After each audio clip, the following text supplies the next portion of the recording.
Welcome to Listen No Audiobooks, your ultimate destination for captivating audiobooks. Immerse yourself in a world of stories, knowledge, and entertainment, all delivered through the power of audio. Today we're excited to cover this incredible book, The Hound of the Baskervilles, Arthur Conan Doyle. Chapter 1. Mrs. Stevens is frightened in. The drowsy heat of the summer afternoon, the Red House was taking its siesta. There was a lazy murmur of bees in the flower borders, a gentle cooing of pigeons in the tops of the elms. From distant lawns came the whir of a mowing machine, that most restful of all country sounds, making ease the sweeter in that it is taken while others are working. It was the hour when even those whose business it is to attend to the wants of others have a moment or two for themselves. In the housekeeper's room, Audrey Stevens, the pretty parlor-maid, retrimmed her best hat and talked idly to her aunt, the cook-housekeeper of Mr. Mark Ablett's bachelor home. "For Joe?" said Mrs. Stevens placidly, her eye on the hat. Audrey nodded. She took a pin from her mouth, found a place in the hat for it, and said, "He likes a bit of pink." "I don't say I mind a bit of pink myself," said her aunt. "Joe Turner isn't the only one." "It isn't everybody's color," said Audrey, holding the hat out at arm's length and regarding it thoughtfully. "Stylish, isn't it? Oh, it'll suit you all right, and it would have suited me at your age. A bit too dressy for me now, though wearing better than some other people, I dare say. I was never the one to pretend to be what I wasn't. If I'm 55, I'm 55, that's what I say. 58, isn't it, Auntie?" "I was just giving that as an example," said Mrs. Stevens with great dignity. Audrey threaded a needle, held her hand out and looked at her nails critically for a moment and then began to sew. "Funny thing that about Mr. Mark's brother. Fancy not seeing your brother for 15 years. She gave a self-conscious laugh and went on, "Wonder what I should do if I didn't see Joe for 15 years. "As I told you all this morning," said her aunt, "I've been here 5 years and never heard of a brother. I could say that before everybody if I was going to die tomorrow. There's been no brother here while I've been here. You could have knocked me down with a feather when he spoke about him at breakfast this morning. I didn't hear what went before, naturally, but they was all talking about the brother when I went in. Now what was it I went in for? Hot milk, was it, or toast? Well, they was all talking, and Mr. Mark turns to me and says, 'You know his—' Oh, wait. 'Stevens,' he says, 'my brother is coming to see me this afternoon. I'm expecting him about 3, he says. 'Show him into the office,' he says, just like that. 'Yes, sir,' I says quite quietly, but I was never so surprised in my life, not knowing he had a brother. 'My brother from Australia,' he says. There, I'd forgotten that, from Australia. 'Well, he may have been in Australia,' said Mrs. Stevens judicially. 'I can't say for that, not knowing the country. But what I do say is he's never been here. Not while I've been here, and that's 5 years. Well, but Auntie, he hasn't been here for 15 years. I heard Mr. Mark telling Mr. Cayley. 15 years, he says. Mr. Cayley having arsed him when his brother was last in England. Mr. Cayley knew of him. I heard him telling Mr. Beverley, but didn't know when he was last in England. See? So that's why he arsed Mr. Mark. I'm not saying anything about 15 years, Audrey. I can only speak for what I know, and that's 5 years Whitsuntide. I can take my oath he's not set foot in the house since 5 years Whitsuntide. And if he's been in Australia, as you say, well, I dare say he's had his reasons." "What reasons?" said Audrey lightly. "Never mind what reasons. Being in the place of a mother to you, since your poor mother died, I say this, Audrey. When a gentleman goes to Australia, he has his reasons. And when he stays in Australia 15 years, as Mr. Mark says, and as I know for myself, for 5 years he has his reasons, and a respectably brought-up girl doesn't ask what reasons." "Got into trouble, I suppose," said Audrey carelessly. "They were saying at breakfast he'd been a wild one. Debts. I'm glad Joe isn't like that. He's got £15 in the post office savings bank. Did I tell you?" But there was not to be any more talk of Joe Turner that afternoon. The ringing of a bell brought Audrey to her feet. No longer Audrey, but now Stevens. She arranged her cap in front of the glass. "There, that's the front door," she said. "That's him." "Show him into the office," said Mr. Mark. "I suppose he doesn't want the other ladies and gentlemen to see him. Well, they're all out at their golf anyhow. Wonder if he's going to stay. Perhaps he's brought back a lot of gold from Australia. I might hear something about Australia, because if anybody can get gold there, then I don't say but what Joe and I... Now get on, Audrey." "Just going." "Darling." She went out. To anyone who had just walked down the drive in the August sun, the open door of the Red House revealed a delightfully inviting hall, of which even the mere sight was cooling. It was a big, low-roofed, oak-beamed place, with cream-washed walls and diamond-paned windows, blue-curtained. On the right and left were doors leading into other living rooms, but on the side which faced you as you came in were windows again, looking onto a small grass court, and from open windows to open windows such air as there was played gently. The staircase went up in broad, low steps along the right-hand wall and, turning to the left, led you along a gallery, which ran across the width of the hall, to your bedroom. That is, if you were going to stay the night. Mr. Robert Ablett's intentions in this matter were as yet unknown. As Audrey came across the hall, she gave a little start as she saw Mr. Cayley suddenly, sitting unobtrusively in a seat beneath one of the front windows reading. No reason why he shouldn't be there. Certainly a much cooler place than the golf links on such a day. But somehow, there was a deserted air about the house that afternoon, as if all the guests were outside, or, perhaps, the wisest place of all, up in their bedrooms, sleeping. Mr. Cayley, the master's cousin, was a surprise, and having given a little exclamation as she came suddenly upon him, she blushed and said, "Oh, I beg your pardon, sir, I didn't see you at first." And he looked up from his book and smiled at her. An attractive smile it was on that big, ugly face. Such a gentleman, Mr. Cayley, she thought to herself as she went on, and wondered what the master would do without him. If this brother, for instance, had to be bundled back to Australia, it was Mr. Cayley who would do most of the bundling. "So this is Mr. Robert," said Audrey to herself, as she came in sight of the visitor. She told her aunt afterwards that she would have known him anywhere for Mr. Mark's brother, but she would have said that in any event. Actually, she was surprised. Dapper little Mark, with his neat pointed beard and his carefully curled mustache, with his quick darting eyes, always moving from one to the other of any company he was in, to register one more smile to his credit when he had said a good thing, one more expectant look when he was only waiting his turn to say it. He was a very different man from this rough-looking, ill-dressed colonial, staring at her so loweringly. "I want to see Mr. Mark Ablett," he growled. It sounded almost like a threat. Audrey recovered herself and smiled reassuringly at him. She had a smile. "For everybody." "Yes, sir, he is expecting you if you will come this way." "Oh, so you know who I am, eh? Mr. Robert Ablett?" "Aye, that's right, so he's expecting me, eh? He'll be glad to see me, eh?"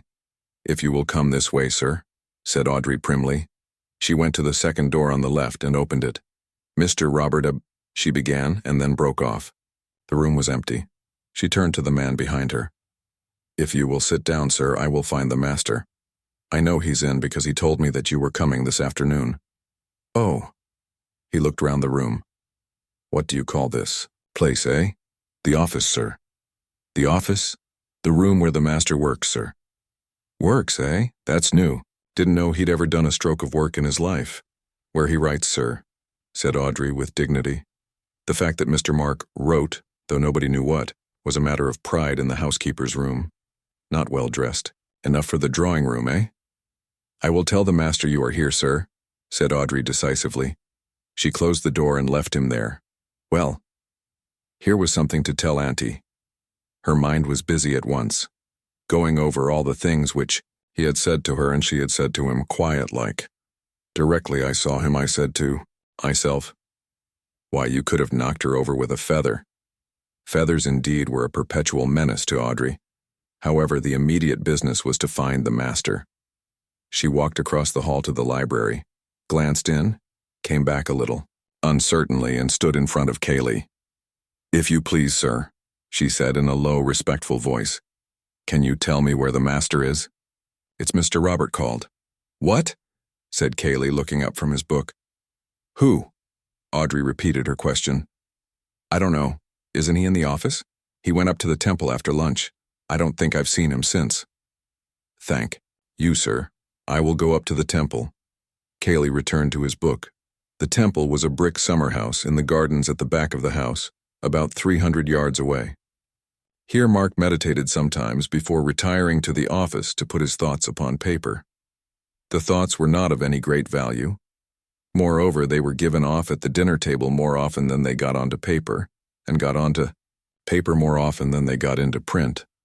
But that did not prevent the master of the Red House from being a little pained when a visitor treated the temple carelessly, as if it had been erected for the ordinary purposes of flirtation and cigarette smoking. There had been an occasion when 2 of his guests had been found playing fives in it.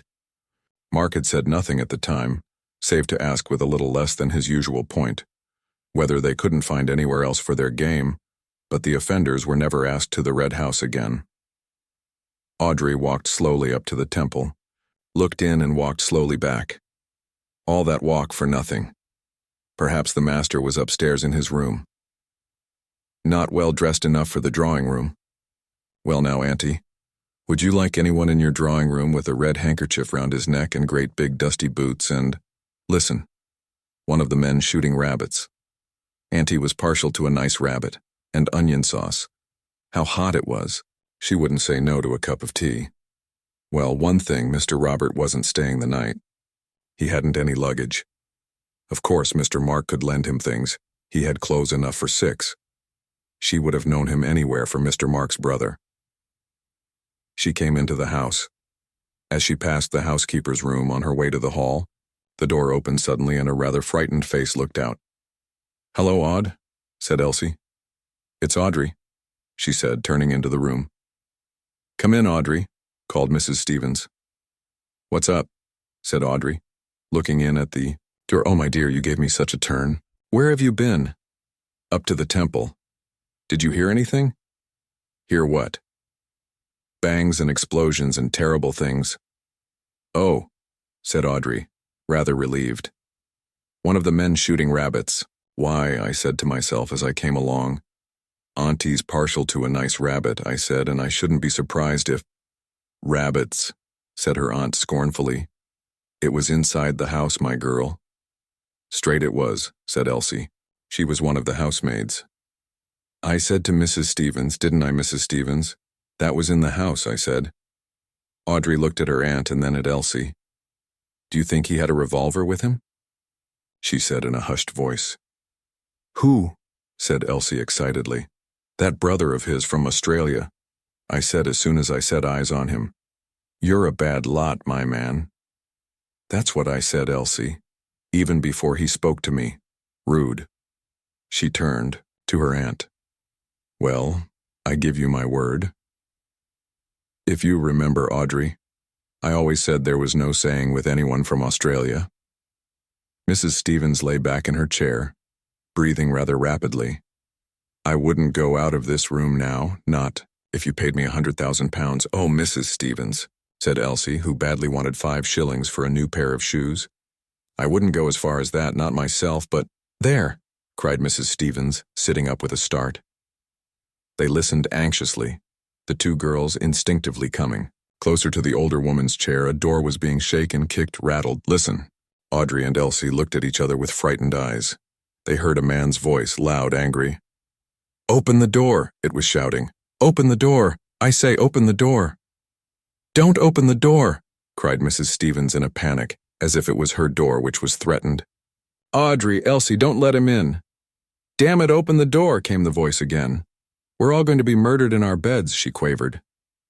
Terrified, the 2 girls huddled closer, and with an arm round each, Mrs. Stevens sat there waiting. Chapter 2. Mr. Gillingham gets out at the wrong station.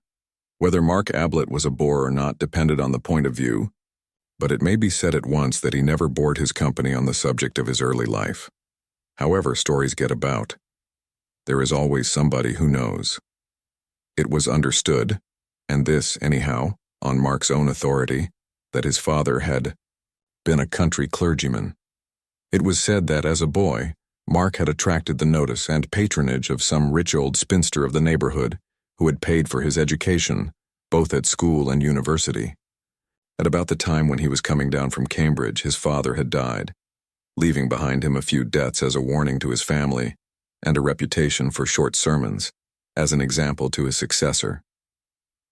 Neither warning nor example seems to have been effective. Mark went to London with an allowance from his patron and, it is generally agreed, made acquaintance with the moneylenders. He was supposed by his patron and any others who inquired to be writing, but what he wrote, other than letters asking for more time to pay, has never been discovered. However, he attended the theaters and music halls very regularly, no doubt with a view to some serious articles in The Spectator on the decadence of the English stage. Fortunately, from Mark's point of view, his patron died during his 3rd year in London and left him all the money he wanted. From that moment, his life loses its legendary character and becomes more a matter of history. He settled accounts with the moneylenders, abandoned his crop of wild oats to the harvesting of others, and became in his turn a patron. He patronized the arts. It was not only usurers who discovered that Mark Ablett no longer wrote for money. Editors were now offered free contributions as well as free lunches. Publishers were given agreements for an occasional slender volume, in which the author paid all expenses and waived all royalties. Promising young painters and poets dined with him, and he even took a theatrical company on tour, playing host and lead with equal lavishness. He was not what most people call a snob. A snob has been defined carelessly as a man who loves a lord, and more carefully, as a mean lover of mean things, which would be a little unkind to the peerage if the first definition were true. Mark had his vanities undoubtedly, but he would sooner have met an actor-manager than an earl. He would have spoken of his friendship with Dante, had that been possible, more glibly than of his friendship with the Duke. Call him a snob if you like, but not the worst kind of snob. A hanger-on, but to the skirts of art, not society. A climber, but in the neighborhood of Parnassus, not Hay Hill. His patronage did not stop at the arts. It also included Matthew Cayley, a small cousin of 13, whose circumstances were as limited as had been Mark's own before his patron had rescued him. He sent the Cayley cousin to school in Cambridge. His motives, no doubt, were unworldly enough at first, a mere repaying to his account in the recording angel's book of the generosity which had been lavished on himself, a laying up of treasure in heaven. But it is probable that as the boy grew up, Mark's designs for his future were based on his own interests as much as those of his cousin, and that a suitably educated Matthew Cayley of 23 was felt by him to be a useful property for a man in his position, a man, that is to say, whose vanities left him so little time for his affairs. Cayley then, at 23, looked after his cousin's affairs. By this time Mark had bought the Red House and the considerable amount of land which went with. First, Cayley superintended the necessary staff. His duties, indeed, were many. He was not quite secretary, not quite land agent, not quite business advisor, not quite companion, but something of all four. Mark leant upon him and called him Kay, objecting quite rightly in the circumstances to the name of Matthew. Kay, he felt, was above all dependable, a big, heavy-jawed, solid fellow, who didn't bother you with unnecessary talk, a boon to a man who liked to do most of the talking himself. Cayley was now 28, but had all the appearance of 40, which was his patron's age. Spasmodically, they entertained a good deal at the Red House, and Mark's preference, call it kindliness or vanity as you please, was for guests who were not in a position to repay his hospitality. Let us have a look at them as they came down to that breakfast of which Stevens, the parlor maid, has already given us a glimpse. The first to appear was Major Rumbold, a tall, gray-haired, gray-mustached, silent man wearing a Norfolk coat and gray flannel trousers, who lived on his retired pay and wrote natural history articles for the papers. He inspected the dishes on the side table, decided carefully on kedgeree, and got to work on it. He had passed on to a sausage by the time of the next arrival. This was Bill Beverly, a cheerful young man in white flannel trousers and a blazer. "Hello, Major," he said as he came in. "How's the gout?" "It isn't gout," said the Major gruffly. "Well, whatever it is," the Major grunted. "I make a point of being polite at breakfast," said Bill, helping himself largely to porridge. Most people are so rude. That's why I asked you. But don't tell me if it's a secret. Coffee? He added as he poured himself out a cup. No thanks. I never drink till I've finished eating. Quite right, Major. It's only manners. He sat down opposite to the other. Well, we've got a good day for our game. It's going to be dashed hot, but that's where Betty and I score. On the 5th green, your old wound, the one you got in that frontier skirmish in 43, will begin to trouble you. On the 8th, your liver, undermined by years of curry, will drop to pieces. On the 12th, oh, shut up, you ass.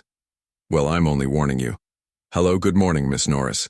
I was just telling the Major what was going to happen to you and him this morning. Do you want any assistance, or do you prefer choosing your own breakfast? Please don't get up, said Miss Norris. I'll help myself. Good morning, Major. She smiled pleasantly at him. The Major nodded. Good morning. Going to be hot. As I was telling him, began Bill, that's where, hello, here's Betty. Morning, Kaylee. Betty Calladine. And Kaylee had come in together. Betty was the 18-year-old daughter of Mrs. John Calladine, widow of the painter, who was acting hostess on this occasion for Mark. Ruth Norris took herself seriously as an actress, and on her holidays, seriously. As a golfer, she was quite competent as either. Neither the Stage Society nor Sandwich had any terrors for her. By the way, the car will be round at 10:30, said Kaylee, looking up from his letters. You're lunching there and driving back directly afterwards. Isn't that right? I don't see why we shouldn't have. 2 rounds, said Bill hopefully. Much too hot in the afternoon, said the Major. Get back comfortably for tea. Mark came in. He was generally the last. He greeted them and sat down to toast and tea. Breakfast was not his meal. The others chattered gently while he read his letters. Good God, said Mark suddenly. There was an instinctive turning of heads towards him. I beg your pardon, Miss Norris. Sorry, Betty. Miss Norris smiled her forgiveness. She often wanted to say it herself, particularly at rehearsals. I say Kay. He was frowning to himself, annoyed, puzzled. He held up a letter and shook. To who do you think this is from? Kaylee at the other end of the table shrugged his shoulders. How could he possibly guess? Robert, said Mark. Robert. It was difficult to surprise Kaylee. Well? It's all very well to say well like that, said Mark peevishly. He's coming here this afternoon. I thought he was in Australia or somewhere. Of course, so did I. He looked across at Rumbold. Got any brothers, Major? No. Well, take my advice, and don't have any. Not likely to now, said the Major. Bill laughed. Miss Norris said politely, But you haven't any brothers, Mr. Ablett? One, said Mark grimly. If you're back in time, you'll see him this afternoon. He'll probably ask you to lend him £5. Don't. Everybody felt a little uncomfortable. I've got a brother, said Bill helpfully, but I always borrow from him. Like Robert, said Mark. When was he in England last? Asked Kaylee. About 15 years ago, wasn't it? You'd have been a boy, of course. Yes, I remember seeing him once about then, but I didn't know if he had been back. Since? No, not to my knowledge. Mark, still obviously upset, returned to his letter. Personally, said Bill, I think relations are a great mistake. All the same, said Betty a little daringly, it must be rather fun having a skeleton in the cupboard. Mark looked up, frowning. If you think it's fun, I'll hand him over to you, Betty. If he's anything like he used to be, and like his few letters have been, well, Kay knows. Kaylee grunted. All I knew was that one didn't ask questions about him. It may have been meant as a hint to any too curious guest not to ask more questions, or a reminder to his host not to talk too freely in front of strangers, although he gave it the sound of a mere statement of fact. But the subject dropped, to be succeeded by the more fascinating one of the coming foursome. Mrs. Calladine was driving over with the players in order to lunch with an old friend who lived near the links, and Mark and Kaylee were remaining at home, on affairs. Apparently, affairs were now to include a prodigal brother, but that need not make the foursome less enjoyable. At about the time when the Major, for whatever reasons, was fluffing his tee shot at the 16th, and Mark and his cousin were, At their business at the Red House, an attractive gentleman of the name of Antony Gillingham was handing up his ticket at Woodham Station and asking the way to the village. Having received directions, he left his bag with the station master and walked off leisurely. He is an important person to this story, so that it is as well we should know something about him before letting him loose in it. Let us stop him at the top of the hill on some excuse and have a good look at him. The first thing we realize is that he is doing more of the looking than we are. Above a clean-cut, clean-shaven face, of the type usually associated with the Navy, he carries a pair of gray eyes which seem to be absorbing every detail of our person. To strangers, this look is almost alarming at first, until they discover that his mind is very often elsewhere, that he has, so to speak, left his eyes on guard, while he himself follows a train of thought in another direction. Many people do.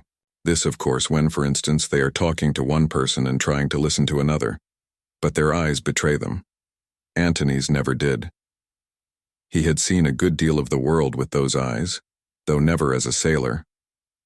When at the age of 21 he came into his mother's money, $400 a year, old Gillingham looked up from the Stockbreeder's Gazette to ask what he was going to do. "See the world," said Antony.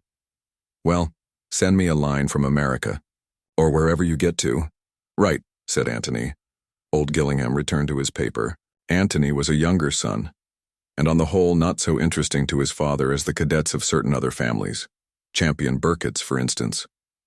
But then, Champion Burkett was the best Hereford bull he had ever bred. Antony, however, had no intention of going further away than London. His idea of seeing the world was to see, not countries but people, and to see them from as many angles as possible. There are all sorts in London if you know how to look at them.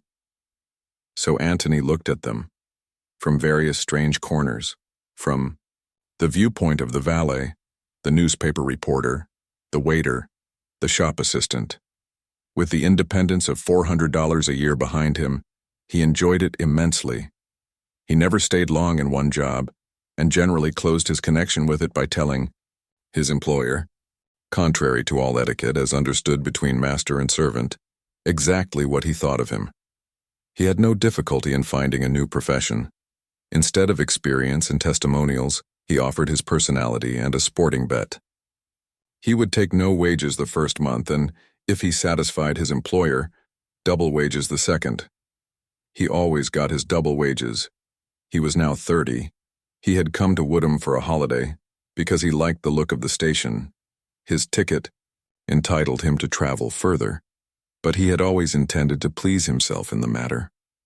Woodham attracted him, and he had a suitcase in the carriage with him and money in his pocket. Why not get out? The landlady of the George was only too glad to put him up, and promised that her husband would drive over that afternoon for his luggage. "And you would like some lunch, I expect, sir?" "Yes, but don't give yourself any trouble about it cold anything you've got." "What about beef, sir?" she asked, as if she had 100 varieties of meat to select from and was offering him her best. "That will do splendidly. And a pint of beer." While he was finishing his lunch, the landlord came in to ask about the luggage. Antony ordered another pint and soon had him talking. "It must be rather fun to keep a country inn," he said, thinking that it was about time he started another profession. "I don't know about fun, sir. It gives us a living and a bit over." "You ought to take a holiday," said Antony, looking at him thoughtfully. "Funny thing you're saying that," said the landlord with a smile. "Another gentleman over from the Red House was saying that only yesterday. Offered to take my place and all." He laughed rumblingly. "The Red House? Not the Red House, Stanton?" "That's right, sir. Stanton's the next station to Woodham." "The Red House is about a mile from here, Mr. Ablett's." Antony took a letter from his pocket. It was addressed from the Red House, Stanton, and signed, Bill. "Good old Bill," he murmured to himself. "He's getting on." Antony had met Bill Beverly 2 years before in a tobacconist's shop.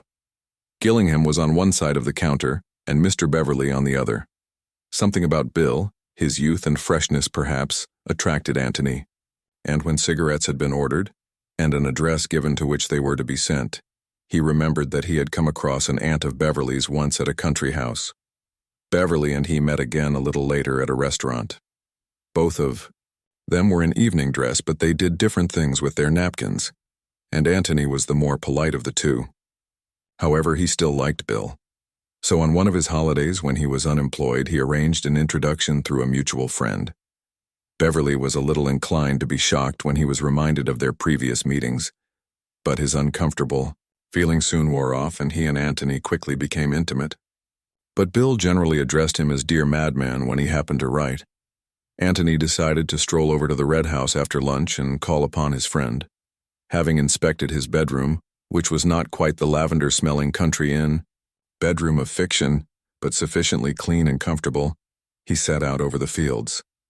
As he came down the drive and approached the old red brick front of the house, there was a lazy murmur of bees in the flower borders, a gentle cooing of pigeons in the tops of the elms, and from distant lawns the whir of a mowing machine, that most restful of all country sounds. And in the hall, a man was banging at a locked door and shouting, "Open the door, I say, open the door." "Hello," said Antony in amazement. Chapter 3. Two men and a body. Kaylee looked round suddenly at the voice. "Can I help?" said Antony politely. "Something's happened," said Kaylee. He was breathing quickly. "I heard a shot. It sounded like a shot. I was in the library. A loud bang. I didn't know what it was. And the door's locked." He rattled the handle again and shook it. "Open the door," he cried. "I say, Mark, what is it? Open the door." "So much easier to break in a window," said Antony with a smile. He looked very cool and collected as he stood just inside the hall, leaning on his stick and thinking, no doubt, that a great deal of fuss was being made about nothing. But then he had not heard the shot. Window, of course. What an idiot I am. He pushed past Antony and began running out into the drive. Antony followed him. They ran along the front of the house, down a path to the left, and then to the left, again over the grass, Kaylee in front, the other close behind him. Suddenly Kaylee looked over his shoulder and pulled up short. "Here," he said. They had come to the windows of the locked room, French windows which opened onto the lawns at the back of the house. But now they were closed. Antony couldn't help feeling a thrill of excitement as he followed Kaylee's example and put his face close up to the glass. For the first time he wondered if there really had been a revolver shot in this mysterious room. It had all seemed so absurd and melodramatic from the other side of the door. But if there had been one shot, why should there not be two more? At the careless fools who were pressing their noses against the panes and asking for it. "My God, can you see it?" said Kaylee in a shaking voice. "Down there. Look." The next moment Antony saw it. A man was lying on the floor at the far end of the room, his back towards them. "A man, or the body of a man? Who is it?" said Antony. "I don't know," the other whispered. "Well, we'd better go and see." He considered the windows for a moment. "I should think, if you put your weight into it, just where they join, they'll give all right. Otherwise, we can kick the glass in." Without saying anything, Kaylee put his weight into it. The window gave, and they went into the room. Kaylee walked quickly to the body and dropped on his knees by it. For the moment, he seemed to hesitate.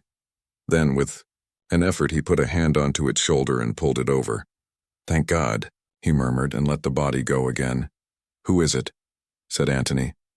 "Robert Ablett." "Oh," said Antony. "I thought his name was Mark," he added, more to himself than to the other.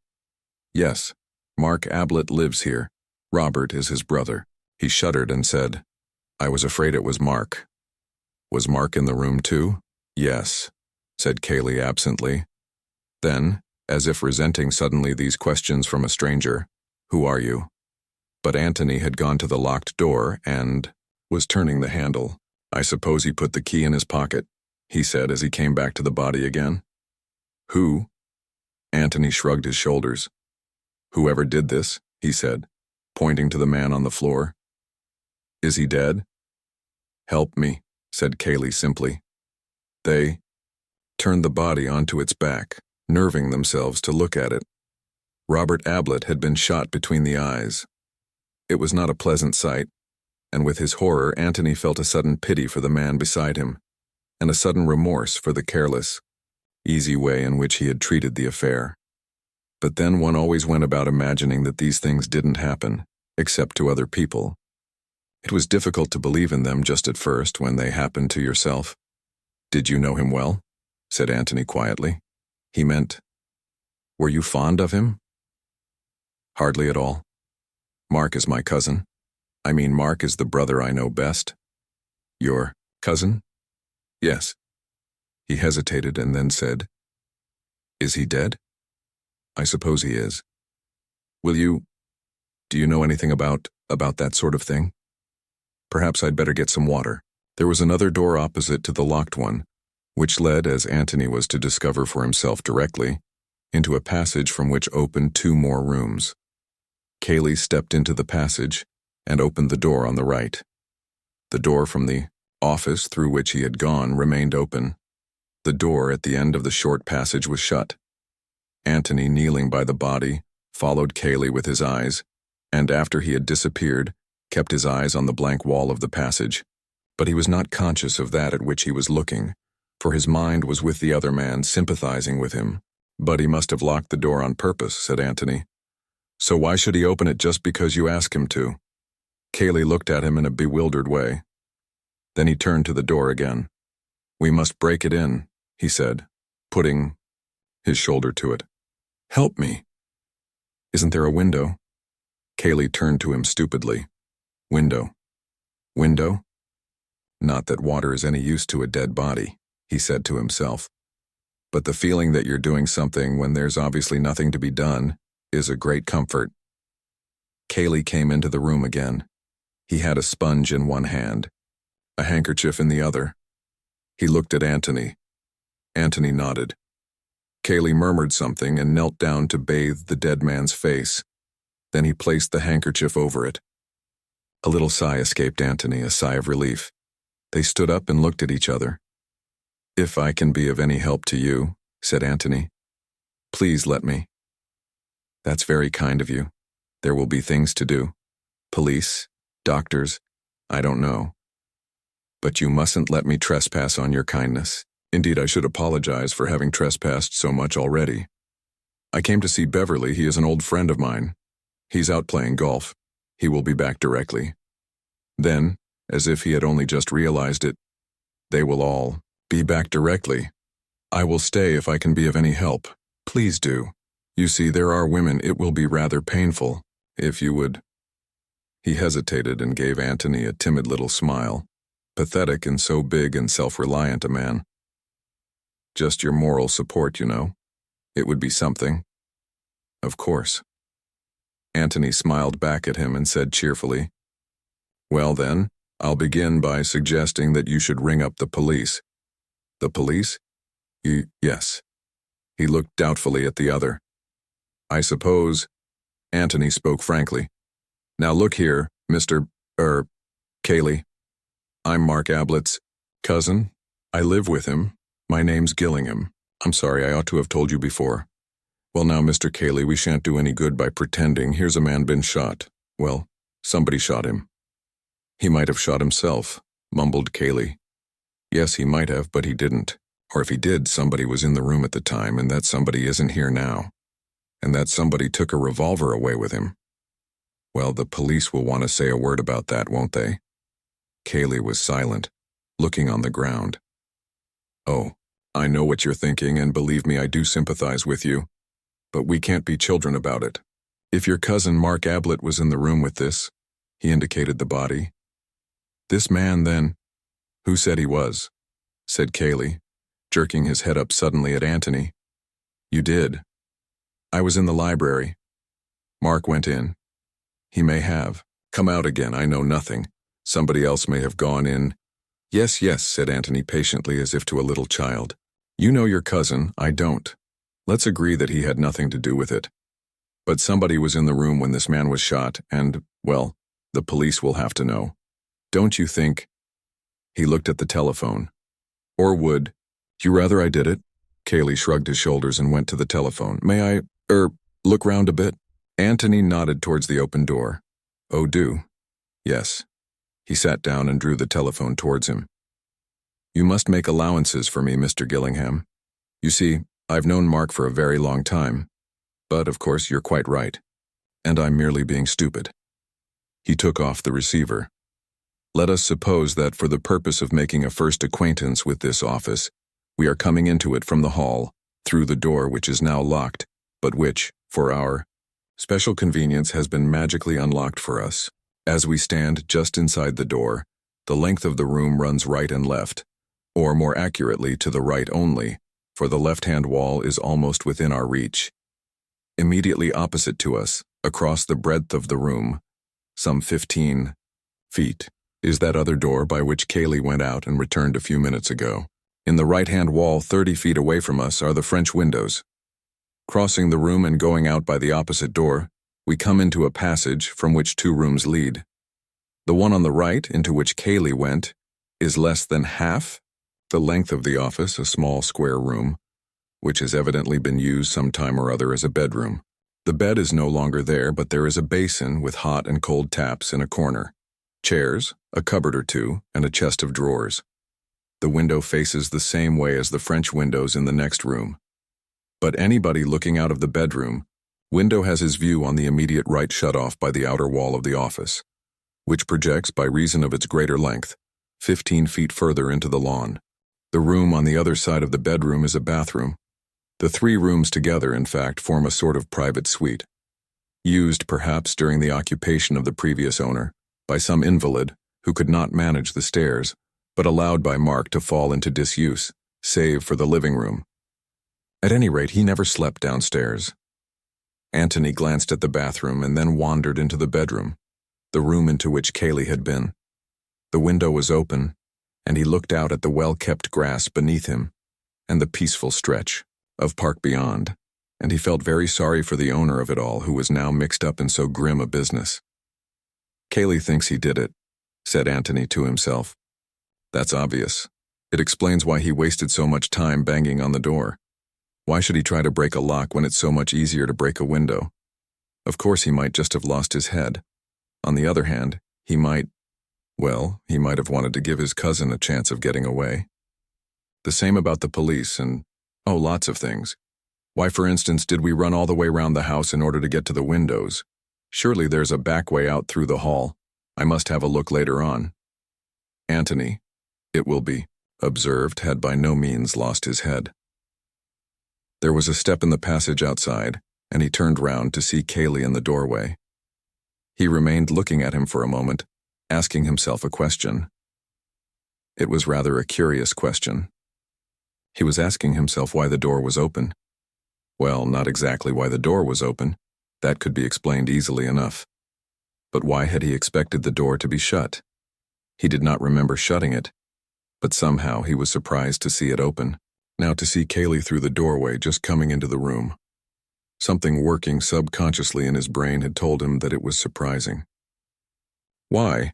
He tucked the matter away in a corner of his mind for the moment. The answer would come to him later on. He had a wonderfully retentive mind. Everything which he saw or heard seemed to make its corresponding impression somewhere in his brain, often without his being conscious of it, and these photographic impressions were always there ready for him when he wished to develop them. Kaylee joined him at the window. "I've telephoned," he said. "They're sending an inspector, or someone from Middleston, and the local police and doctor from Stanton." He shrugged his shoulders. "We're in for it now." "How far away is Middleston?" It was the town for which Antony had taken a ticket that morning, only 6 hours ago. How absurd it seemed. "About 20 miles.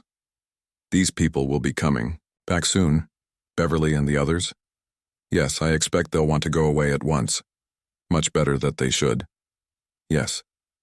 Kaylee was silent for a little. Then he said, "You're staying near here?" "I'm at the George at Woodham. If you're by yourself, I wish you'd put up here. You see," he went on awkwardly, "you'll have to be here for the inquest and so on. If I may offer you my cousin's hospitality and his, if he doesn't, if he really has." Antony broke in hastily with his thanks and acceptance. "That's good. Perhaps Beverly will stay on if he's a friend of yours. He's Good fellow. Antony felt quite sure from what Kaylee had said and had hesitated to say that Mark had been the last to see his brother alive. It didn't follow that Mark Ablett was a murderer. Revolvers go off accidentally, and when they have gone off, people lose their heads and run away, fearing that their story will not be believed. Nevertheless, when people run away, whether innocently or guiltily, one can't help wondering which way they went. "I suppose this way," said Antony aloud, looking out of the window. "Who?" said Kaylee stubbornly. "Well, whoever it was," said Antony, smiling to himself. "The murderer, or let us say the man who locked the door after Robert Ablett was killed. I wonder. Well, how else could he have got away? He didn't go by the windows in the next room because they were shut. Isn't that rather odd? Well, I thought so at first, but..." He pointed to the wall jutting out on the right. "You see, you're protected from the rest of the house if you get out here, and you're quite close to the shrubbery. If you go out at the French windows, I imagine you're much more visible. All that part of the house," he waved his right hand. "The west. Well, northwest almost, where the kitchen parts are. You see, you're hidden from them here." Oh yes, he knew the house, whoever it was, and he was quite right to come out of this window. He'd be into the shrubbery at once. Kaylee looked at him thoughtfully. "It seems to me, Mr. Gillingham, that you know the house pretty well, considering that this is the first time you've been to it." Antony laughed. "Oh, well, I notice things, you know. I was born noticing, but I'm right, aren't I, about why he went out this way?" "Yes, I think you are." Kaylee looked away, towards the shrubbery. "Do you want to go noticing in there now?" He nodded at it. "I think we might leave that to the police," said Antony gently. Well, there's no hurry." Kaylee gave a little sigh as if he had been holding his breath for the answer and could now breathe again. "Thank you, Mr. Gillingham," he said. Chapter 4. The brother from Australia guests at the Red House were allowed to do what they liked within reason, the reasonableness or otherwise of it being decided by Mark. But when once they, or Mark, had made up their minds as to what they wanted to do, the plan had to be kept. Mrs. Calladine, who knew this little weakness of their host's, resisted, therefore, the suggestion of Bill that they should have a second round in the afternoon and drive home comfortably after tea. The other golfers were willing enough, but Mrs. Calladine, without actually saying that Mr. Ablett wouldn't like it, was firm on the point that, having arranged to be back by 4, they should be back by 4. "I really don't think Mark wants us, you know," said the Major. Having played badly in the morning, he wanted to prove to himself in the afternoon that he was really better than that. "With this brother of his coming, he'll be only too glad to have us out of the way." "Of course he will, Major." This from Bill. "You'd like to play, wouldn't you, Miss Norris?" Miss Norris looked doubtfully at the hostess. Of course, if you want to get back, dear, we mustn't keep you here. Besides, it's so dull for you not playing." "Just 9 holes, Mother," pleaded Betty. "The car could take you back, and you could tell them that we were having another round, and then it could come back for us," said Bill brilliantly. "It's certainly much cooler here than I expected," put in the Major. Mrs. Calladine fell. It was very pleasantly cool outside the golf house, and of course Mark would be rather glad to have them out of the way. So she consented to 9 holes, and the match having ended all square, and everybody having played much better than in the morning, they drove back to the Red House very well pleased with themselves. "Hello," said Bill to himself as they approached the house. "Isn't that old Tony?" Antony was standing in front of the house waiting for them. Bill waved, and he waved back. Then as the car drew up, Bill, who was in front with the chauffeur, jumped down and greeted him eagerly. "Hello, you madman. Have you come to stay or what?" He had a sudden idea. "Don't say you're Mark Ablett's long-lost brother from Australia, though I could quite believe it of you." He laughed boyishly. "Hello, Bill," said Antony quietly. "Will you introduce me? I'm afraid I've got some bad news." Bill, rather sobered by this, introduced him. The Major and Mrs. Calladine were on the near side of the car, and Antony spoke to them in a low voice. "I'm afraid I'm going to give you rather a shock," he said. "Robert Ablett, Mr. Mark Ablett's brother, has been killed." He jerked a thumb over his shoulder. "In the house." "Good God," said the Major. Do you mean that he has killed himself? Asked Mrs. Calladine. Just now? It was about 2 hours ago. I happened to come here. He half turned to Beverly and explained. I was coming to see you, Bill, and I arrived just after the death. Mr. Cayley and I found the body. Mr. Cayley being busy just now, there. Our police and doctors and so on in the house, he asked me to tell you. He says that no doubt you would prefer, the house party having been broken up in this tragic way, to leave as soon as possible. He gave a pleasant, apologetic little smile and went on. I am putting it badly. But what he means, of course, is that you must consult your own feelings in the matter entirely, and please make your own arrangements about ordering the car for whatever train you wish to catch. There is one this evening, I understand, which you could go by if you wished it. Bill gazed with open mouth at Antony. He had no words in his vocabulary to express what he wanted to say, other than those the Major had already used. Betty was leaning across to Miss Norris and saying, Who's killed? In an awestruck voice. And Miss Norris, who was instinctively looking as tragic as she looked on the stage when a messenger announced the death of one of the cast, stopped for a moment in order to explain. Mrs. Calladine was quietly mistress of herself. We shall be in the way, yes, I quite understand, she said. But we can't just shake the dust of the place off our shoes because something terrible has happened there. I must see Mark, and we can arrange later what to do. He must know how very deeply we feel for him. Perhaps we... She hesitated. The Major and I might be useful anyway, said Bill. Isn't that what you mean, Mrs. Calladine? Where is Mark? Said the Major suddenly, looking hard at Antony. Antony looked back unwaveringly and said nothing. I think, said the Major gently, leaning over to Mrs. Calladine, that it would be better if you took Betty back to London tonight. Very well, she agreed quietly. You will come with us, Ruth? I'll see you safely there, said Bill in a meek voice. He didn't quite know what was happening, and having expected to stay at the Red House for another week, he had nowhere to go to in London. But London seemed to be the place that everyone was going to, and when he could get Tony alone for a moment, Tony no doubt would explain. Cayley wants you to stay, Bill.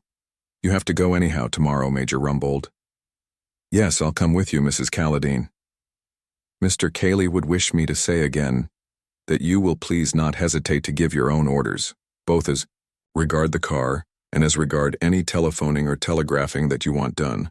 He smiled again and added, Please forgive me if I seem to have taken a good deal upon myself, but I just happened to be handy as a mouthpiece for Cayley. He bowed to them and went into the house. Well, said Miss Norris dramatically. As Antony re-entered the hall, the inspector from Middleston was just crossing into the library with Cayley. The latter stopped and nodded to Antony. Wait a moment, Inspector, here's Mr. Gillingham. He'd better come with us. And then to Antony, This is Inspector Birch.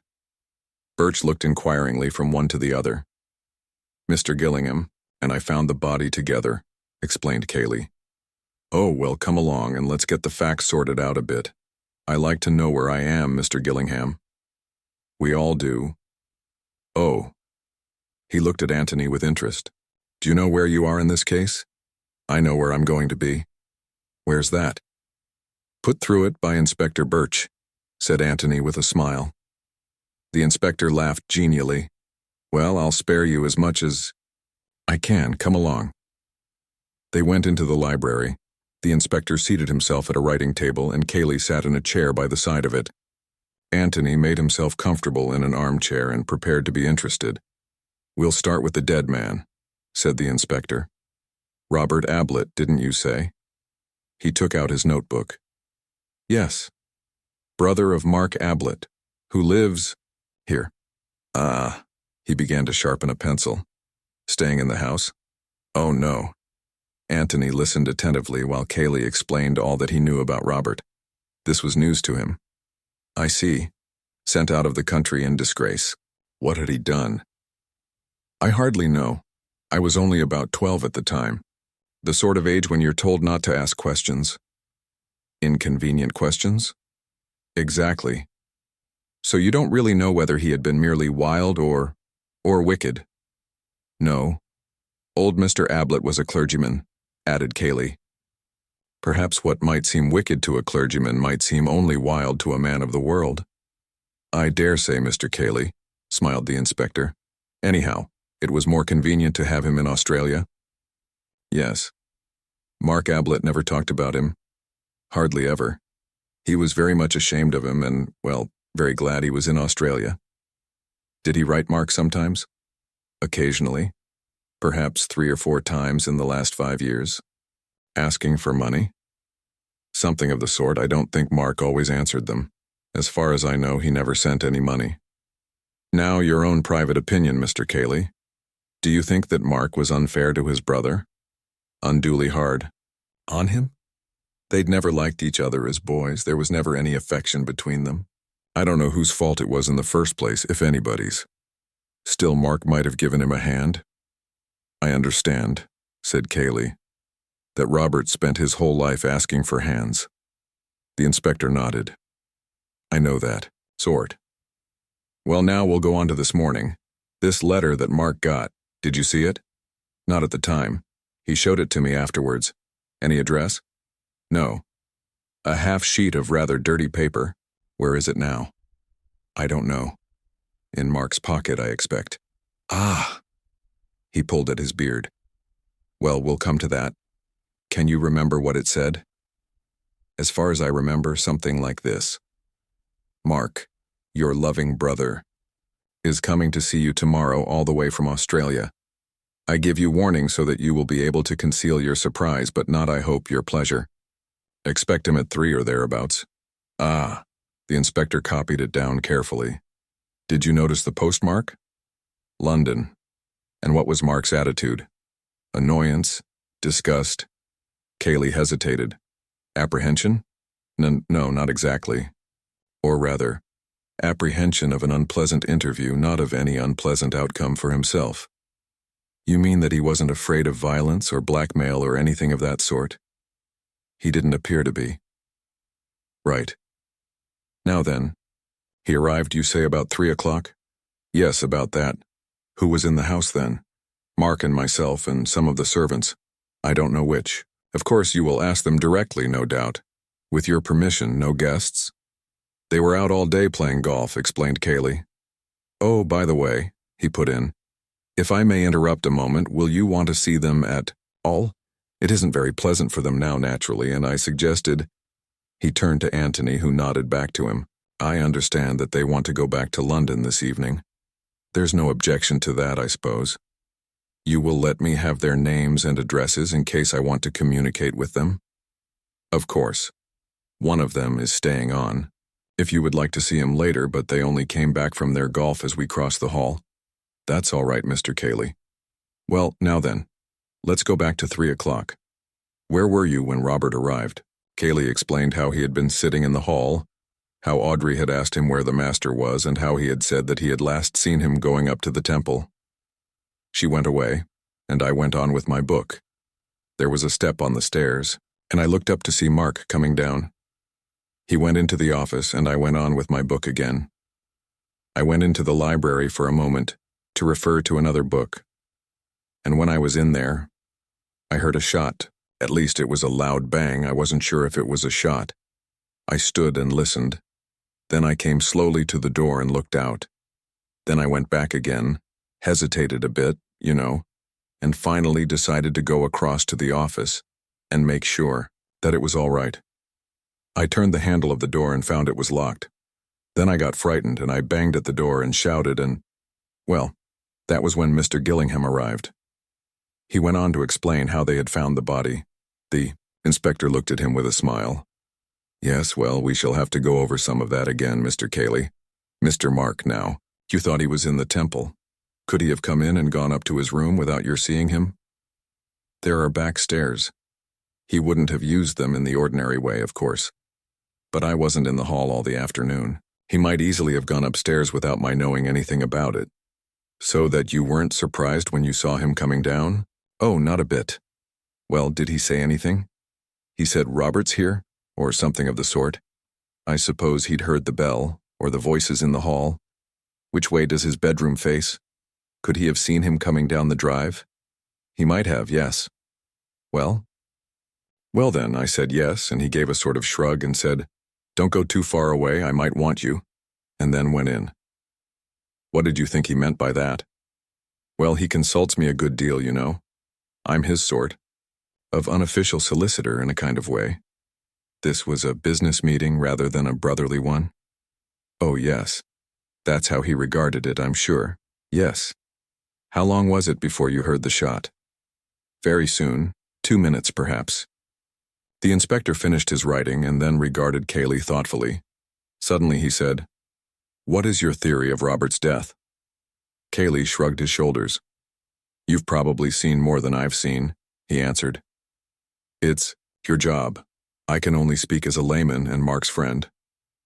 "Well, then I should say that Robert came here meaning trouble, and bringing a revolver with him. He produced it almost at once. Mark tried to get it from him. There was a little struggle, perhaps, and it went off. Mark lost his head, finding himself there with a revolver in his hand and a dead man at his feet. His one idea was to escape. He locked the door almost instinctively and then, when he heard me hammering at it, went out of the window." Yes. Well, that sounds reasonable enough. What do you say, Mr. Gillingham? I should hardly call it reasonable to lose your head, said Antony, getting up from his chair and coming towards them. Well, you know what I mean. It explains things. Oh, yes. Any other explanation would make them much more complicated. Have you any other explanation? Not I. Are there any points on which you would like to correct Mr. Cayley? Anything that he left out after you arrived here? No, thanks. He described it all very accurately. Ah, well now, about yourself. You're not staying in the house, I gather? Antony explained his previous movements. Yes. Did you hear the shot? Antony put his head on one side as if listening. Yes. Just as I came in sight of the house, it didn't make any impression at the time, but I remember it now. Where were you then? Coming up the drive. I was just in sight of the house. Nobody left the house by the front door after the shot? Antony closed his eyes and considered. Nobody, he said. No. You're certain of that?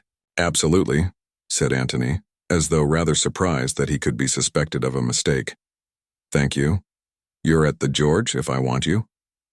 Mr. Gillingham is staying here until after the inquest, explained Cayley. Good. Well now, about these servants? Chapter 5. Mr. Gillingham chooses a new profession. As Cayley went over to the bell, Antony got up and moved to the door. Well, you won't want me, I suppose, Inspector, he said. No, thank you, Mr. Gillingham. You'll be about, of course. Oh, yes. The inspector hesitated. I think, Mr. Cayley, it would be better if I saw the servants alone. You know what they are. The more people about, the more they get alarmed. I expect I can get at the truth better by myself. Oh, quite so. In fact, I was going to ask you to excuse me. I feel rather responsible towards these guests of ours, although Mr. Gillingham very kindly. He smiled at Antony, who was waiting at the door, and left his sentence unfinished. Ah, that reminds me, said the inspector. Didn't you say that one of your guests, Mr. Beverly, was it? A friend of Mr. Gillingham's, was staying on? Yes. Would you like to see him? Afterwards, if I may. I'll warn him. I shall be up in my room if you want me. I have a room upstairs where I work. Any of the servants will show you. Ah, Stevens, Inspector Birch would like to ask you a few questions. Yes, sir, said Audrey primly but inwardly fluttering. The housekeeper's room had heard something of the news by this time, and Audrey had had a busy time explaining to other members of the staff exactly what he had said and what she had said. The details were not quite established yet, but this much at least was certain, that Mr. Mark's brother had shot himself and spirited Mr. Mark away, and that Audrey had seen at once that he was that sort of man when she opened the door to him. She had passed the remark to Mrs. Stevens, and Mrs. Stevens, if you remember, Audrey, had always said that people didn't go away to Australia except for very good reasons. Elsie agreed with both of them, but she had a contribution of her own to make. She had actually heard Mr. Mark in the office threatening his brother. You mean Mr. Robert, said the second parlor maid. She had been having a little nap in her room, but she had heard the bang. In fact, it had woken her up, just like something going off it was. It was Mr. Mark's voice, said Elsie. Firmly. Pleading for mercy, said an eager-eyed kitchen maid hopefully from the door, and was hurried out again by the others, wishing that she had not given her presence away. But it was hard to listen in silence when she knew so well from her novelettes just what happened on these occasions. I shall have to give that girl a piece of my mind, said Mrs. Stevens. Well, Elsie, he said. I heard him say it, with my own ears. It's my turn now, he said, triumphant-like. Well, if you think that's a threat, dear, you're very particular, I must say. But Audrey remembered Elsie's words when she was in front of Inspector Birch. She gave her own evidence with the readiness of one who had already repeated it several times, and was examined and cross-examined by the inspector with considerable skill. The temptation to say, "Never mind about what you said to him," was strong, but he resisted it, knowing that in this way he would discover best what he said to her. By this time, both his words and the looks he gave her were getting their full value from Audrey, but the general meaning of them seemed to be well established. Then you didn't see Mr. Mark at all? No, sir, he must have come in before and gone up to his room, or come in by the front door likely enough while I was going out by the back. Yes. Well, I think that's all that I want to know, thank you very much. Now what about the other servants? Elsie heard the master and Mr. Robert talking together, said Audrey eagerly. He was saying, Mr. Mark, I mean, well, I think Elsie had better tell me that herself. Who is Elsie, by the way? One of the housemaids. Shall I send her to you, sir? Please. Elsie was not sorry to get the message. It interrupted a few remarks from Mrs. Stevens about Elsie's conduct that afternoon, which were, Elsie thought, much better interrupted. In Mrs. Stevens's opinion, any crime committed that afternoon in the office was as nothing to the double crime committed by the unhappy Elsie. For Elsie realized too late that she would have done better to have said nothing about her presence in the hall that afternoon. She was bad at concealing the truth, and Mrs. Stevens was good at discovering it. Elsie knew perfectly well that she had no business to come down the front stairs, and it was no excuse to say that she happened to come out of Miss Norris's room just at the head of the stairs, and didn't think it would matter, as there was nobody in the hall, and what was she doing anyhow in Miss Norris's room at that time? Returning a magazine? Lent by Miss Norris, might she ask? Well, not exactly lent. Really, Elsie. And this in a respectable house. In vain for poor Elsie to plead that a story by her favorite author was advertised on the cover, with a picture of the villain falling over the cliff. That's where you'll go to, my girl, if you aren't careful, said Mrs. Stevens firmly. But of course there was no need to confess all these crimes to Inspector Birch. All that interested him was that she was passing through the hall, and heard voices in the office, and stopped to listen. Certainly not, said Elsie with dignity, feeling that nobody really understood her. I was just passing through the hall, just as you might have been yourself, and not supposing. They was talking secrets, didn't think to stop my ears, as no doubt I ought to have done, and she sniffed slightly. Come, come, said the inspector soothingly. I didn't mean to suggest. Everyone is very unkind to me, said Elsie between sniffs. And there's that poor man lying dead there, and sorry they'd have been, if it had been me, to have spoken to me as they have done this day. Nonsense, we're going to be very proud of you. I shouldn't be surprised if your evidence were of very great importance. Now then, what was it you heard? Try to remember the exact words. Something about working in a passage, thought Elsie. Yes, but who said it? Mr. Robert. How do you know it was Mr. Robert? Had you heard his voice before? I don't take it upon myself to say that I had had any acquaintance with Mr. Robert, but seeing that it wasn't Mr. Mark, nor yet Mr. Cayley, nor any other of the gentlemen, and Miss Stevens had shown Mr. Robert into the office not 5 minutes before. Quite so, said the inspector hurriedly. Mr. Robert, undoubtedly, working in a passage? That was what it sounded like, sir. Working a passage over. Could that have been it? That's right, sir, said Elsie eagerly. He'd worked his passage over. Well? And then Mr. Mark said loudly, sort of triumphant-like, It's my turn now. You wait. Triumphantly, as much as to say his chance had come. And that's all you heard? That's all, sir. Not standing. They're listening, but just passing through the hall as it might be any time. Yes, well, that's really very important, Elsie, thank you. Elsie gave him a smile and returned eagerly to the kitchen. She was ready for Mrs. Stevens or anybody now. Meanwhile, Antony had been exploring a little on his own. There was a point which was puzzling him. He went through the hall to the front of the house and stood at the open door looking out onto the drive. He and Kaylee had run round the house, to the left. Surely it would have been quicker to have run round to the right. The front door was not in the middle of the house, it was to the end. Undoubtedly they went the longest way round. But perhaps there was something in the way, if one went to the right, a wall say. He strolled off in that direction, followed a path round the house and came in sight of the office windows. Quite simple, and about half the distance of the other way.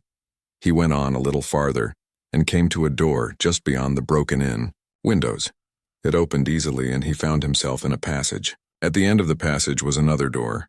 He opened it and found himself in the hall again. And, of course, that's the quickest way of the three, he said to himself. Through the hall and out at the back. Turn to the left and there you are. Instead of which we ran the longest way round the house. Why? Was it to give Mark more time in which to escape? Only in that case, why run? Also, how did Kaylee know then that it was Mark who was trying to escape? If he had guessed, well, not guessed, but been afraid, that one had shot the other, it was much more likely that Robert had shot Mark. Indeed, he had admitted that this was what he thought. The first thing he had said when he turned the body over was, "Thank God, I was afraid it was Mark." But why should he want to give Robert time in which to get away? And again, why run if he did want to give him time? Antony went out of the house again to the lawns at the back and sat down on a bench in view of the office windows. Now then, he said, let's go through Kaylee's mind carefully and see what we get. Kaylee had been in the hall when Robert was shown into the office. The servant goes off to look for Mark and Kaylee goes on with his book. Mark comes down the stairs, warns Kaylee to stand by in case he is wanted, and goes to meet his brother. What does Kaylee expect? Possibly that he won't be wanted at all. Possibly that his advice may be wanted in the matter, say, of paying Robert's debts or getting him a passage back to Australia. Possibly that his physical assistance may be wanted to get an obstreperous Robert out of the house. Well, he sits there for a moment and then goes into the library. Why not? He is still within reach if wanted. Suddenly he hears a pistol shot. A pistol shot is the last noise you expect to hear in a country house. Very natural, then, that for the moment, he would hardly realize what it was. He listens and hears nothing more. Perhaps it wasn't a pistol shot after all. After a moment or two, he goes to the library door again. The profound silence makes him uneasy now. Was it a pistol shot? Absurd. Still, no harm in going into the office on some excuse just to reassure himself. So he tries the door and finds it locked. What are his emotions now? Alarm, uncertainty, something is happening. Incredible though it seems, it must have been a pistol shot. He is banging at the door and calling out to Mark, and there is no answer. Alarm, yes. But alarm for whose safety? Mark's, obviously. Robert is a stranger. Mark is an intimate friend. Robert has written a letter that morning, the letter of a man in a dangerous temper. Robert is the tough customer, Mark the highly civilized gentleman. If there has been a quarrel, it is Robert who has shot Mark. He bangs at the door again. Of course, to Antony, coming suddenly upon this scene, Kaylee's conduct had seemed rather absurd, but then, just for the moment, Kaylee had lost his head. Anybody else might have done the same. But as soon as Antony suggested trying the windows, Kaylee saw that that was the obvious thing to do. So he leads the way to the windows, the longest way. Why? To give the murderer time to escape? If he had thought then that Mark was the murderer, perhaps, yes. But he thinks that Robert is the murderer. If he is not hiding anything, he must think so. Indeed, he says so, when he sees the body. I was afraid it was Mark, he says, when he finds that it is Robert who is killed. No reason, then, for wishing to gain time. On the contrary, every instinct would urge him to get into the room as quickly as possible and seize the wicked Robert. Yet he goes the longest way round. Why? And then why run? That's the question, said Antony to himself as he filled his pipe. And bless me if I know the answer. It may be, of course, that Cayley is just a coward. He was in no hurry to get close to Robert's revolver, and yet wanted me to think that he was bursting with eagerness. That would explain it, but then that makes Cayley out a coward, is he? At any rate, he pushed his face up against the window bravely enough. No, I want a better answer than that. He sat there with his unlit pipe in his hand, thinking. There were one or two other things in the back of his brain, waiting to be taken out and looked at. For the moment, he left them undisturbed. They would come back to him later when he wanted them. He laughed suddenly and lit his pipe. I was wanting a new profession, he thought, and now I've found it. Antony Gillingham, our own private sleuth hound. I shall begin today. Whatever Antony Gillingham's other qualifications for his new profession, he had at any rate a brain which worked clearly and quickly. And this clear brain of his had already told him that he was the only person in the house at that moment who was unhandicapped in the search for truth. The inspector had arrived in it to find a man dead and a man missing. It was extremely probable, no doubt, that the missing man had shot the dead man, but it was more than extremely probable. It was almost certain that the inspector would start with the idea that this extremely probable solution was the one true solution, and that in consequence, he would be less disposed to consider without prejudice any other solution. As regards all the rest of them, Cayley, the guests, the servants, they also were prejudiced. In favor of Mark, or possibly for all he knew against Mark, in favor of or against each other. They had formed some previous opinion, from what had been said that morning, of the sort of man Robert was. No one of them could consider the matter with an unbiased mind. But Antony could. He knew nothing about Mark. He knew nothing about Robert. He had seen the dead man before he was told who the dead man was. He knew that a tragedy had happened before he knew that anybody was missing. Those first impressions, which are so vitally important, had been received solely on the merits of the case. They were founded on the evidence of his senses, not on the evidence of his emotions or of other people's senses. He was in a much better position for getting at the truth than was the inspector. It is possible that, in thinking this, Antony was doing Inspector Birch a slight injustice. Birch was certainly prepared to believe that Mark had shot his brother. Robert had been shown into the office, witness Audrey. Mark had gone into Robert, witness Cayley. Mark and Robert had been heard talking, witness Elsie. There was a shot, witness everybody. The room had been entered and Robert's body had been found, witness Cayley and Gillingham. And Mark was missing. Obviously, then, Mark had killed his brother, accidentally as Cayley believed or deliberately as Elsie's evidence seemed to suggest. There was no point in looking for a difficult solution to a problem when the easy solution had no flaw in it. But at the same time, Birch would have preferred the difficult solution simply because there was more credit attached to it. A sensational arrest of somebody in the house would have given him more pleasure than a commonplace pursuit of Mark Ablett across country. Mark must be found, guilty or not guilty. But there were other possibilities. It would have interested Antony to know that just at the time when he was feeling rather superior to the prejudiced inspector, the inspector himself was letting his mind dwell lovingly upon the possibilities in connection with Mr. Gillingham. Was it only a coincidence that Mr. Gillingham had turned up just when he did? And Mr. Beverley's curious answers when asked for some account of his friend. An assistant in a tobacconist's, a waiter. An odd man, Mr. Gillingham, evidently. It might be as well to keep an eye on him. Chapter 6. Outside or inside?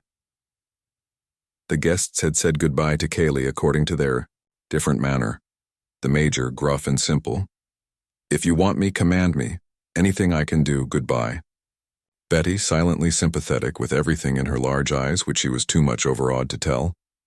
Mrs. Calladine protesting that she did not know what to say but apparently finding plenty, and Miss Norris crowding so much into one despairing.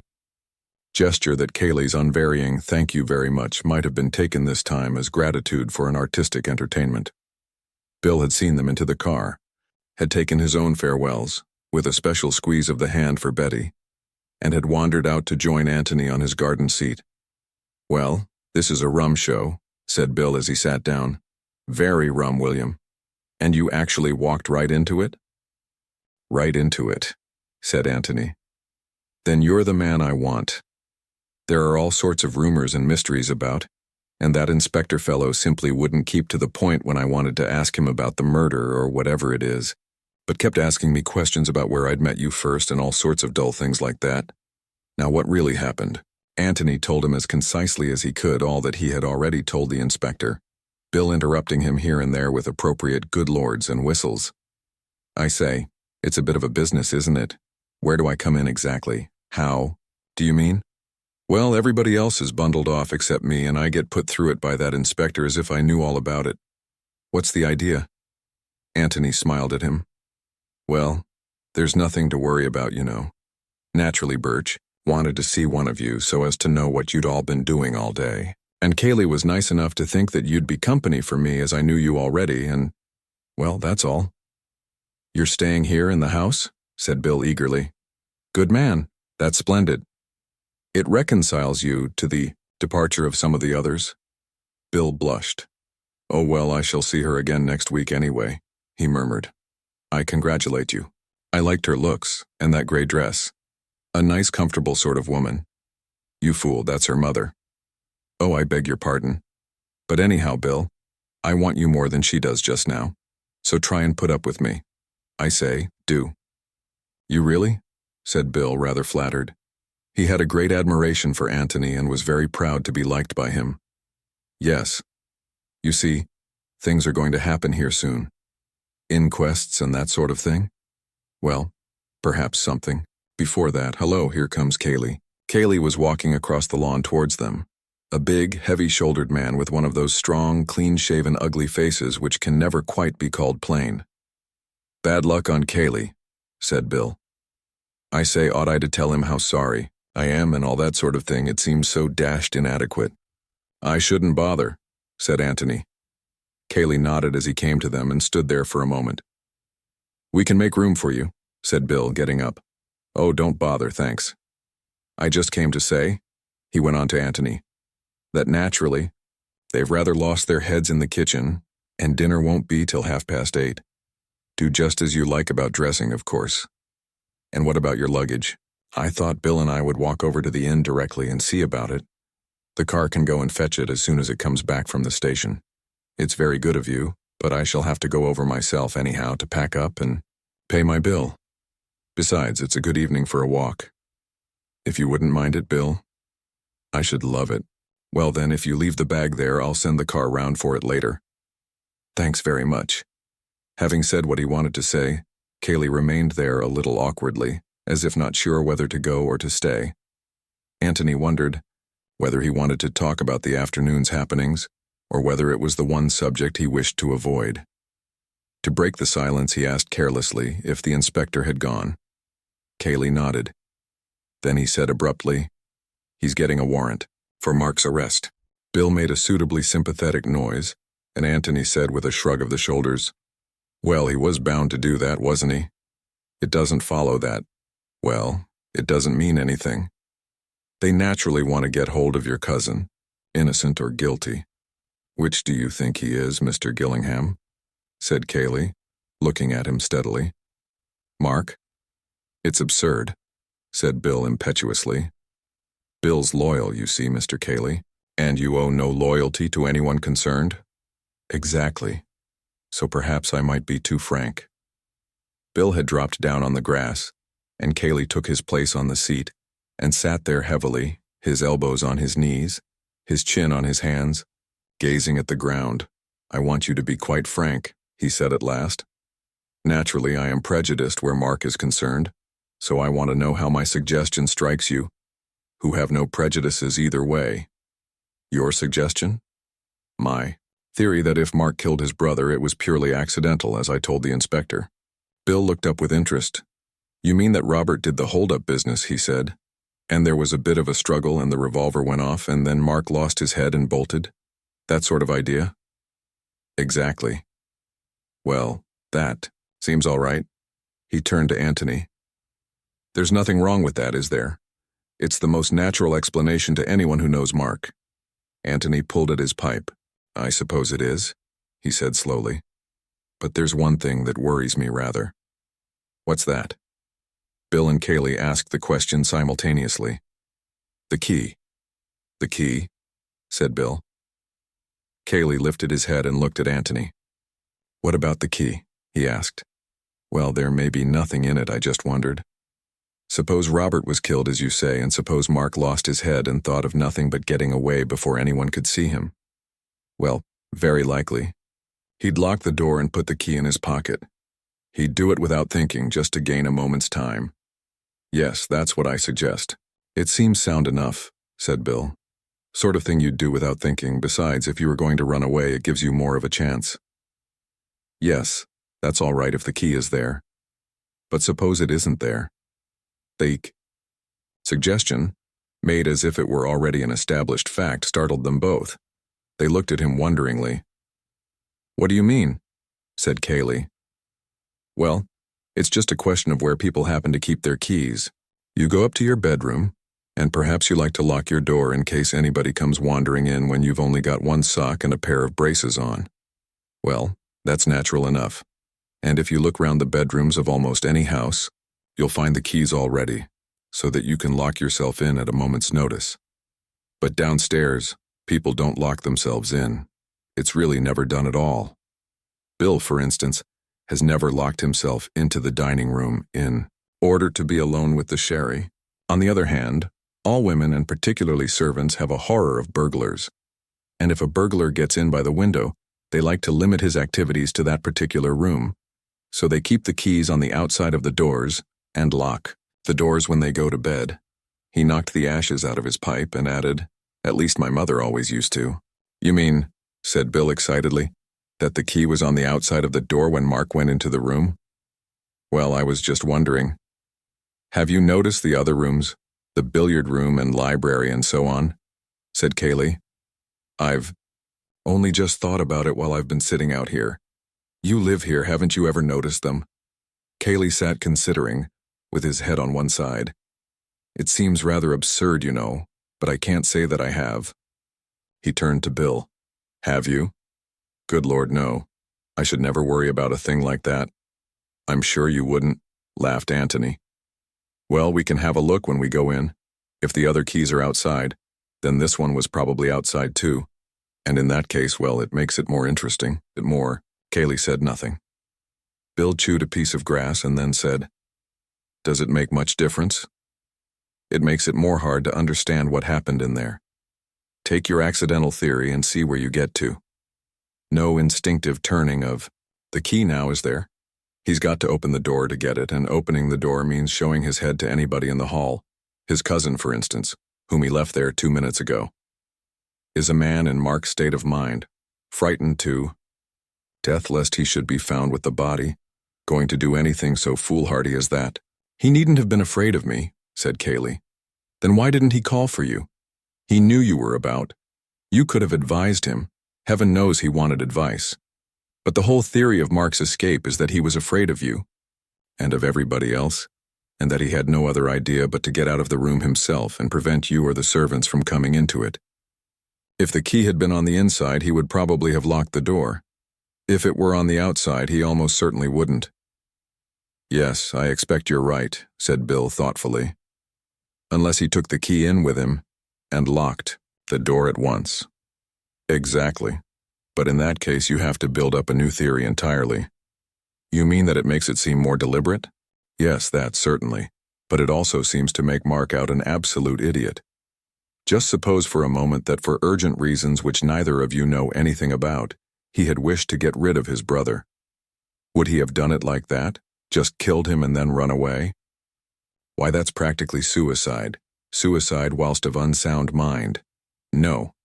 If you really wanted to remove an undesirable brother, you would do it a little bit more cleverly than that.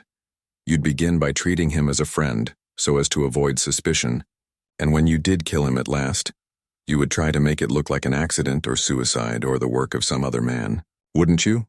You mean you'd give yourself a bit of a run for your money? Yes, that's what I mean. If you were going to do it deliberately, that is to say, and lock yourself in before you began. Cayley had been silent, apparently, thinking over this new idea. With his eyes still on the ground, he said now, I hold to my opinion that it was purely accidental and that Mark lost his head and ran away. But what about the key? Asked Bill. We don't know yet that. The keys were outside. I don't at all agree with Mr. Gillingham that the keys of the downstairs rooms are always outside the doors. Sometimes they are, no doubt. But I think we shall probably find that these are inside. Oh, well, of course, if they are inside, then your original theory is probably the correct one. Having often seen them outside, I just wondered. That's all. You asked me to be quite frank, you know, and tell you what I thought. But no doubt you're right, and we shall find them inside, as you say.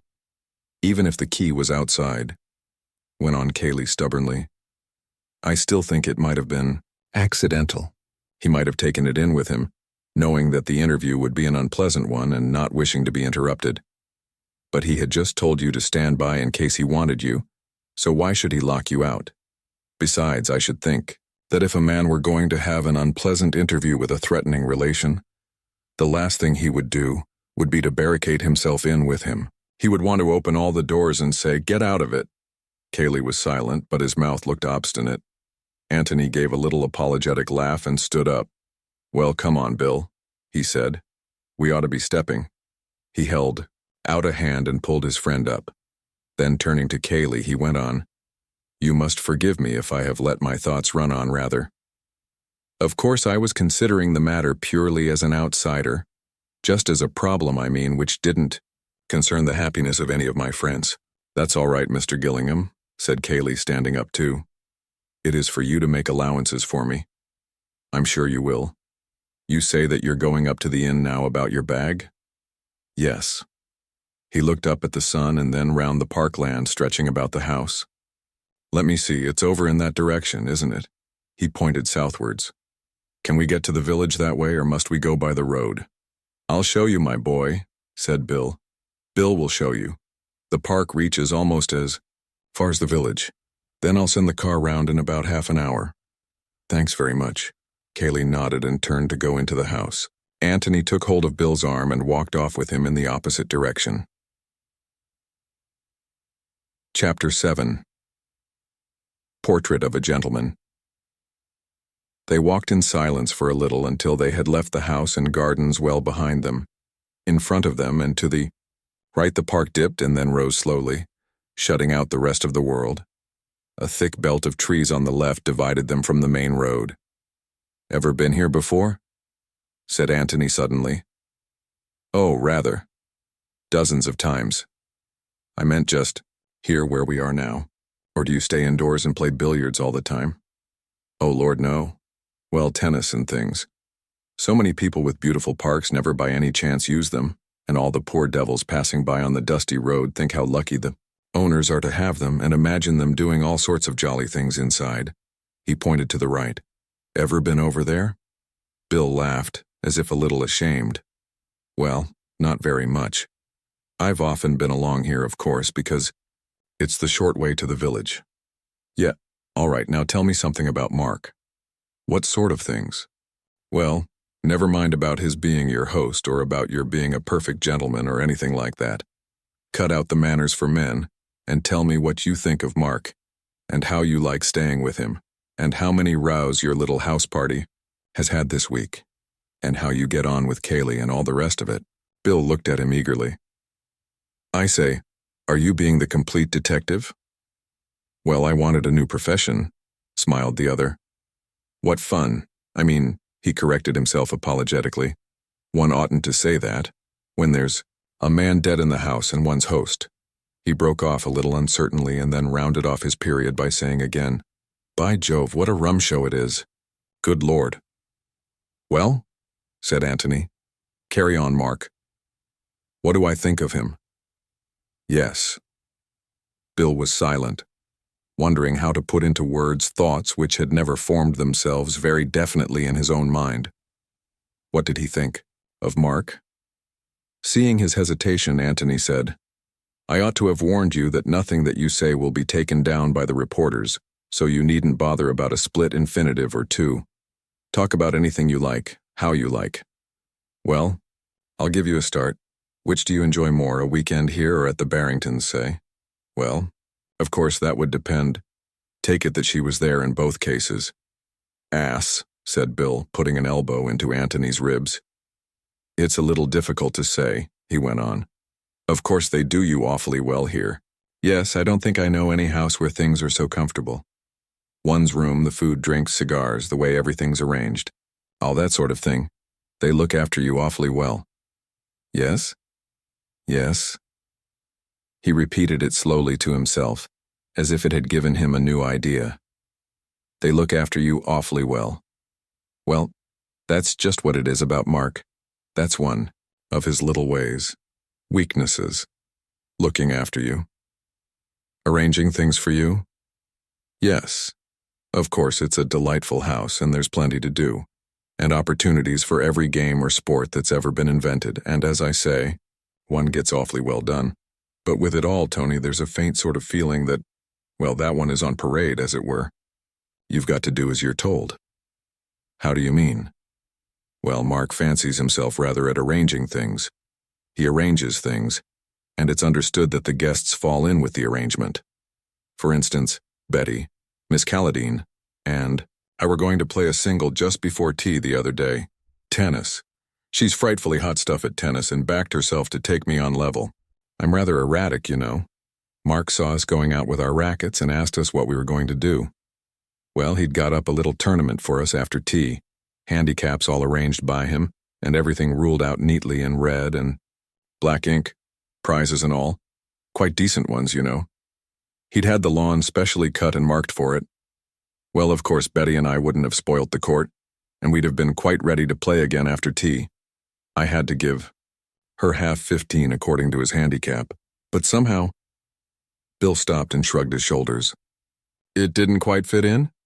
No. It spoilt the effect of his tournament. Took the edge off it just a little, I suppose he felt. So we didn't play. He laughed and added, It would have been as much as our place was worth to have played. Do you mean you wouldn't have been asked here again? Probably. Well, I don't know. Not for some time anyway. Really, Bill? Oh, rather. He's a devil for taking offense. That Miss Norris, did you see her? She's done for herself. I don't mind betting what you like that she never comes here again. Why? Bill laughed to himself. We were all in it, really. At least Betty and I were.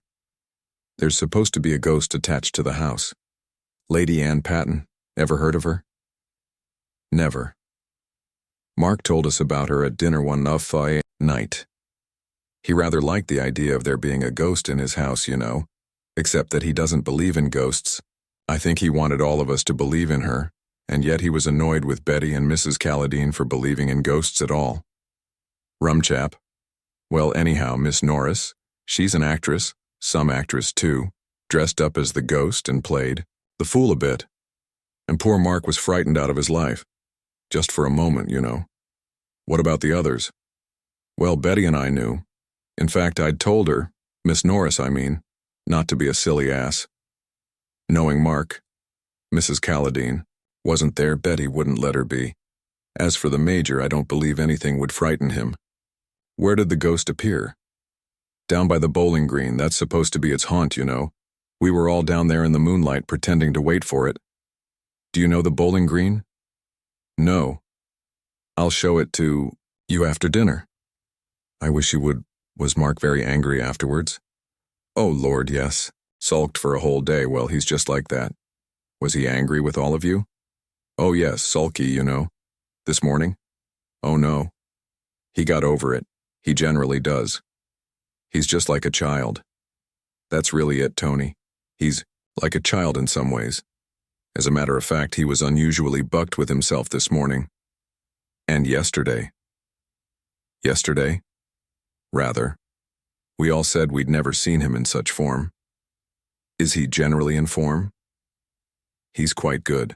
Company, you know, if you take him the right way. He's rather vain and childish, well, like I've been telling you, and self-important, but quite amusing in his way, and—" Bill broke off suddenly. "I say, it really is the limit talking about your host like this.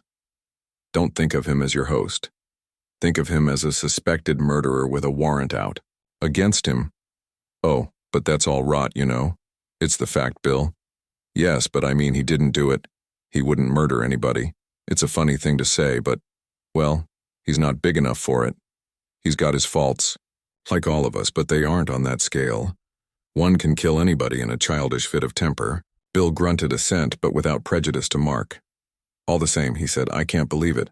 That he would do it deliberately, I mean. Suppose it was an accident, as Kaylee says. Would he lose his head and run away?" Bill considered, for a moment. "Yes, I really think he might, He nearly ran away when he saw the ghost. Of course, that's different, rather." "Oh, I don't know. In each case, it's a question of obeying your instinct instead of your reason." They had left the open land and were following a path through the bordering trees. Two abreast was uncomfortable, so Antony dropped behind, and further conversation was postponed until they were outside the boundary fence and in the high road. The road sloped gently down to the village of Woodham, a few red-roofed cottages and the gray tower of a church showing above the green. "Well now," said Antony, as they stepped out more quickly. "What about Kaylee?" "How do you mean, what about him? I want to see him." "I can see Mark perfectly, thanks to you, Bill. You were wonderful. Now let's have Kaylee's character. Kaylee from within." Bill laughed in pleased embarrassment and protested that he was not a blooming novelist. "Besides," he added, "Mark's easy. Kaylee's one of these heavy, quiet people who might be thinking about anything. Mark gives himself away. Ugly, black-jawed devil, isn't he? Some women like that type of ugliness." "Yes, that's true. Between ourselves, I think there's one here who does. Rather a pretty girl at Yallin's." He waved his left hand. "Down that way." "What's Yallin's?" "Well, I suppose it used to be a farm belonging to a bloke called Jalland, but now it's a country cottage belonging to a widow called Norbury. Mark and Kaylee used to go there a good deal together. Miss Norbury, the girl, has been here once or twice for tennis. Seemed to prefer Kaylee to the rest of us, but of course he hadn't much time for that sort of thing." "What sort of thing?" "Walking about with a pretty girl and asking her if she's been to any theaters lately. He nearly always had something to do." "Mark kept him busy?" "Yes, Mark never seemed quite happy unless he had Kaylee doing something for him. He was quite lost and helpless without him. And funnily enough, Kaylee seemed lost without Mark." "He was fond of him?" "Yes, I should say so. In a protective kind of way. He'd sized Mark up, of course. His vanity, his self-importance, his amateurishness and all the rest of it. But he liked looking after him and he knew how to manage him." "Yes." "What sort of terms was he on with the guests, you and Miss Norris and all of them?" "Just polite and rather silent, keeping himself to himself. We didn't see so very much of him except at meals. We were here to enjoy ourselves and, well, he wasn't." "He wasn't there when the ghost walked?" "No. I heard Mark calling for him when he went back to the house. I expect Kaylee stroked down his feathers a bit and told him that girls will be girls. Hallo, here we are." They went into the inn, and while Bill made himself pleasant to the landlady, Antony went upstairs to his room. It appeared that he had not very much packing to do after all. He returned his brushes to his bag, glanced round to see that nothing else had been taken out, and went down again to settle his bill. He had decided to keep on his room for a few days, partly to save the landlord and his wife the disappointment of losing a guest so suddenly, partly in case he found it undesirable later on to remain at the Red House. For he was taking himself seriously as a detective.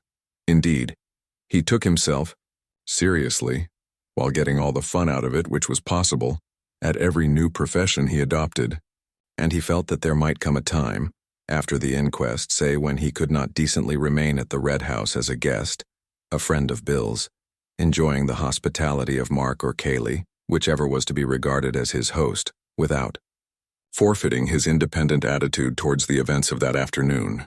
At present he was staying in the house merely as a necessary witness, and, since he was there, Kaylee could not object to him using his eyes.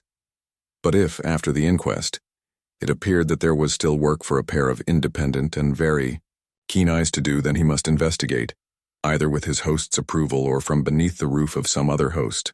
The landlord of the George, for instance, who had no feelings in the matter. For of one thing Antony was certain. Cayley knew more than he professed to know.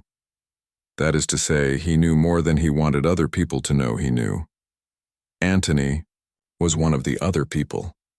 If therefore he was for trying to find out what it was that Cayley knew, he could hardly expect Cayley's approval of his labors. It would be the George, then, for Antony after the inquest. What was the truth? Not necessarily discreditable to Cayley, even though he were hiding something. All that could be said against him at the moment was that he had gone the longest way round to get into the locked office, and that this did not fit in with what he had told the inspector. But it did fit in with the theory that he had been an accessory after the event, and that he wanted, while appearing to be in a hurry, to give his cousin as much time as possible in which to escape. That might not be the true solution, but it was at least a workable one. The theory which he had suggested to the inspector was not.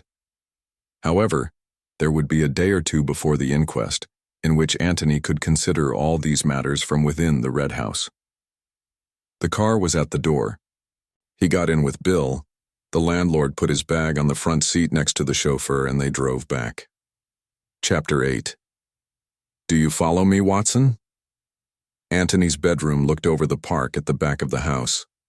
The blinds were not yet drawn. While he was changing his clothes for dinner, and at various stages of undress he would pause and gaze out of the window, sometimes smiling to himself, sometimes frowning, as he turned over in his mind all the strange things that he had seen that day. He was sitting on his bed in shirt and trousers, absently smoothing down his thick black hair with his brushes, when Bill shouted an "Hello" through the door, and came in. "I say, buck up, old boy, I'm hungry," he said. Antony stopped smoothing himself and looked up at him thoughtfully. "Where's Mark?" he said. "Mark? You mean Cayley?" Antony corrected himself with a little laugh. "Yes, I mean Cayley. Is he down?" "I say, I shan't be a moment, Bill." He got up from the bed and went on briskly with his dressing. "Oh, by the way," said Bill, taking his place on the bed, "your idea about the keys is a washout." "Why? How do you mean?" "I went down just now and had a look at them. We were asses not to have thought of it when we came in. The library key is outside, but all the others are inside." "Yes, I know." "You devil, I suppose you did think of it then." "I did, Bill," said Antony apologetically. "Bother, I hoped you'd forgotten." "Well, that knocks your theory on the head, doesn't it?" "I never had a theory. I only said that if they were outside, it would probably mean that the office key was outside, and that in that case, Cayley's theory was knocked on the head. Well, now it isn't, and we don't know anything. Some were outside and some inside, and there you are. It makes it much less exciting. When you were talking about it on the lawn, I really got quite keen on the idea of the key being outside, and Mark taking it in with him." "It's going to be exciting enough," said Antony mildly, as he transferred his pipe and tobacco into the pocket of his black coat. "Well, let's come down. I'm ready now." Cayley was waiting for them in the hall. He made some polite inquiry as to the guests' comfort, and the three of them fell into a casual conversation about houses in general, and the Red House in particular. "You were quite right about the keys," said Bill during a pause. He was less able than the other two, perhaps because he was younger than they, to keep away from the subject which was uppermost in the minds of them all. "Keys?" said Cayley blankly. "We were wondering whether they were outside or inside." Oh, yes." He looked slowly round the hall, at the different doors, and then smiled in a friendly way at Antony. "We both seem to have been right, Mr. Gillingham, so we don't get much farther." "No." He gave a shrug. "I just wondered, you know. I thought it was worth mentioning." "Oh, quite. Not that you would have convinced me, you know. Just as Elsie's evidence doesn't convince me." "Elsie?" said Bill excitedly. Antony looked inquiringly at him, wondering who Elsie was. "One of the housemaids," explained Cayley. "You didn't hear what she told the inspector? Of course, as I told Birch, girls of that class make things up, but he seemed to think she was genuine." "What was it?" said Bill. Kaylee told them of what Elsie had heard through the office door that afternoon. "You were in the library then, of course," said Antony, rather to himself than to the other. "She might have gone through the hall without your hearing." "Oh, I've no doubt she was there and heard voices, perhaps heard those very words, but—" He broke off and then added impatiently, "It was accidental. I know it was accidental. What's the good of talking? As if Mark was a murderer?" Dinner was announced at that moment, and as they went in, he added, "What's the good of talking about it at all if it comes to that?" "What indeed?" said Antony, and to Bill's great disappointment, they talked of books and politics during the meal. Kaylee made an excuse for leaving them as soon as their cigars were alight. He had business to attend to, as was natural. Bill would look after his friend. Bill was only too willing. He offered to beat Antony at billiards, to play him at piquet, to show him the garden by moonlight, or indeed to do anything else with him that he required. "Thank the Lord you're here," he said piously. "I couldn't have stood it alone." "Let's go outside," suggested Antony. "It's quite warm, somewhere where we can sit down, right away from the house. I want to talk to you." "Good man. What about the bowling green?" "Oh, you were going to show me that anyhow, weren't you? Is it somewhere where we can talk without being overheard?" "Rather, the ideal place. You'll see." They came out of the front door and followed the drive to the left. Coming from Woodham, Antony had approached the house that afternoon from the other side. The way they were going now would take them out at the opposite end of the park, on the high road to Stanton, a country town some 3 miles away. They passed by a gate and a gardener's lodge, which marked the limit of what auctioneers like to call the ornamental grounds of the estate. And then the open park was before them. "Sure we haven't missed it?" said Antony. The park lay quietly in the moonlight on either side of the drive, wearing a little way ahead of them a deceptive air of smoothness, which retreated always as they advanced. "Rum, isn't it?" said Bill. "An absurd place for a bowling green, but I suppose it was always here." "Yes, but always where? It's short enough for golf, perhaps, but—" "Hallo." They had come to the place. The road bent round to the right, but they kept straight on over a broad grass path for 20 yards, and there in front of them was the green. A dry ditch 10 feet wide and 6 feet deep surrounded it, except in the one place where the path went forward. 2 or 3 grass steps led down to the green, on which there was a long wooden bench for the benefit of spectators. "Yes, it hides itself very nicely," said Antony. "Where do you keep the bowls?" "In a sort of summer house place round here." They walked along the edge of the green until they came to it, a low wooden bunk which had been built into one wall of the ditch. Jolly view." Bill laughed. "Nobody sits there. It's just for keeping things out of the rain." They finished their circuit of the green. "Just in case anybody's in the ditch," said Antony, and then sat down on the bench. "Now then," said Bill, "we are alone. Fire ahead." Antony smoked thoughtfully for a little. Then he took his pipe out of his mouth and turned to his friend. "Are you prepared to be the complete Watson?" he asked. "Watson? Do you follow me, Watson? That one. Are you prepared to have quite obvious things explained to you? To ask futile questions? To give me chances of scoring off you? To make brilliant discoveries of your own 2 or 3 days after I have made them myself? All that kind of thing? Because it all helps." "My dear Tony," said Bill delightedly. "Need you ask?" Antony said nothing, and Bill went on happily to himself. "I perceive from the strawberry mark on your shirt front that you had strawberries for dessert. Holmes, you astonish me. Tut tut, you know. My methods. Where is the tobacco?" "The tobacco is in the Persian slipper." "Can I leave my practice for a week?" "I can." Antony smiled and went on smoking. After waiting hopefully for a minute or two, Bill said in a firm voice, "Well then, Holmes, I feel bound to ask you if you have deduced anything. Also, whom do you suspect?" Antony began to talk. "Do you remember?" he said. "One of Holmes's little scores over Watson about the number of steps up to the Baker Street lodging. Poor old Watson had been up and down them 1,000 times, but he had never thought of counting them, whereas Holmes had counted them as a matter of course, and knew that there were 17. And that was supposed to be the difference between observation and non-observation. Watson was crushed again, and Holmes appeared to him more amazing than ever. Now, it always seemed to me that in that matter Holmes was the ass, and Watson the sensible person. What on earth is the point of keeping in your head an unnecessary fact like that? If you really want to know at any time the number of steps to your lodging, you can ring up your landlady and ask her. I've been up and down the steps of the club 1,000 times, but if you ask me to tell you at this moment how many steps there are, I couldn't do it. Could you? I certainly couldn't, said Bill. But if you really wanted to know, said Antony casually with a sudden change of voice, I could find out for you without even bothering to ring up the hall porter. Bill was puzzled as to why they were talking about the club steps, but he felt it his duty to say that he did want to know how many they were. Right, said Antony. I'll find out. He closed his eyes. I'm walking up St. James's Street, he said slowly. Now I've come to the club and I'm going past the smoking room. Windows 1, 2, 3, 4. Now I'm at the steps.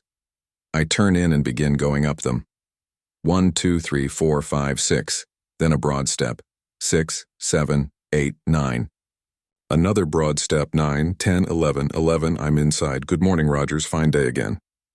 With a little start, he opened his eyes and came back again to his present surroundings. He turned to Bill with a smile. 11, he said. Count them the next time you're there. 11, and now I hope I shall forget it again.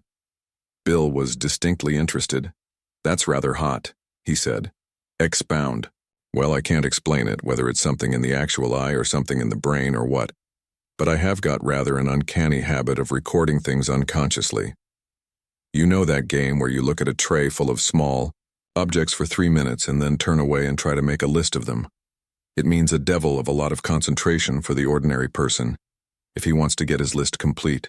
But in some odd way, I manage to do it without concentration at all. I mean that my eyes seem to do it without the brain consciously taking any part. I could look at the tray, for instance, and talk to you about golf at the same time, and still get my list right. I should think that's rather a useful gift for an amateur detective. You ought to have gone into the profession before. Well, it is rather useful. It's rather surprising, you know, to a stranger. Let's surprise Cayley with it, shall we? How? Well, let's ask him. Antony stopped and looked at Bill comically.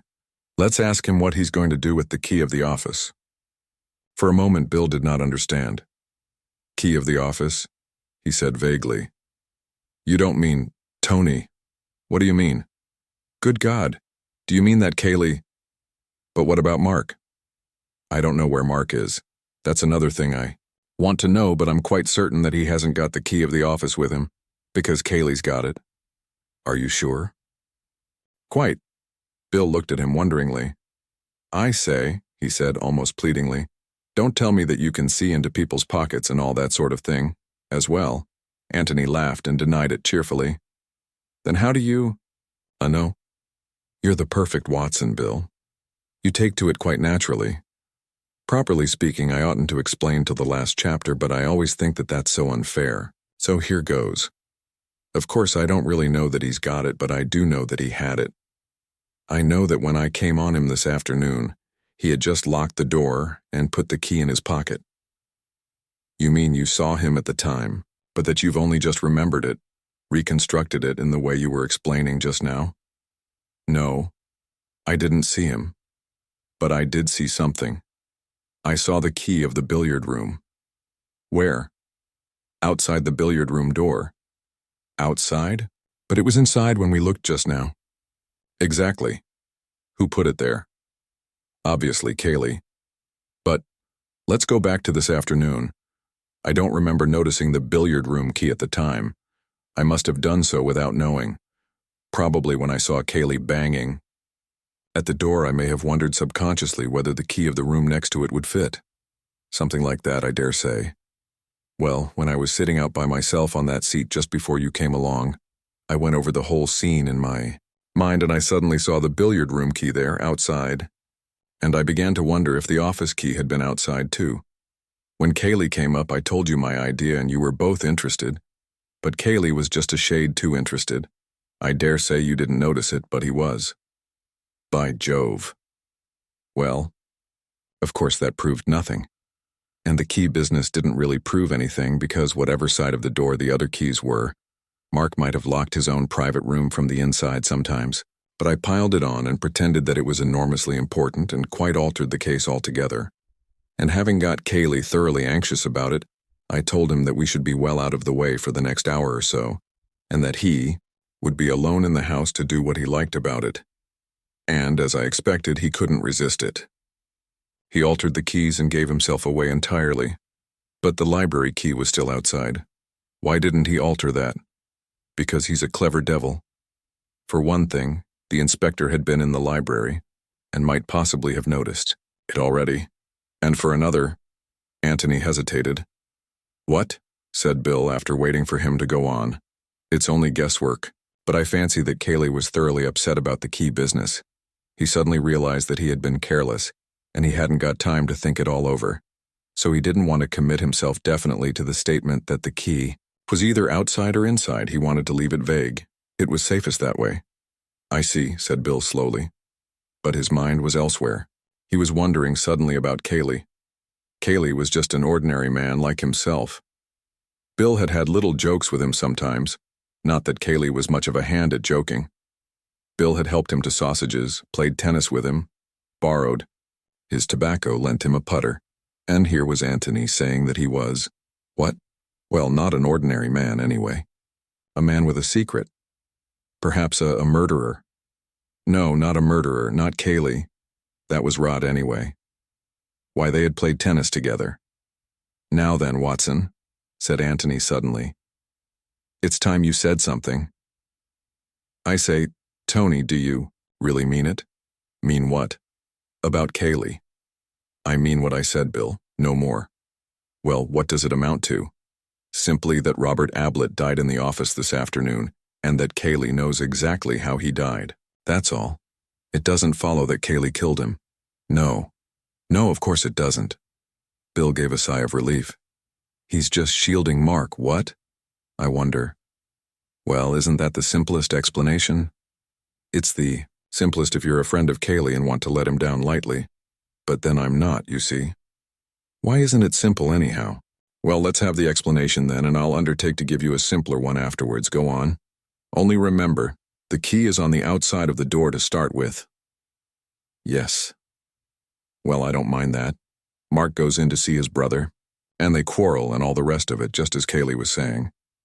Kaylee hears the shot, and in order to give Mark time to get away, locks the door, puts the key in his pocket, and pretends that Mark has locked the door, and that he can't get in. How's that?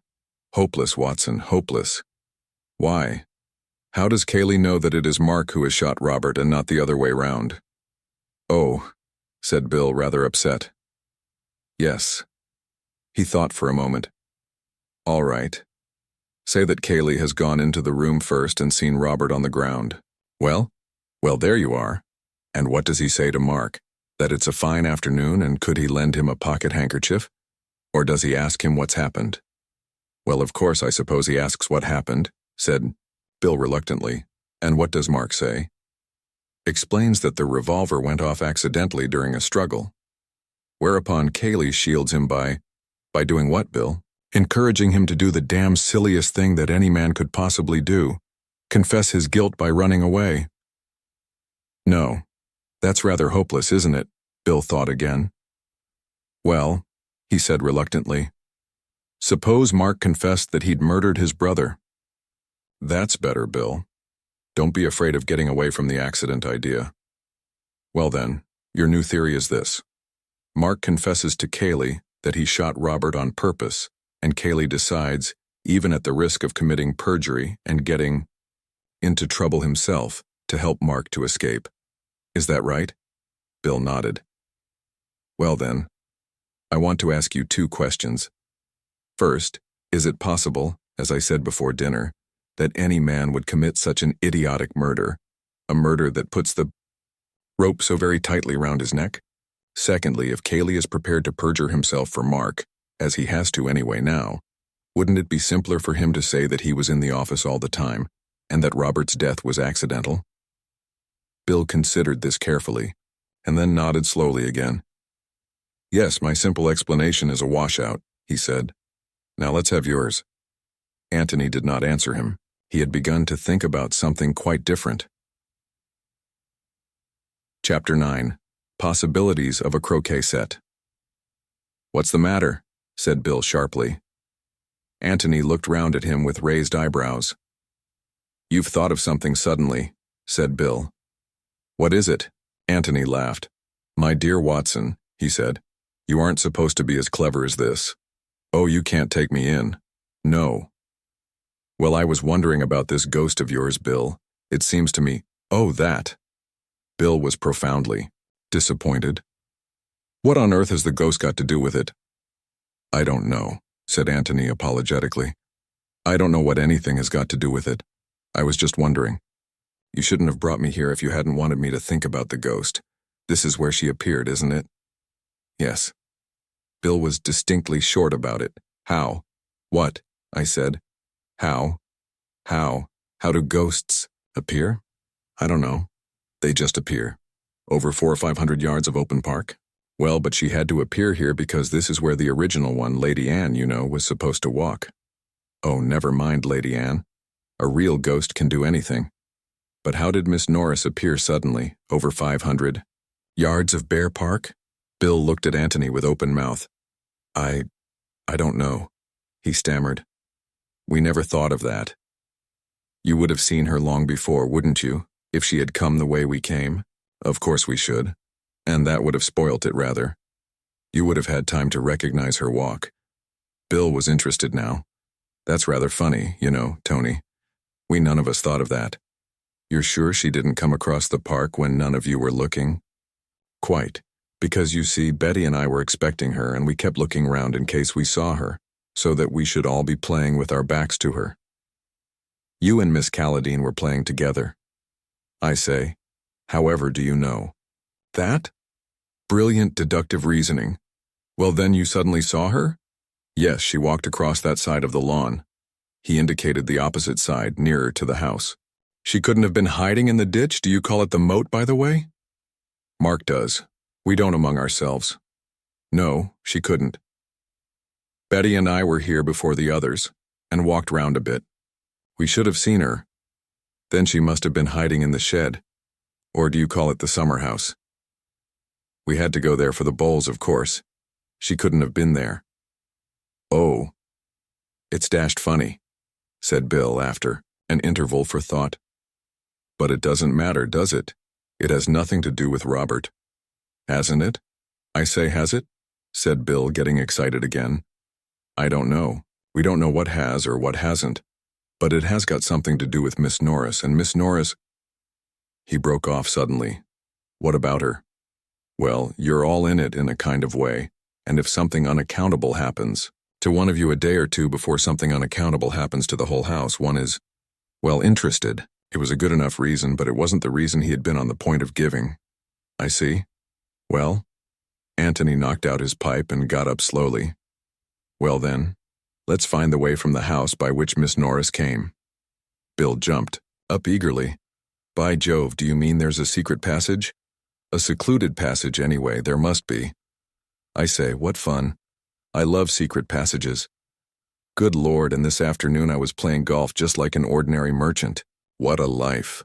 Secret passages. They made their way down into the ditch.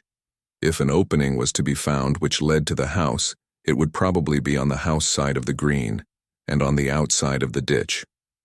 The most obvious place at which to begin the search was the shed where the bowls were kept. It was a tidy place, as anything in Mark's establishment would be. There were 2 boxes of croquet things, one of them with the lid open as if the balls and mallets and hoops, neatly enough put away though, had been recently used. A box of bowls, a small lawnmower, a roller and so forth. A seat ran along the back of it, whereon the bowls players could sit when it rained. Antony tapped the wall at the back. This is where the passage ought to begin. It doesn't sound very hollow, does it? It needn't begin here at all, need it? Said Bill, walking round with bent head and tapping the other walls. He was just too tall to stand upright in the shed. There's only one reason why it should, and that is that it would save us the trouble of looking anywhere else for it. Surely Mark didn't let you play croquet on his bowling green? He pointed to the croquet things. He didn't encourage it at one time, but this year he got rather keen about it. There's really nowhere else to play. Personally, I hate the game. He wasn't very keen on bowls, you know, but he liked calling it the bowling green and surprising his visitors with it. Antony laughed. I love you on Mark, he said. You're priceless. He began to feel in his pockets for his pipe and tobacco, and then suddenly stopped and stiffened to attention. For a moment he stood listening, with his head on one side, holding up a finger to bid Bill listen too. What is it? Whispered Bill. Antony waved him to silence and remained listening. Very quietly he went down on his knees and listened again. Then he put his ear to the floor. He got up and dusted himself quickly, walked across to Bill and whispered in his ear, Footsteps. Somebody coming. When I begin to talk, back me up. Bill nodded. Antony gave him an encouraging pat on the back and stepped firmly across to the box of bowls, whistling loudly to himself. He took the bowls out, dropped one with a loud bang on the floor, said, Oh, Lord, and went on. I say, Bill, I don't think I want to play bowls after all. Well, why did you say you did? Grumbled Bill. Antony flashed a smile of appreciation at him. Well, I wanted to when I said I did, and now I don't want to. Then what do you want to do? Talk. Oh, righto, said Bill eagerly. There's a seat on the lawn, I saw it. Let's bring these things along in case we want to play after all. Righto, said Bill again. He felt safe, with that, not wishing to commit himself until he knew what he was wanted to say. As they went across the lawn, Antony dropped the bowls and took out his pipe. Got a match? He said loudly. As he bent his head over the match, he whispered, There'll be somebody listening to us. You take the Cayley view. And then went on in his ordinary voice. I don't think much of your matches, Bill. And struck another. They walked over to the seat and sat down. What a heavenly night, said Antony. Ripping. I wonder where that poor devil Mark is now. It's a rum business. You agree with Cayley that it was an accident? Yes. You see, I know Mark. Antony produced a pencil and a piece of paper and began to write on his knee, but while he wrote, he talked. He said that he thought Mark had shot his brother in a fit of anger, and that Cayley knew, or anyhow guessed this, and had tried to give his cousin a chance of getting away. Mind you, I think he's right. I think it's what any of us would. I shan't give it away, of course, but somehow, there are one or two little things which make me think that Mark really did shoot his brother. I mean, other than accidentally. Murdered him? Well, manslaughtered him anyway, I may be wrong. Anyway, it's not my business. But why do you think so? Because of the keys. Oh, the keys are a washout. Still, it was a brilliant idea of mine, wasn't it? And it would have been rather a score for me if they had all been outside. He had finished his writing and now passed the paper over to Bill. In the clear moonlight, the carefully printed letters could easily be read. Go on talking as if I were here. After a minute or two, turn round as if I were sitting on the grass. Behind you, but go on talking. I know you don't agree with me, Antony went on as Bill read, but you'll see that I'm right. Bill looked up and nodded eagerly. He had forgotten golf and Betty and all the other things which had made up his world lately. This was the real thing, this was life. Well, he began deliberately, the whole point is that I know Mark. Now, Mark. But Antony was off the seat and letting himself gently down into the ditch. His intention was to crawl round it until the shed came in sight. The footsteps, which he had heard, seemed to be underneath the shed. Probably there was a trapdoor of some kind in the floor. Whoever it was would have heard their voices and would probably think it worthwhile to listen to what they were saying. He might do this merely by opening the door a little without showing himself, in which case Antony would have found the entrance to the passage without any trouble to himself. But when Bill turned his head and talked over the back of the seat, it was probable that the listener would find it necessary to put his head outside in order to hear, and then Antony would be able to discover who it was. Moreover, if he should, venture out of his hiding place altogether and peep at them over the top of the bank, The fact that Bill was talking over the back of the seat would mislead the watcher into thinking that Antony was still there, sitting on the grass, no doubt. Behind the seat, swinging his legs over the side of the ditch. He walked quickly but very silently along the half-length of the bowling green to the first corner, passed cautiously round, and then went even more carefully along the width of it to the second corner. He could hear Bill hard at it, arguing from his knowledge of Mark's character that this, that, and the other must have happened, and he smiled appreciatively to himself. Bill was a great conspirator worth 100 Watsons. As he approached the second corner, he slowed down and did the last few yards on hands and knees. Then, lying at full length, inch by inch, his head went round the corner. The shed was 2 or 3 yards to his left on the opposite side of the ditch. From where he lay, he could see almost entirely inside it. Everything seemed to be as they left it. The bowls box, the lawn mower, the roller, the open croquet box, By Jove, said Antony to himself. That's neat. The lid of the other croquet box was open too. Bill was turning round now. His voice became more difficult to hear. You see what I mean? He was saying. If Kaylee, and out of the second croquet box came Kaylee's black head. Antony wanted to shout his applause. It was neat, devilish neat. For a moment he gazed, fascinated, at that wonderful new kind of croquet ball which had appeared so dramatically out of the box and then reluctantly wriggled himself back. There was nothing to be gained by staying there, and a good deal to be lost, for Bill showed signs of running down. As quickly as he could, Antony hurried round the ditch and took up his place at the back of the seat. Then he stood up with a yawn, stretched himself, and said carelessly, Well, don't worry yourself about it, Bill, old man. I dare say you're right. You know Mark, and I don't, and that's the difference. Shall we have a game, or shall we go to bed? Bill looked at him for inspiration and, receiving it, said, Oh, just let's have one game, shall we? Right you are, said Antony. But Bill was much too excited to take the game, which followed, very seriously. Antony, on the other hand, seemed to be thinking of nothing but bowls. He played with great deliberation for 10 minutes, and then announced that he was going to bed. Bill looked at him anxiously. It's all right, laughed Antony. You can talk if you want to, just let's put him away first, though. They made their way down to the shed, and while Bill was putting the bowls away, Antony tried the lid of the closed croquet box. As he expected, it was locked. Now then, said Bill, as they were walking back to the house again, I'm simply bursting to know. Who was it? Kaylee. Good Lord, where? Inside one of the croquet boxes. Don't be an ass. It's quite true, Bill. He told the other what he had seen. But aren't we going to have a look at it? Asked Bill in great disappointment. I'm longing to explore. Aren't you? Tomorrow and tomorrow, and tomorrow. We shall see Kaylee coming along this way directly. Besides, I want to get in from the other end if I can.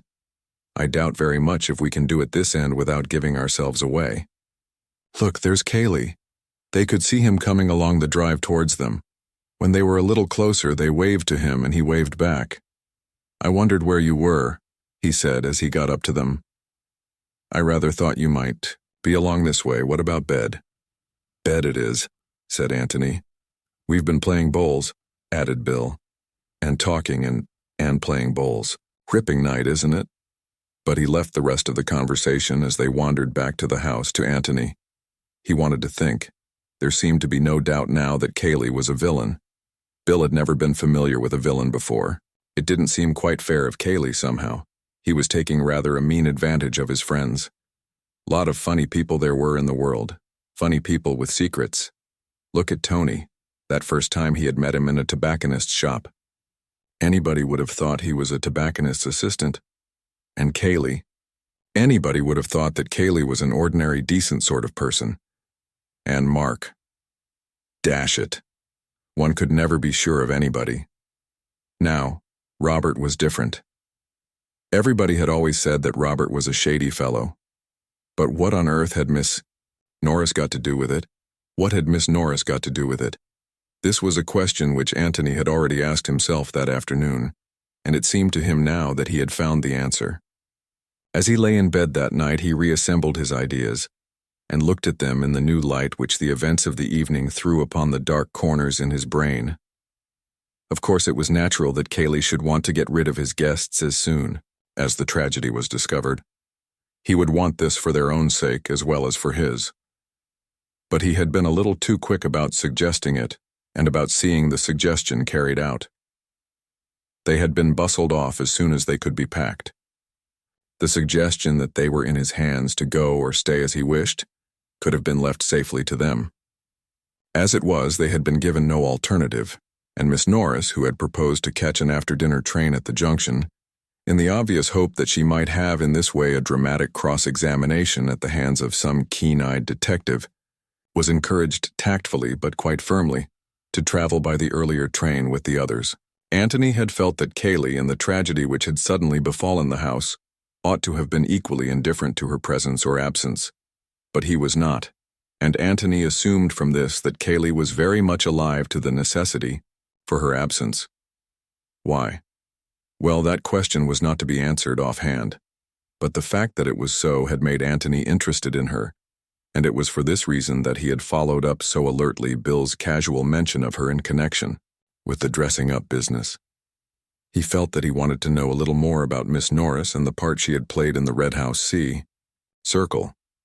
By sheer luck, as it seemed to him, he had stumbled on the answer to his question. Miss Norris was hurried away because she knew about the secret passage. The passage, then, had something to do with the mystery of Robert's death. Miss Norris had used it in order to bring off her dramatic appearance as the ghost. Possibly she had discovered it for herself. Possibly Mark had revealed it to her secretly one day, never guessing that she would make so unkind a use of it later on. Possibly Cayley, having been led into the joke of the dressing up, had shown her how she could make her appearance on the bowling green even more mysterious and supernatural. One way or another, she knew about the secret passage. So she must be hurried away. Why? Because if she stayed and talked, she might make some innocent mention of it, and Cayley did not want any mention of it. Why? Again, obviously because the passage or even the mere knowledge of its existence might provide a clue. I wonder if Mark's hiding there, thought Antony, and he went to sleep. Chapter 10. Mr. Gillingham Talks. Nonsense. Antony came down in a very good humor to breakfast next morning and found that his host was before him. Cayley looked up from his letters and nodded. "Any word of Mr. Ablett? Of Mark?" said Antony as he poured out his coffee. "No. The inspector wants to drag the lake this afternoon." "Oh, is there a lake?" There was just the flicker of a smile on Cayley's face, but it disappeared as quickly as it came. "Well, it's really a pond," he said. "But it was called the lake." "By Mark," thought Antony. Aloud he said, "What do they expect to find? They think that Mark—" He broke off and shrugged his shoulders. "May have drowned himself knowing that he couldn't get away, and knowing that he had compromised himself by trying to get away at all?" "Yes, I suppose so," said Cayley slowly. "I should have thought he would have given himself more of a run for his money. After all, he had a revolver. If he was determined not to be taken alive, he could always have prevented that. Couldn't he have caught a train to London before the police knew anything about it? He might just have managed it. There was a train. They would have noticed him at Woodham, of course, but he might have managed it at Stanton. He's not so well known there, naturally. The inspector has been inquiring. Nobody seems to have seen him. There are sure to be people who will say they did later on. There was never a missing man yet, but a dozen people come forward who swear to have seen him at a dozen different places at the same time." Cayley smiled. "Yes, that's true. Anyhow, he wants to drag the pond first," he added dryly. "From what I've read of detective stories, inspectors always do want to drag the pond first." "Is it deep?" "Quite deep enough," said Cayley as he got up. On his way to the door he stopped and looked at Antony. "I'm so sorry that we're keeping you here like this, but it will only be until tomorrow. The inquest is tomorrow afternoon. Do amuse yourself how you like till then. Beverly will look after you." "Thanks very much. I shall really be quite all right." Antony went on with his breakfast. Perhaps it was true that inspectors liked dragging ponds. But the question was, did Kaylee's like having them dragged? Was Kaylee anxious about it, or quite indifferent? He certainly did not seem to be anxious, but he could hide his feelings very easily beneath that heavy, solid face. And it was not often that the real Kaylee peeped out. Just a little too eager once or twice, perhaps. But there was nothing to be learnt from it this morning. Perhaps he knew that the pond had no secrets to give up. After all, inspectors were always dragging ponds. Bill came in noisily. Bill's face was an open book. Excitement was written all over it. "Well," he said eagerly as he sat down to the business of the meal. "What are we going to do this morning?" "Not talk so loudly, for one thing," said Antony. Bill looked about him apprehensively. "Was Kaylee under the table, for example? After last night, one never knew. He raised his eyebrows. "No. But one doesn't want to shout. One should modulate the voice, my dear William, while breathing gently from the hips. Thus one avoids those chest notes which have betrayed many a secret. In other words, pass the toast. You seem bright this morning." "I am. Very bright." Kaylee noticed it. Kaylee said, "Were it not that I have other business, I would come gathering nuts in May with thee. Fain would I gyrate round the mulberry bush and hop upon the little hills. But the waters of Jordan encompass me, and Inspector Birch tarries outside with his shrimping net. My friend William Beverley will attend thee anon. Farewell, a long farewell to all. Thy grape nuts." He then left up center. Enter W. Beverley R. "Are you often like this at breakfast?" "Almost invariably," said he with his mouth full. Exit W. Beverley L. "It's a touch of the sun, I suppose," said Bill, shaking his head sadly. "It's the sun and the moon and the stars, all acting together on an empty stomach. Do you know anything about the stars, Mr. Beverley? Do you know anything about Orion's belt, for instance? And why isn't there a star called Beverley's belt? Or a novel," said he, masticating. Re-enter W. Beverley through trapdoor. "Talking about trapdoors." "Don't," said Antony, getting up. "Some talk of Alexander and some of Hercules, but nobody talks about what's the Latin for trapdoor? Mensa, a table. You might get it from that. Well, Mr. Beverley," and he slapped him heartily on the back as he went past him, "I shall see you later. Kaylee says that you will amuse me, but so far you have not made me laugh once. You must try and be more amusing when you have finished your breakfast, but don't hurry. Let the upper mandibles have time to do the work." With those words, Mr. Gillingham then left the spacious apartment. Bill continued his breakfast with a slightly bewildered air. He did not know that Kaylee was smoking a cigarette outside the windows behind him, not listening perhaps, possibly not even overhearing, but within sight of Antony, who was not going to take any risks. So he went on with his breakfast, reflecting that Antony was a rum fellow, and wondering if he had dreamed only of the amazing things which had happened the day before. Antony went up to his bedroom to fetch his pipe. It was occupied by a housemaid, and he made a polite apology for disturbing her. Then he remembered. "Is it Elsie?" he asked, giving her a friendly smile. "Yes, sir," she said, shy but proud. She had no doubts as to why it was that she had achieved such notoriety. "It was you who heard Mr. Mark yesterday, wasn't it? I hope the inspector was nice to you." "Yes, thank you, sir." "It's my turn now. You wait," murmured Antony to himself. "Yes, sir, nasty-like," meaning to say his chance had come. "I wonder." "Well, that's what I heard, sir." "Truly." Antony looked at her thoughtfully and nodded. "Yes. I wonder. I wonder. Why?" "Why what, sir?" "Oh, lots of things, Elsie. It was quite an accident your being outside just then." Elsie blushed. She had not forgotten what Mrs. Stevens had said about it. "Quite, sir. In the general way I use the other stairs." "Of course." He had found his pipe and was about to go downstairs again when she stopped him. "I beg your pardon, sir, but will there be an inquest?" "Oh yes, tomorrow, I think." "Shall I have to give my evidence, sir?" "Of course, there's nothing to be frightened of." "I did hear it, sir, truly." "Why, of course you did. Who says you didn't? Some of the others, sir, Mrs. Stevens and all. Oh, that's just because they're jealous, said Antony with a smile. He was glad to have spoken to her because he had recognized at once the immense importance of her evidence. To the inspector, no doubt it had seemed only of importance, in that it had shown Mark to have adopted something of a threatening attitude towards his brother. To Antony it had much more significance. It was the only trustworthy evidence that Mark had been in the office at all that afternoon. For who saw Mark go into the office? Only Kaylee. And if Kaylee had been hiding the truth about the keys, why should he not be hiding the truth about Mark's entry into the office? Obviously, all Kaylee's evidence went for nothing. Some of it, no doubt, was true, but he was giving it, both truth and falsehood, with a purpose. What the purpose was, Antony did not know as yet.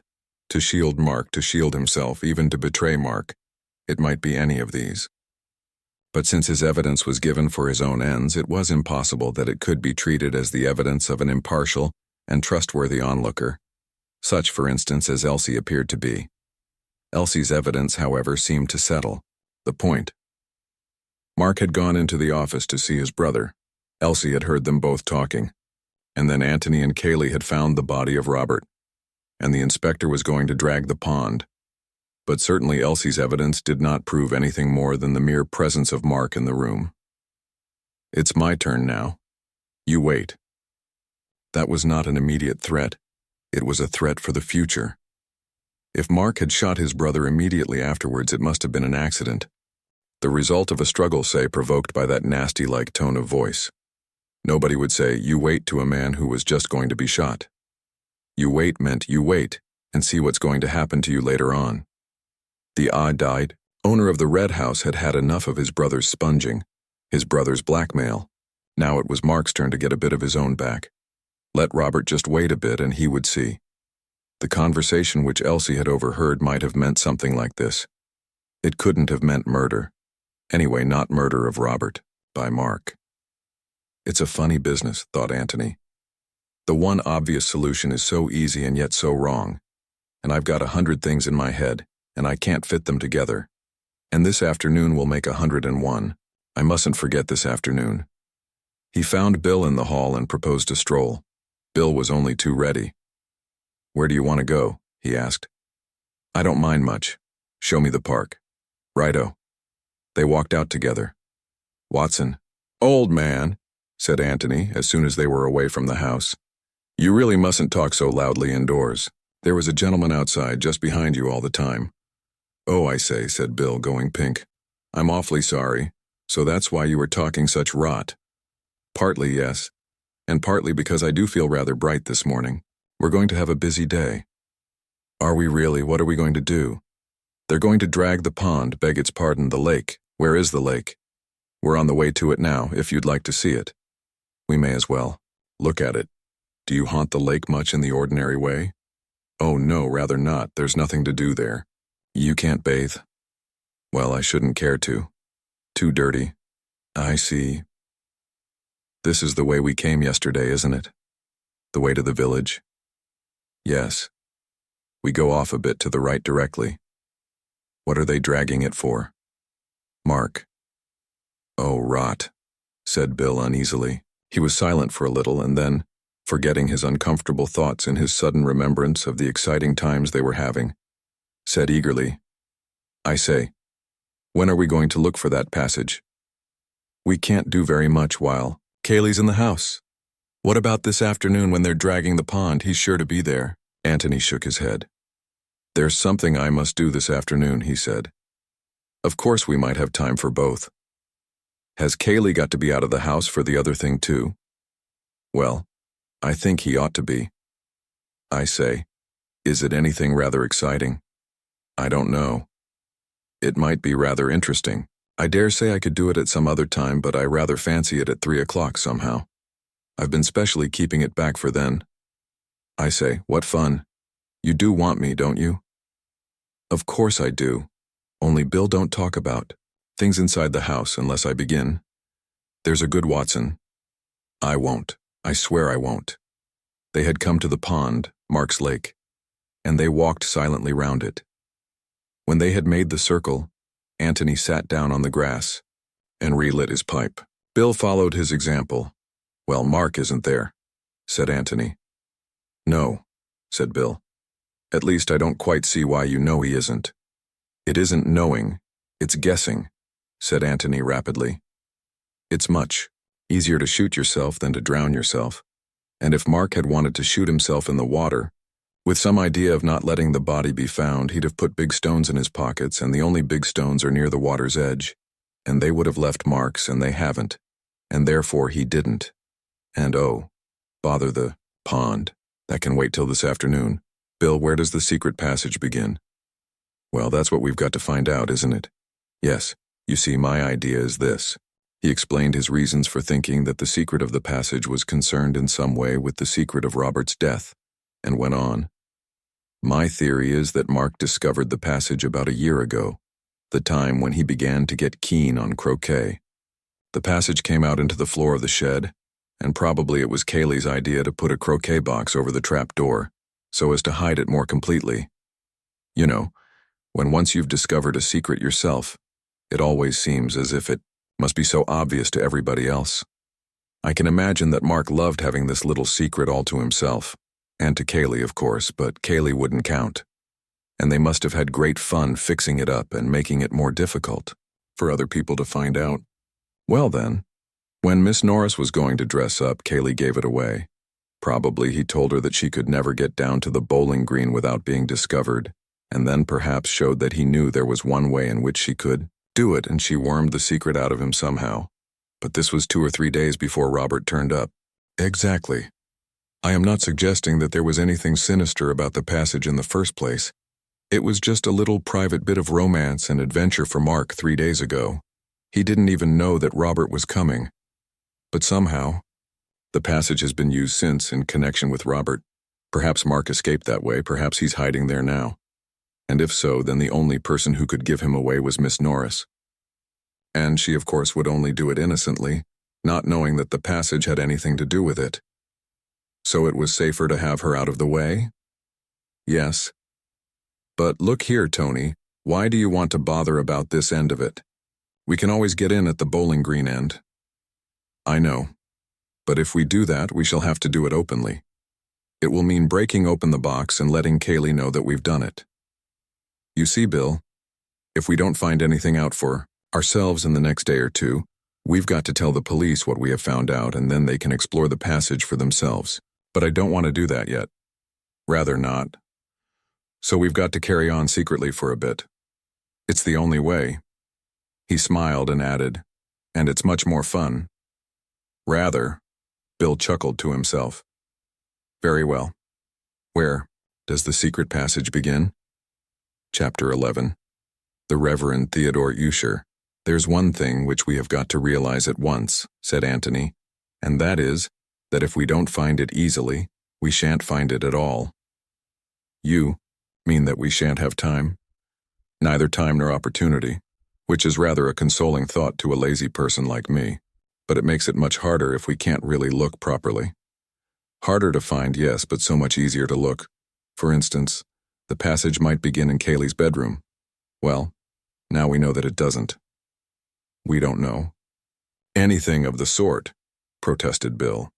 We know for the purposes of our search. Obviously, we can't go tailing into Kaylee's bedroom and tapping his wardrobes.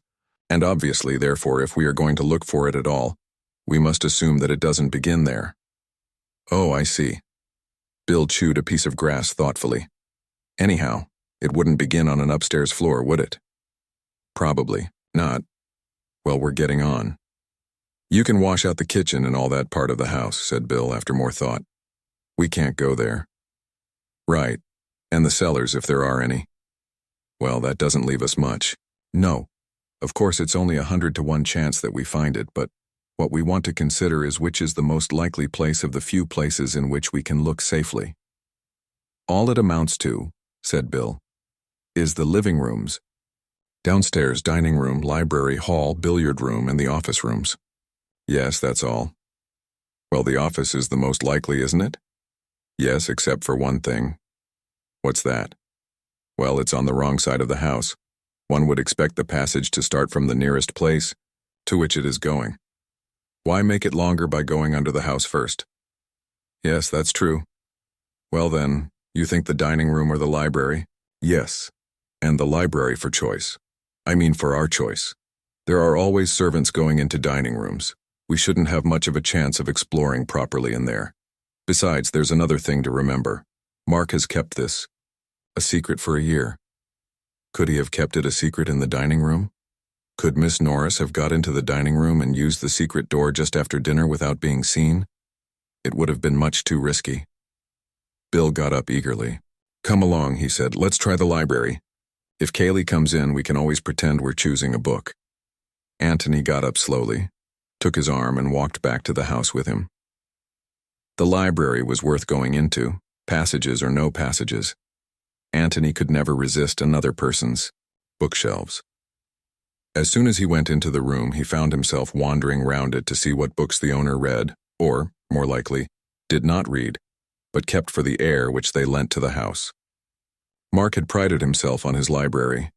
It was a mixed collection of books which he had inherited both from his father and from his patron, books which he had bought because he was interested in them, or, if not in them, in the authors to whom he wished to lend his patronage, books which he had ordered in beautifully bound editions, partly because they looked well on his shelves, lending a noble color to his rooms, partly because no man of culture should ever be without them. Old editions, new editions, expensive books, cheap books, a library in which everybody, whatever his taste, could be sure of finding something to suit him. And which is your particular fancy, Bill? Said Antony, looking from one shelf to another. Or are you always playing billiards? I have a look at badminton sometimes, said Bill. It's over in that corner there. He waved a hand. Over here? Said Antony, going to it. Yes. He corrected himself suddenly. Oh no, it's not. It's over there on the right now. Mark had a grand rearrangement of his library about a year ago. It took him more than a week, he told us.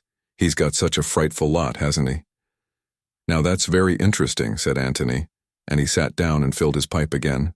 There was indeed a frightful lot of books. The four walls of the library were plastered with them from floor to ceiling, save only where the door and the two windows insisted on living their own life, even though an illiterate one. To Bill it seemed the most hopeless room of any in which to look for a secret opening. We shall have to take every blessed book down, he said, before we can be certain that we haven't missed it. Anyway, said Antony, if we take them down one at a time, nobody can suspect us of sinister designs. After all, what does one go into a library for except to take books down? But there's such a frightful lot. Antony's pipe was now going satisfactorily, and he got up and walked leisurely to the end of the wall opposite the door. Well, let's have a look, he said, and see if they are so very frightful. Hello, here's your badminton. You often read, that you say? If I read anything? Yes. He looked down and up the shelf. Sport and travel chiefly. I like books of travel, don't you? They're pretty dull as a rule. Well, anyhow, some people like them very much, said Antony, reproachfully. He moved on to the next row of shelves. The drama, the Restoration dramatists. You can have most of them. Still, as you well remark, many people seem to love them. Shaw, Wilde, Robertson. I like reading plays, Bill. There are not many people who do, but those who do are usually very keen. Let us pass on. I say, we haven't. Too much time, said Bill restlessly. We haven't, that's why we aren't wasting any. Poetry. Who reads poetry nowadays? Bill, when did you last read Paradise Lost? Never. I thought not. And when did Miss Calladine last read The Excursion aloud to you? As a matter of fact, Betty, Miss Calladine, happens to be jolly keen on… What's the beggar's name? Never mind his name, you have said quite enough, we pass on. He moved on to the next shelf. Biography. Oh, lots of it. I love biographies. Are you a member of the Johnson Club? I bet Mark is. Memories of Many Courts, I'm sure Mrs. Calladine reads that. Anyway, biographies are just as interesting as most novels, so why linger? We pass on. He went to the next shelf and then gave a sudden whistle. Hello, hello. What's the matter? Said Bill rather peevishly. Stand back there. Keep the crowd back, Bill. We are getting amongst it. Sermons, as I live. Sermons. Was Mark's father a clergyman? Or does Mark take to them naturally? His father was a parson, I believe. Oh yes, I know he was. Ah, then these are father's books. Half Hours with the Infinite. I must order that from the library when I get back. The Lost Sheep. Jones on the Trinity. The Epistles of St. Paul explained. Oh, Bill, we're amongst it. The Narrow Way, being sermons by the Reverend Theodore Usher. Hallo. What is the matter? William, I am inspired. Stand by. He took down the Reverend Theodore Usher's classic work, looked at it with a happy smile for a moment, and then gave it to Bill. Here. Hold Usher for a bit. Bill took the book obediently. No, give it me back. Just go out. Into the hall and see if you can hear Kaylee anywhere. Say hello loudly if you do. Bill went out quickly, listened, and came back. It's all right. Good. He took the book out of its shelf again. Now then, you can hold Usher. Hold him in the left hand. So. With the right or dexter hand, grasp this shelf firmly. So. Now, when I say pull, pull gradually. Got that? Bill nodded, his face alight with excitement. Good. Antony put his hand into the space left by the stout Usher and fingered the back of the shelf. Pull, he said. Bill pulled. Now just go on pulling like that. I shall get it directly. Not hard, you know, but just keeping up the strain. His fingers went at it again busily, and then suddenly the whole row of shelves from top to bottom swung gently open towards them. Good Lord, said Bill, letting go of the shelf in his amazement. Antony pushed the shelves back, extracted Usher from Bill's fingers, replaced him, and then, taking Bill by the arm, led him to the sofa and deposited him in it. Standing in front of him, he bowed gravely. Child's play, Watson, he said. Child's play. How on earth? Antony laughed happily and sat down on the sofa beside him. You don't really want it explained, he said, smacking him on the knee. You're just being Watsonish. It's very nice of you, of course, and I appreciate it. No, but really, Tony. Oh, my dear Bill. He smoked silently for a little and then went on. It's what I was saying just now. A secret is a secret until you have discovered it. And as soon as you have discovered it, you wonder why everybody else isn't discovering it, and how it could ever have been a secret at all. This passage has been here for years, with an opening at one end into the library, and at the other end into the shed. Then Mark discovered it, and immediately he felt that everybody else must discover it, so he made the shed end more difficult by putting the croquet box there, and this end more difficult by... He stopped and looked at the other. By what, Bill? But Bill was being Watsonish. What?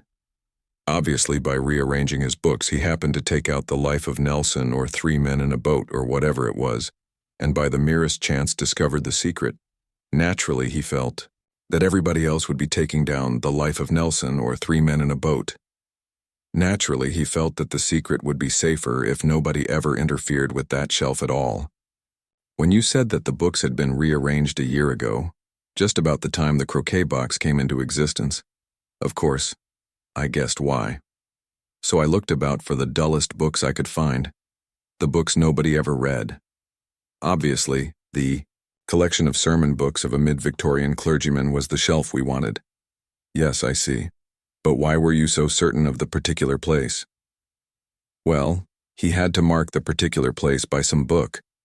I thought that the joke of putting The Narrow Way just over the entrance to the passage might appeal to him. Apparently it did. Bill nodded to himself thoughtfully several times. Yes, that's very neat, he said. You're a clever devil, Tony. Tony laughed. You encourage me to think so, which is bad for me, but very delightful. Well, come on then, said Bill, and he got up and held out a hand. Come on where? To explore the passage, of course. Antony shook his head. Why ever not? Well, what do you expect to find there? I don't know. But you seem to think that we might find something that would help. Suppose we find Mark, said Antony quietly. I say, do you really think he's there? Suppose he is. Well then, there we are. Antony walked over to the fireplace, knocked out the ashes of his pipe, and turned back to Bill. He looked at him gravely without speaking. "What are you going to say to him?" he said at last. "How do you mean? Are you going to arrest him or help him to escape?" Well, of course I," began Bill, stammering, and then ended lamely. "Well, I don't know." "Exactly. We've got to make up our minds, haven't we?" Bill didn't answer.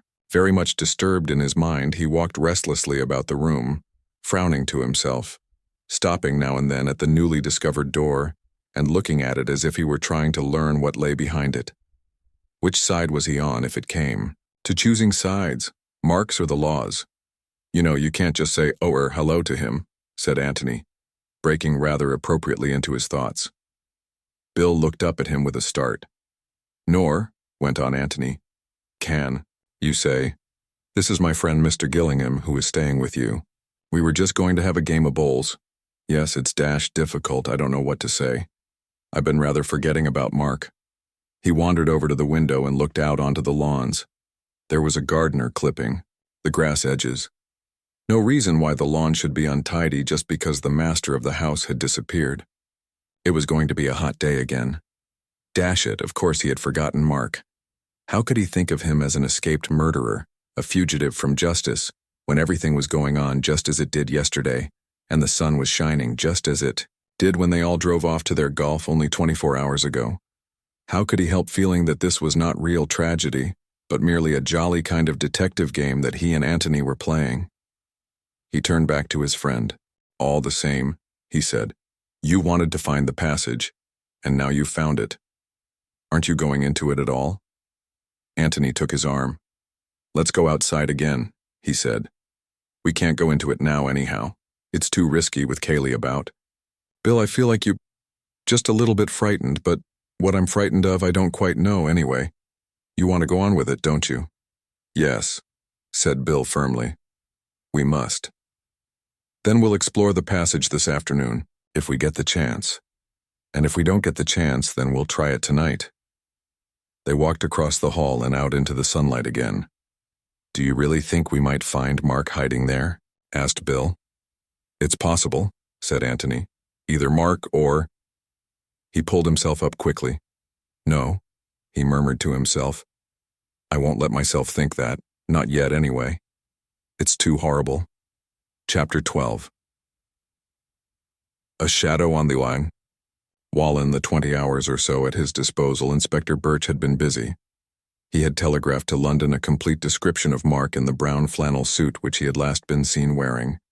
He had made inquiries at Stanton as to whether anybody answering to this description had been seen leaving by the 4:20, and though the evidence which had been volunteered to him had been inconclusive, it made it possible that Mark had indeed caught that train, and had arrived in London before the police at the other end had been ready to receive him. But the fact that it was market day at Stanton, and that the little town would be more full than usual of visitors, made it less likely that either the departure of Mark by the 4:20 or the arrival of Robert by the 2:10 earlier in the afternoon would have been particularly noticed. As Antony had said to Kaylee, there would always be somebody ready to hand the police a circumstantial story of the movements of any man in whom the police were interested. That Robert had come by the 2:10 seemed fairly certain. To find out more about him in time for the inquest would be difficult. All that was known about him in the village where he and Mark had lived as boys bore out the evidence of Kaylee. He was an unsatisfactory son, and he had been hurried off to Australia, nor had he been seen since in the village.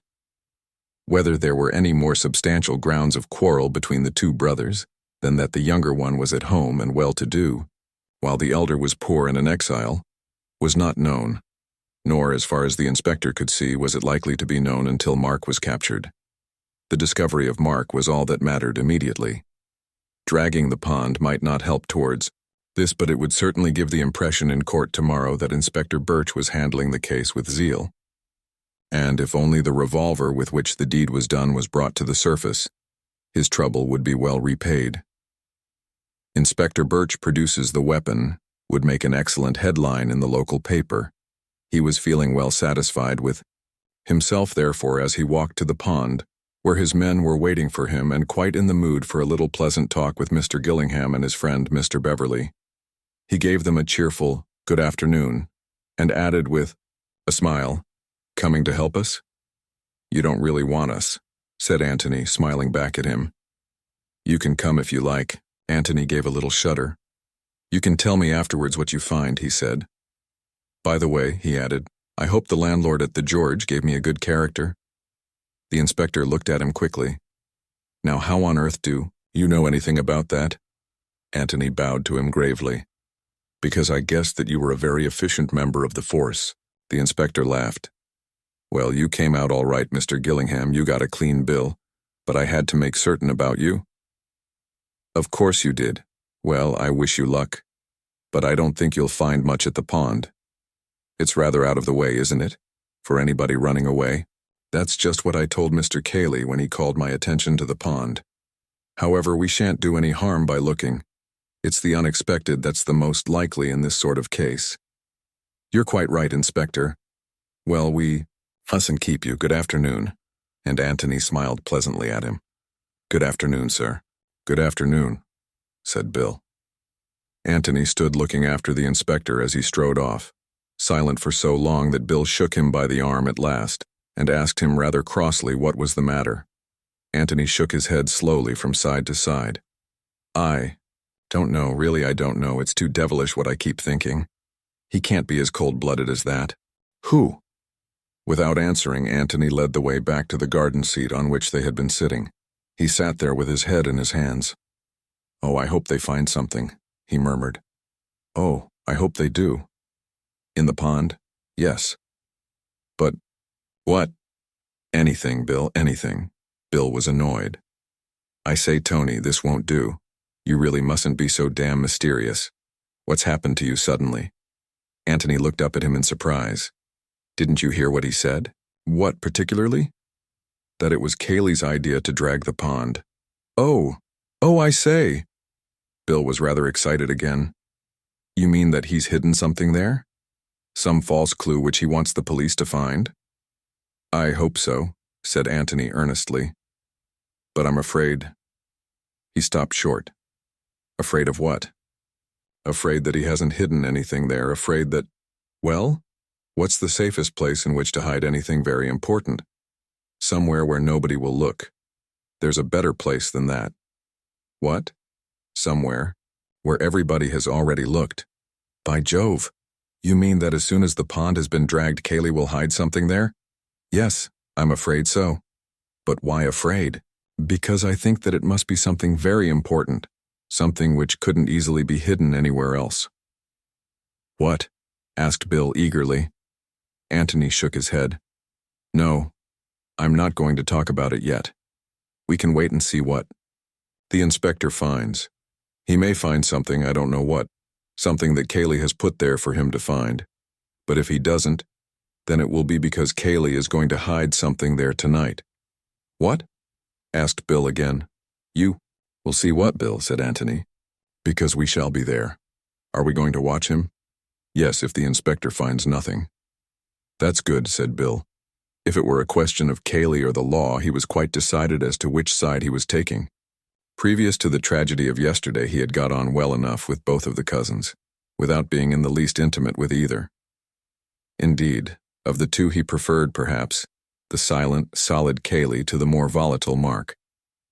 Cayley's qualities, as they appeared to Bill, may have been chiefly negative, but even if this merit lay in the fact that he never exposed whatever weaknesses he may have had, this is an excellent quality in a fellow guest, or, if you like, fellow host, in a house where one is continually visiting. Mark's weaknesses, on the other hand, were very plain to the eye, and Bill had seen a good deal of them. Yet though he had hesitated to define his position that morning in regard to Mark, he did not hesitate to place himself on the side of the law against Cayley. Mark, after all, had done him no harm, but Cayley had committed an unforgivable offense. Cayley had listened secretly to a private conversation between himself and Tony. Let Cayley hang if the law demanded it. Antony looked at his watch and stood up. "Come along," he said. "It's time for that job I spoke about." "The passage?" said Bill eagerly. No, the thing which I said that I had to do this afternoon. Oh, of course, what is it? Without saying anything, Antony led the way indoors to the office. It was 3 o'clock, and at 3 o'clock yesterday, Antony and Kaylee had found the body. At a few minutes after 3, he had been looking out of the window of the adjoining room and had been surprised suddenly to find the door open and Kaylee behind him. He had vaguely wondered at the time why he had expected the door to be shut, but he had had no time then to worry the thing out, and he had promised himself to look into it at his leisure afterwards. Possibly it meant nothing. Possibly, if it meant anything, he could have found out its meaning by a visit to the office that morning. But he had felt that he would be more likely to recapture the impressions of yesterday if he chose as far as possible the same conditions for his experiment. So he had decided that 3 o'clock that afternoon should find him once more in the office. As he went into the room, followed by Bill, he felt it almost as a shock that there was now no body of Robert lying there between the two doors. But there was a dark stain which showed where the dead man's head had been, and Antony knelt down over it, as he had knelt 24 hours before. "I want to go through it again," he said. "You must be Kaylee. Kaylee said he would get some water. I remember thinking that water wasn't much good to a dead man, and that probably he was only too glad to do anything rather than nothing." He came back with a wet sponge and a handkerchief. "I suppose he got the handkerchief from the chest of drawers." "Wait a bit." He got up and went into the adjoining room, looked round it, pulled open a drawer or two, and after shutting all the doors came back to the office. "The sponge is there, and there are handkerchiefs in the top right-hand drawer. Now then, Bill, just pretend you're Kaylee.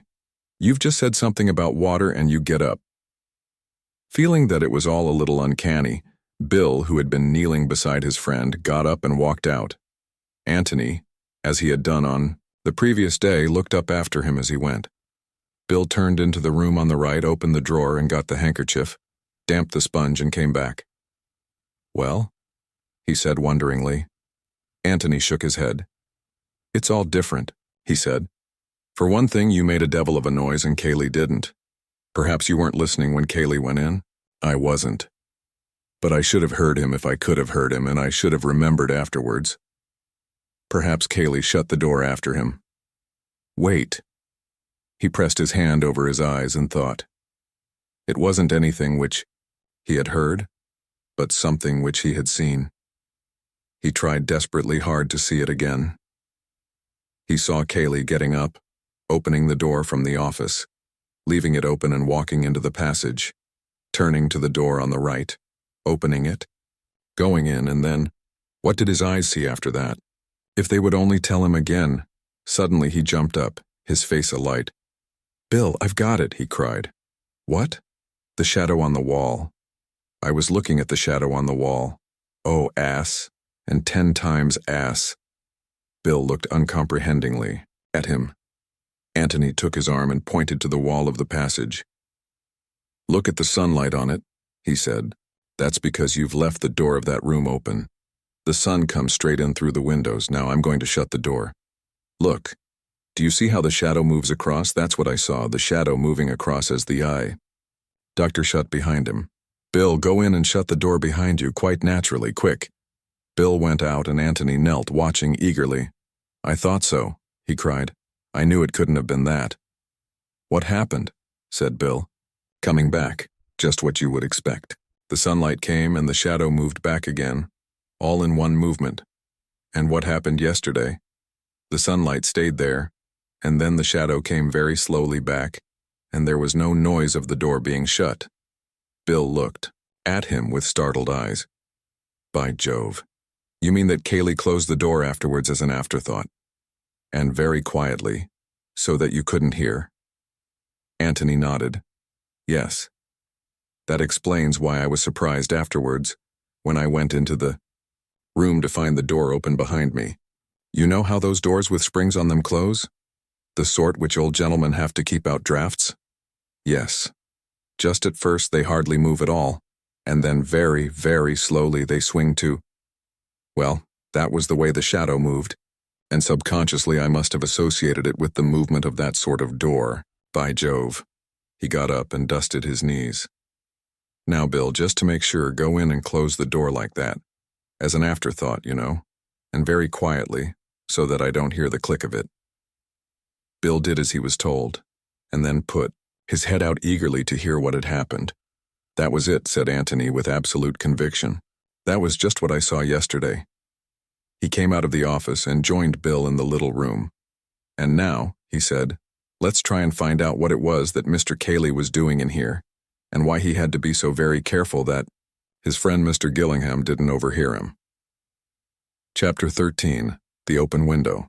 Anthony's first thought was that Cayley had hidden something. Something, perhaps, which he had found by the body but that was absurd.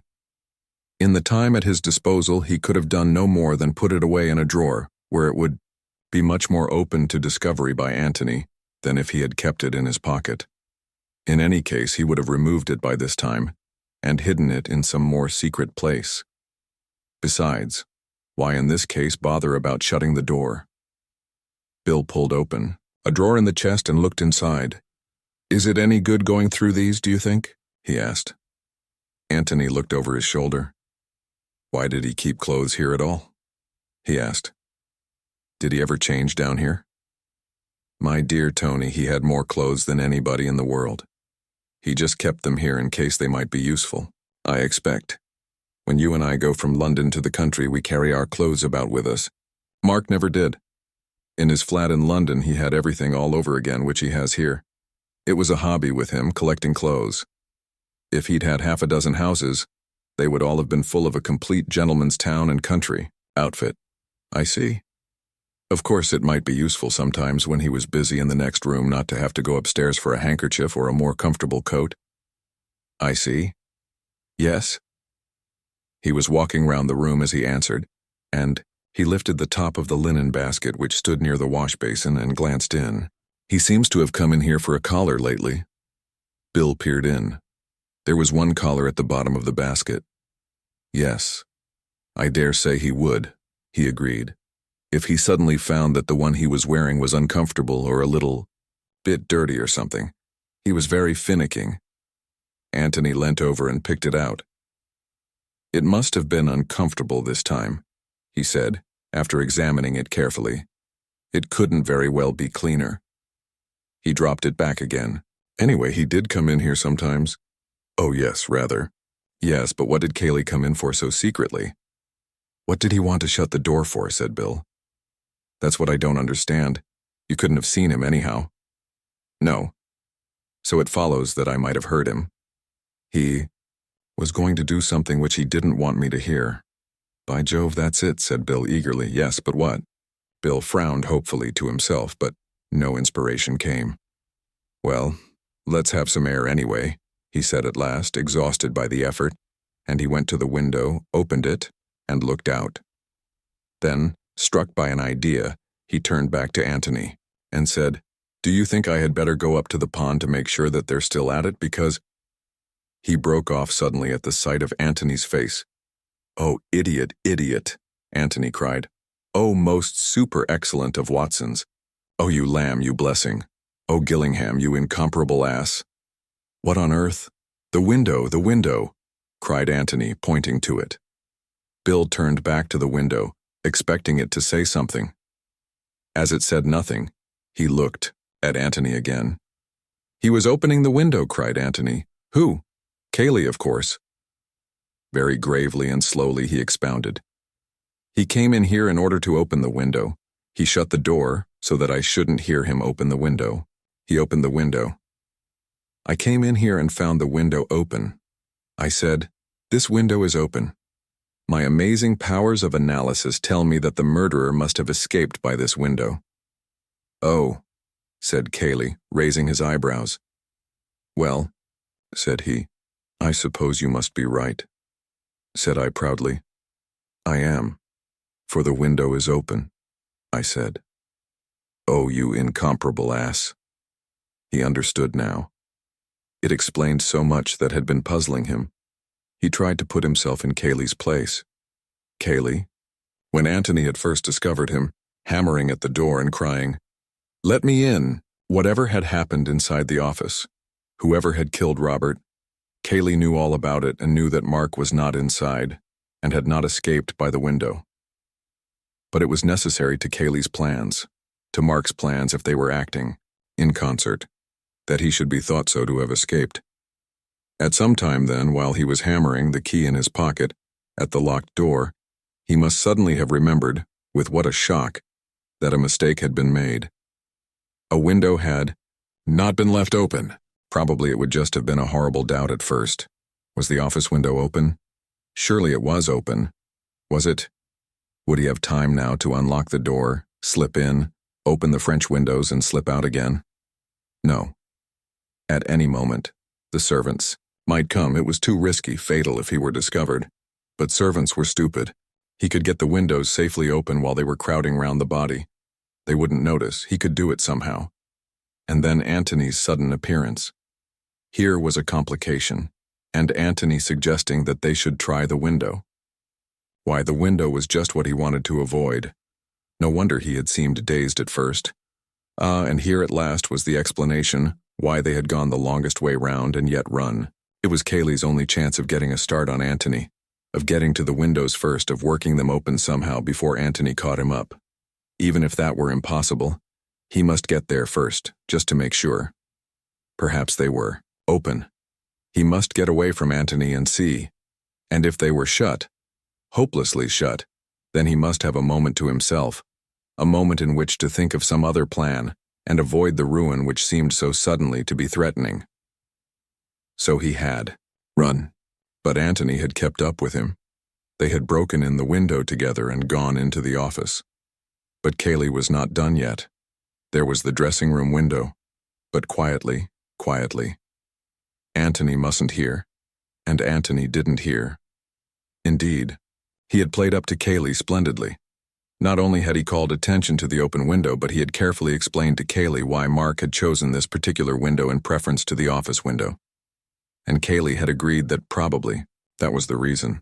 How he must have chuckled to himself. But he was still a little afraid that Antony would examine the shrubbery. Why? Obviously because there was no trace of anyone having broken through the shrubbery. No doubt Kaylee had provided the necessary traces since, and had helped the inspector to find them. Had he even gone as far as footmarks in Mark's shoes? But the ground was very hard. Perhaps footmarks were not necessary. Antony smiled as he thought of the big Kaylee trying to squeeze into the dapper little Mark's shoes. Kaylee must have been glad that footmarks were not necessary. No, the open window was enough. The open window and a broken twig or two. But, quietly. Quietly. Antony mustn't hear.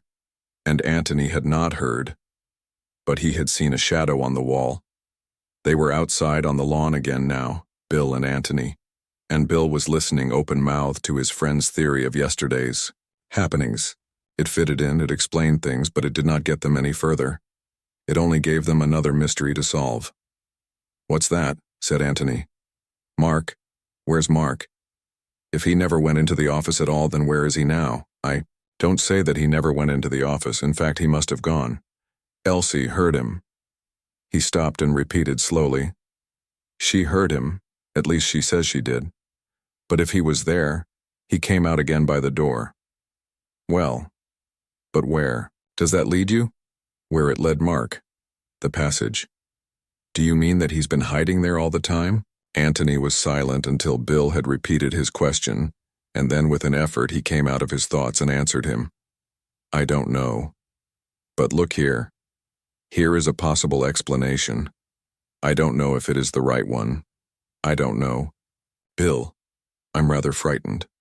Frightened of what may have happened, of what may be going to happen. However, here is an explanation. See if you can find any fault with it." With his legs stretched out and his hands deep in his pockets, he lay back on the garden seat, looking up to the blue summer sky above him. And just as if he saw up there the events of yesterday being enacted over again, he described them slowly, to Bill as they happened. "We'll begin at the moment when Mark shoots Robert. Call it an accident, probably it was. Mark would say it was anyhow. He is in a panic, naturally, but he doesn't lock the door and run away. For one thing, the key is on the outside of the door. For another, he is not quite such a fool as that. But he is in a horrible position. He is known to be on bad terms with his brother. He has just uttered some foolish threat to him, which may possibly have been overheard, What is he to do? He does the natural thing, the thing which Mark would always do in such circumstances. He consults Kaylee, the invaluable, inevitable Kaylee. Kaylee is just outside. Kaylee must have heard the shot. Kaylee will tell him what to do. He opens the door just as Kaylee is coming to see what is the matter. He explains rapidly. What's to be done, Kay? What's to be done? It was an accident. I swear it was an accident. He threatened me. He would have shot me if I hadn't. Think of something, quick. Kaylee has thought of something. Leave it to me, he says. You clear out altogether. I shot him if you like. I'll do all the explaining. Get away, hide. Nobody saw you go in. Into the passage, quick. I'll come to you there as soon as I can. Good Kaylee. Faithful Kaylee. Mark's courage comes back. Kaylee will explain all right. Kaylee will tell the servants that it was an accident. He will ring up the police. Nobody will suspect Kaylee. Kaylee has no quarrel with Robert. And then Kaylee will come into the passage and tell him that it is all right. And Mark will go out by the other end and saunter slowly back to the house. He will be told the news by one of the servants. Robert accidentally shot? Good heavens. So, greatly reassured, Mark goes into the library, and Kaylee goes to the door of the office. Wiegand locks it, and then he bangs on the door and shouts, "Let me in." Antony was silent. Bill looked at him and shook his head. Yes, Tony, but that doesn't make sense. What's the point of Kaylee behaving like that? Antony shrugged his shoulders without answering. And what has happened to Mark since? Antony shrugged his shoulders again. Well, the sooner we go into that passage, the better, said Bill. You're ready to go? Quite, said Bill. Surprised. You're quite ready for what we may find? You're being dashed mysterious, old boy. I know I am. He gave a little laugh and went on. Perhaps I'm being an ass, just a melodramatic ass. Well, I hope I am. He looked at his watch. It's safe, is it? They're still busy at the pond? We'd better make certain. Could you be a sleuth hound, Bill? One of those that travel on their stomachs very noiselessly? I mean, could you get near enough to the pond to make sure that Kaylee is still there without letting him see you? Rather. He got up eagerly. You wait. Antony's head shot up suddenly. Why, that was what Mark said, he cried. Mark? Yes. What else he heard him say? Oh, that. Yes, I suppose she couldn't have made a mistake, Bill? She did hear him? She couldn't have mistaken his voice, if that's what you mean. Oh? Mark had an extraordinary characteristic voice. Oh. Rather high-pitched. You know, and, well, one can't explain, but, yes? Well, rather like this, you know, or even more so, if anything. He rattled these words off in Mark's rather monotonous, high-pitched voice, and then laughed and added in his natural voice, I say that was really rather good. Antony nodded quickly. That was like it? He said. Exactly. Yes. He got up and squeezed Bill's arm. Well, just go and see about Kaylee, and then we'll get moving. I shall be in the library. Right. Bill nodded and walked off in the direction of the pond. This was glorious fun. This was life. The immediate program could hardly be bettered. First of all, he was going to stalk Kaylee. There was a little copse above the level of the pond, and about 100 yards away from it. He would come into this from the back, creep cautiously through it, taking care that no twigs cracked, and then, drawing himself on his stomach to the edge, peer down upon the scene below him. People were always doing that sort of thing in books, and he had been filled with a hopeless envy of them. Well, now he was actually going to do it himself. What fun. And then, when he had got back unobserved to the house and reported to Antony, they were going to explore the secret passage. Again, what fun. Unfortunately, there seemed to be no chance of buried treasure, but there might be buried clues. Even if you found nothing, you couldn't get away from the fact that a secret passage was a secret passage, and anything might happen in it. But even that wasn't the end of this exciting day. They were going to watch the pond that night. They were going to watch Kaylee under the moonlight, watch him as he threw into the silence of the pond. What? The revolver? Well, anyhow, they were going to watch him. What fun. To Antony, who was older and who realized into what deep waters they were getting, it did not seem fun, but it was amazingly interesting. He saw so much, and yet somehow it was all out of focus. It was like looking at an opal and discovering, with every movement of it, some new color, some new gleam of light reflected, and yet never really seeing the opal as a whole. He was too near it, or too far away. He strained his eyes and he relaxed his eyes. It was no good. His brain could not get hold of it, but there were moments when he almost had it, and then turned away from it. He had seen more of life than Bill, but he had never seen murder before, and this which was in his mind now, and to which he was afraid to listen, was not just the hot-blooded killing which any man may come to if he lose control. It was something much more horrible, too horrible to be true. Then let him look again for the truth. He looked again, but it was all out of focus. "I will not look again," he said aloud, as he began to walk towards the house. Not yet, anyway. He would go on collecting facts and impressions. Perhaps the one fact would come along by itself which would make everything clear. Chapter 14. Mr. Beverly qualifies for the stage. Bill had come back and had reported rather breathless that Kaylee was still at the pond. "But I don't think they're getting up much except mud," he said. "I ran most of the way back so as to give us as much time as possible." Antony nodded. "Well, come along then," he said. "The sooner the quicker." They stood in front of the row of sermons. Antony took down the Reverend Theodore Usher's famous volume and felt for the spring. Bill pulled. The shelves swung open towards them. "By Jove," said Bill. "It is a narrow way." There was an opening about a yard square in front of them, which had something the look of a brick fireplace, a fireplace raised about 2 feet from the ground. But save for one row of bricks in front, the floor of it was emptiness. Antony took a torch from his pocket and flashed it down into the blackness. "Look," he whispered to the eager Bill. "The steps begin down there, 6 feet down." He flashed his torch up again. There was a handhold of iron, a sort of large iron staple in the bricks in front of them. "You swing off from there," said Bill. "At least I suppose you do. I wonder how Ruth Norris liked doing it." "Kaylee helped her, I should think. It's funny." "Shall I go first?" asked Bill, obviously longing to do so. Antony shook his head with a smile. "I think I will, if you don't mind very much, Bill, just in case." "In case of what?" "Well, in case." Bill had to be content with that, but he was too much excited to wonder what Antony meant. "Righto," he said. "Go on." "Well, we'll just make sure we can get back again first. It really wouldn't be fair on the inspector if we got stuck down here for the rest of our lives. He's got enough to do trying to find Mark, but if he has to find you and me as well, we can always get out at the other end." "Well, we're not certain yet. I think I'd better just go down and back. I promise faithfully not to explore." "Right you are."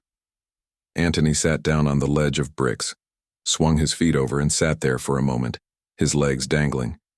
He flashed his torch into the darkness again, so as to make sure where the steps began, then returned it to his pocket, seized the staple in front of him and swung himself down. His feet touched the steps beneath him, and he let go. "Is it all right?" said Bill anxiously. "All right. I'll just go down to the bottom of the steps and back. Stay there." The light shone down by his feet. His head began to disappear. For a little while, Bill, craning down the opening, could still see faint splashes of light and could hear slow, uncertain footsteps. For a little longer, he could fancy that he saw and heard them. Then he was alone. Well, not quite alone. There was a sudden voice in the hall outside. "Good Lord," said Bill, turning round. With a start, Kaylee. If he was not so quick in thought as Antony, he was quick enough in action. Thought was not demanded now. To close the secret door safely but noiselessly, to make sure that the books were in the right places, to move away to another row of shelves, so as to be discovered deep in Badminton or Baedeker or whomever the kind gods should send to his aid. The difficulty was not to decide what to do, but to do all this in 5 seconds rather than in 6. "Ah, there you are," said Kaylee from the doorway. "Hello," said Bill in surprise, looking up from the 4th volume of The Life and Works of Samuel Taylor Coleridge. "Have they finished?" "Finished what?" "The Pond," said Bill, wondering why he was reading Coleridge on such a fine afternoon. Desperately, he tried to think of a good reason, verifying a quotation, an argument with Antony, that would do. But what quotation? Oh no, they're still at it. Where's Gillingham? The Ancient Mariner? Water, water everywhere, or was that something else, and where was Gillingham? Water, water everywhere. Tony? Oh, he's about somewhere. We're just going down to the village. They aren't finding anything at the pond, are they? No, but they like doing it. Something off their minds when they can say they've done it. Bill, deep in his book, looked up and said, yes, and went back to it again. He was just getting to the place. What's the book? Said Kaylee, coming up to him. Out of the corner of his eye, he glanced at the shelf of sermons as he came. Bill saw that glance and wondered, was there anything there to give away the secret? I was just looking up a quotation, he drawled. Tony and I had a bet about it. You know that thing about, water, water everywhere, and, not a drop to drink. But what on earth, he wondered to himself, were they betting about? Nor any drop to drink, to be accurate. Bill looked at him in surprise. Then a happy smile came on his face. Quite sure, he said. Of course, then you've saved me a lot of trouble. That's what the bet was about. He closed the book with a slam, put it back in its shelf, and began to feel for his pipe and tobacco. I was a fool to bet with Tony, he added. He always knows that sort of thing. So far, so good. But here was Kaylee still in the library, and there was Antony, all unsuspecting in the passage. When Antony came back, he would not be surprised to find the door closed, because the whole object of his going had been to see if he could open it easily from the inside. At any moment then the bookshelf might swing back and show Antony's head in the gap. A nice surprise for Kaylee. Come with us, he said casually, as he struck a match. He pulled vigorously at the flame as he waited for the answer, hoping to hide his anxiety, for if Kaylee assented, he was done. I've got to go into Stanton. Bill blew out a great cloud of smoke with an expiration which covered also a heartfelt sigh of relief. Oh, a pity. You're driving, I suppose? Yes. The car will be here directly. There's a letter I must write first. He sat down at a writing table and took out a sheet of notepaper. He was facing the secret door. If it opened, he would see it. At any moment now it might open. Bill dropped into a chair and thought. Antony must be warned. Obviously. But how? How did one signal to anybody? By code. Morse code. Did Antony know it? Did Bill know it himself, if it came to that? He had picked up a bit in the army. Not enough to send a message, of course, but a message was impossible anyhow. Kaylee would hear him tapping it out. It wouldn't do to send more than a single letter. What letters did he know? And what letter would convey anything to Antony? He pulled at his pipe, his eyes wandering from Kaylee at his desk to the Reverend Theodore Usher in his shelf. What letter C for Kaylee? Would Antony understand? Probably not, but it was just worth trying. What was C? Long, short, umpty-itty, was that right? Yes, that was C. He was sure of that. C. Umpty-itty. Hands in pockets, he got up and wandered across the room, humming vaguely to himself. The picture of a man waiting for another man, as it might be his friend Gillingham, to come in and take him away for a walk or something. He wandered across to the books at the back of Kaylee and began to tap absent-mindedly on the shelves as he looked at the titles. Umpty-itty. Not that it was much like that at first. He couldn't get the rhythm of it. Umpty-itty. That was better. He was back at Samuel Taylor Coleridge now. Antony would begin to hear him soon. Umpty-itty. Just the aimless tapping of a man who is wondering what book he will take out with him to read on the lawn. Would Antony hear? One always heard the man in the next flat knocking out his pipe. Would Antony understand? Umpty-itty. C, for Kaylee, Antony. Kaylee's here. For God's sake, wait. Good Lord. Sermons, said Bill with a loud laugh. Umpty-itty. Ever read 'em, Kaylee? What? Kaylee looked up suddenly. Bill's back moved slowly along, his fingers beating a tattoo on the shelves as he walked. No, said Kaylee with a little laugh. An awkward, uncomfortable little laugh, it seemed to Bill. Nor do I. He was past the sermons now. Past the secret door, but still tapping in the same aimless way. Oh, for God's sake, sit down, burst out Kaylee. Or go outside if you want to walk about. Bill turned round in astonishment. Hello, what's the matter? Kaylee was slightly ashamed of his outburst. Sorry, Bill, he apologized. My nerves are on edge. Your constant tapping and fidgeting about. Tapping, said Bill with an air of complete surprise. Tapping on the shelves and humming. Sorry, it got on my nerves. My dear old chap, I'm awfully sorry. I'll go out in the hall. It's all right, said Kaylee and went on with his letter. Bill sat down in his chair again. Had Antony understood? Well, anyhow, there was nothing to do now but wait for Kaylee to go. And if you ask me, said Bill to himself, much pleased. I ought to be on the stage. That's where I ought to be. The complete actor. A minute, 2 minutes, 3 minutes, 5 minutes. It was safe now. Antony had guessed. Is the car there? Asked Kaylee as he sealed up his letter. Bill strolled into the hall, called back yes, and went out to talk to the chauffeur.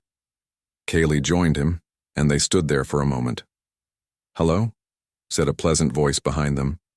They turned round and saw Antony. Sorry to keep you waiting, Bill. With a tremendous effort, Bill restrained his feelings and said casually enough that it was all right. Well, I must be off, said Kaylee. You're going down to the village? That's the idea. I wonder if you'd take this letter to Jollins for me? Of course. Thanks very much. Well, I shall see you later. He nodded and got into the car. As soon as they were alone, Bill turned eagerly to his friend. Well, he said excitedly, come into the library. They went in and Tony sank down into a chair. You must give me a moment, he panted. I've been running. Running? Well, of course. How do you think I got back here? You don't. Mean you went out at the other end? Antony nodded. I say, did you hear me tapping? I did indeed. Bill, you're a genius. Bill blushed. I knew you'd understand, he said. You guessed that I meant Kaylee? I did. It was the least I could do after you had been so brilliant. You must have had rather an exciting time. Exciting? Good Lord, I should think it was. Tell me about it. As modestly as possible, Mr. Beverly explained his qualifications for a life on the stage. Good man, said Antony at the end of it. You are the most perfect Watson that ever lived. Bill, my lad, he went on dramatically, rising and taking Bill's hand in both of his. There is nothing that you and I could not accomplish together if we gave our minds to it. Silly old ass. That's what you always say when I'm being serious. Well, anyway, thanks awfully. You really saved us this time. Were you coming back? Yes. At least I think I was. I was just wondering when I heard you tapping. The fact of the door being shut was rather surprising. Of course, the whole idea was to see if it could be opened easily from the other side. But I felt somehow that you wouldn't shut it until the last possible moment, until you saw me coming back. Well, then I heard the taps, and I knew it must mean something, so I sat tight. Then when C began to come along, I said, Kaylee, bejove. Bright, aren't I? And I simply hared to the other end of the passage for all I was worth. And hared back again. Because I thought you might be getting rather involved in explanations about where I was and so on. You didn't see Mark then? No. Nor his. No, I didn't see anything. Nor what? Antony was silent for a moment. I didn't see anything, Bill. Or rather, I did see something. I saw a door in the wall, a cupboard. And it's locked. So if there's anything we want to find, that's where it is. Could Mark be hiding there? I called through the keyhole in a whisper. Mark, are you there? He would have thought it was Kaylee. There was no answer. Well, let's go down and try again. We might be able to get the door open. Antony shook his head. "Aren't I going at all?" said Bill in great disappointment. When Antony spoke, it was to ask another question. "Can Kaylee drive a car?" "Yes, of course. Why?" Then he might easily drop the chauffeur at his lodge and go off to Stanton or wherever he wanted to on his own. "I suppose so, if he wanted to." "Yes." Antony got up. "Well, look here. As we said we were going into the village, and as we promised to leave that letter, I almost think we'd better do it." Oh, very well." "Jallens. What were you telling me about that?" "Oh yes, the widow Norbury." "That's right. Kaylee used to be rather keen on the daughter. The letter's for her." "Yes, well, let's take it. Just to be on the safe side." "Am I going to be done out of that secret passage altogether?" asked Bill fretfully. "There's nothing to see, really, I promise you." "You're very mysterious. What's upset you?" "You did see something down there, I'm certain of it." "I did, and I've told you about it." "No, you haven't. You only told me about the door in the wall." "That's it, Bill, and it's locked, and I'm frightened of what's behind it. But then we shall never know what's there if we aren't going to look." "We shall know tonight," said Antony, taking Bill's arm and leading him to the hall. "When we watch our dear friend Kaylee dropping it into the pond." Chapter 15. Mrs. Norbury confides in dear Mr. Gillingham. They left the road and took the path across the fields which sloped gently downwards towards Jallens. Antony was silent, and since it is difficult to keep up a conversation with a silent man for any length of time, Bill had dropped into silence too. Or rather, he hummed to himself, hit at thistles in the grass with his stick, and made uncomfortable noises with his pipe. But he noticed that his companion kept looking back over his shoulder, almost as if he wanted to remember for a future occasion the way by which they were coming. Yet there was no difficulty about it, for they remained all the time in view of the road, and the belt of trees above the long park wall which bordered its further side stood out clearly against the sky. Antony, who had just looked round again, turned back with a smile. "What's the joke?" said Bill, glad of the more social atmosphere. "Kaylee, didn't you see?" "See what?" "The car, going past on the road there." "So that's what you were looking for. You've got jolly good eyes, my boy, if you recognize the car at this distance after only seeing it twice." "Well, I have got jolly good eyes. I thought he was going to Stanton." "He hoped you'd think so, obviously." "Then where is he going?" "The library, probably. To consult our friend Usher." After making quite sure that his friends, Beverly and Gillingham, really were going to Jallens, as they said. Bill stopped suddenly in the middle of the path. "I say, do you think so?" Antony shrugged his shoulders. "I shouldn't be surprised. We must be devilishly inconvenient for him, hanging about the house.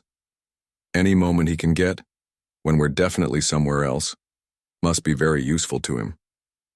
"Useful for what?" "Well, useful for his nerves, if for nothing else.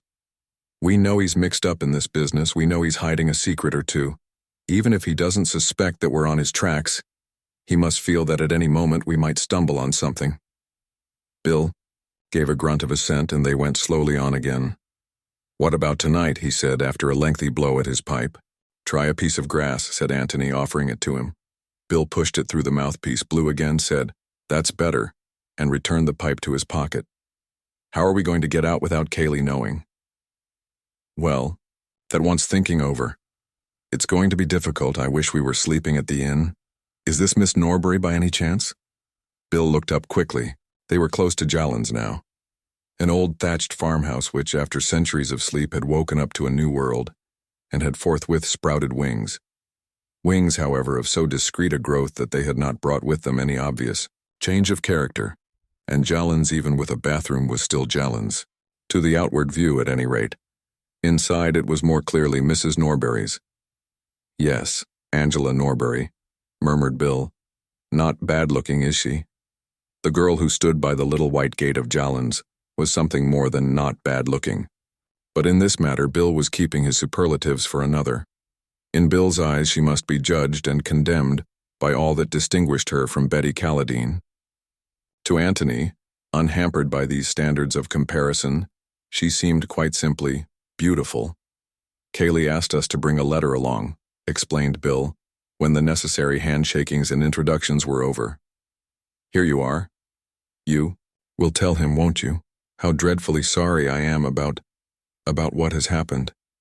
It seems so hopeless to say anything, so hopeless even to believe it, if it is true what we've heard.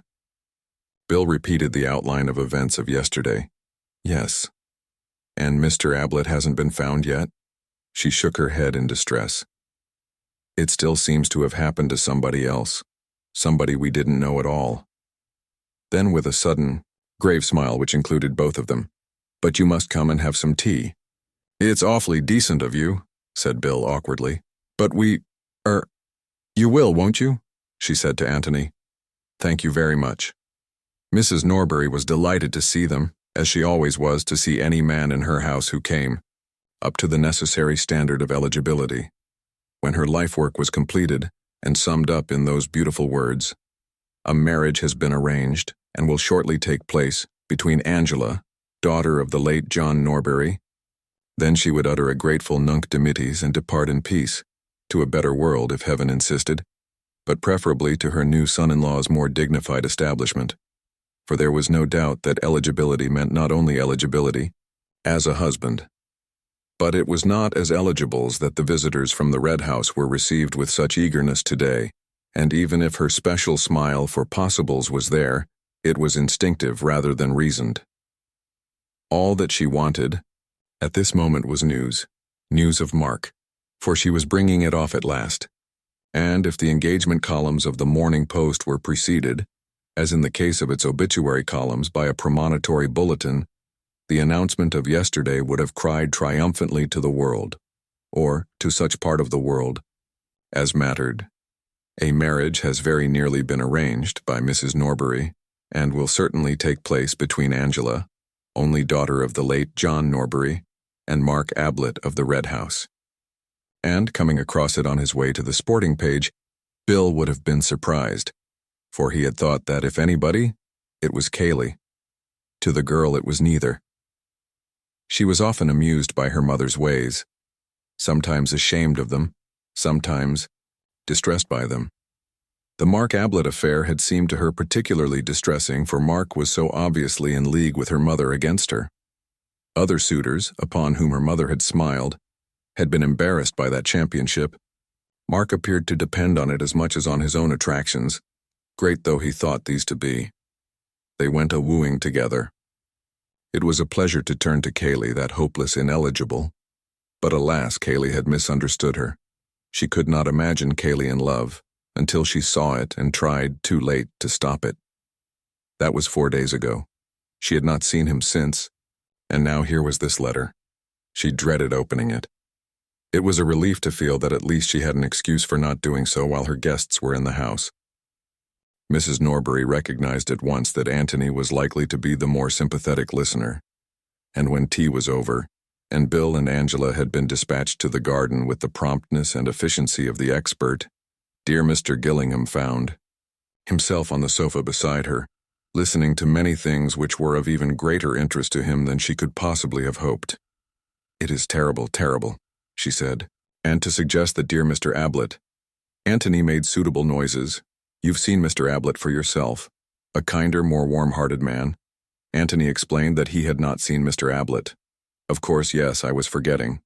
But believe me, Mr. Gillingham, you can trust a woman's intuition in these matters. Antony said that he was sure of this. Think of my feelings as a mother. Antony was thinking of Miss Norbury's feelings as a daughter, and wondering if she guessed that her affairs were now being discussed with a stranger. Yet what could he do? What indeed did he want to do except listen in the hope of learning? Mark engaged, or about to be engaged? Had that any bearing on the events of yesterday? What, for instance, would Mrs. Norbury have thought of brother Robert, that family skeleton? Was this another reason for wanting brother Robert out of the way?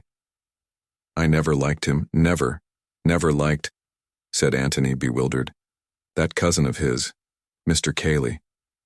Oh, I ask you, Mr. Gillingham, am I the sort of woman to trust my little girl to a man who would go about shooting his only brother? I'm sure you wouldn't, Mrs. Norbury. If there has been any shooting done, it has been done by somebody else. Antony looked at her inquiringly. I never liked him, said Mrs. Norbury firmly. Never. However, thought Antony, to himself, that didn't quite prove that Kaylee was a murderer. How did Miss Norbury get on with him? He asked cautiously. There was nothing in that at all, said Miss Norbury's mother emphatically. Nothing. I would say so to anybody. Oh, I beg your pardon, I never meant nothing.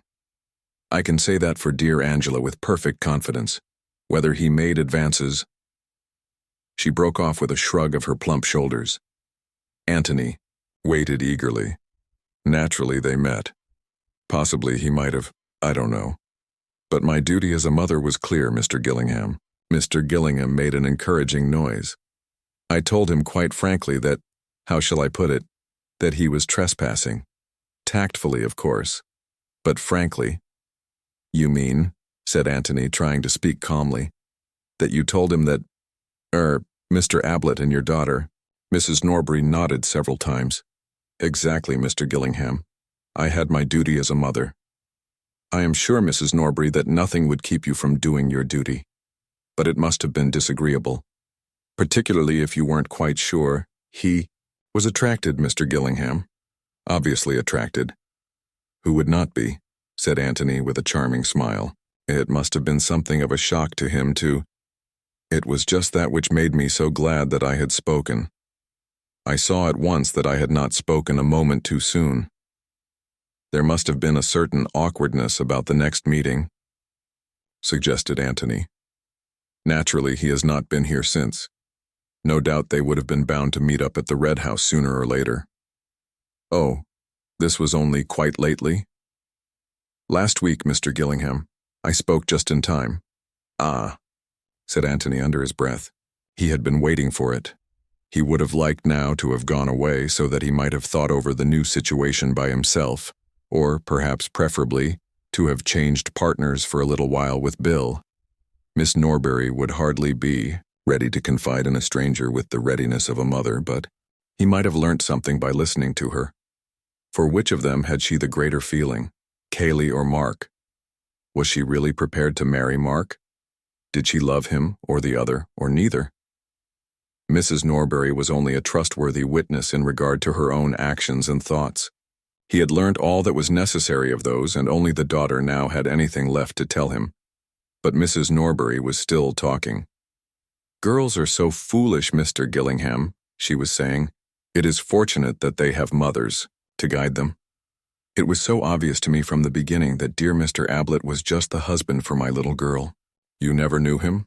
Antony said again that he had not seen Mr. Ablett. Such a gentleman, so nice-looking in his artistic way. A regular Velasquez, I should say Van Dyke. Angela would have it that she could never marry a man with a beard. As if that mattered when...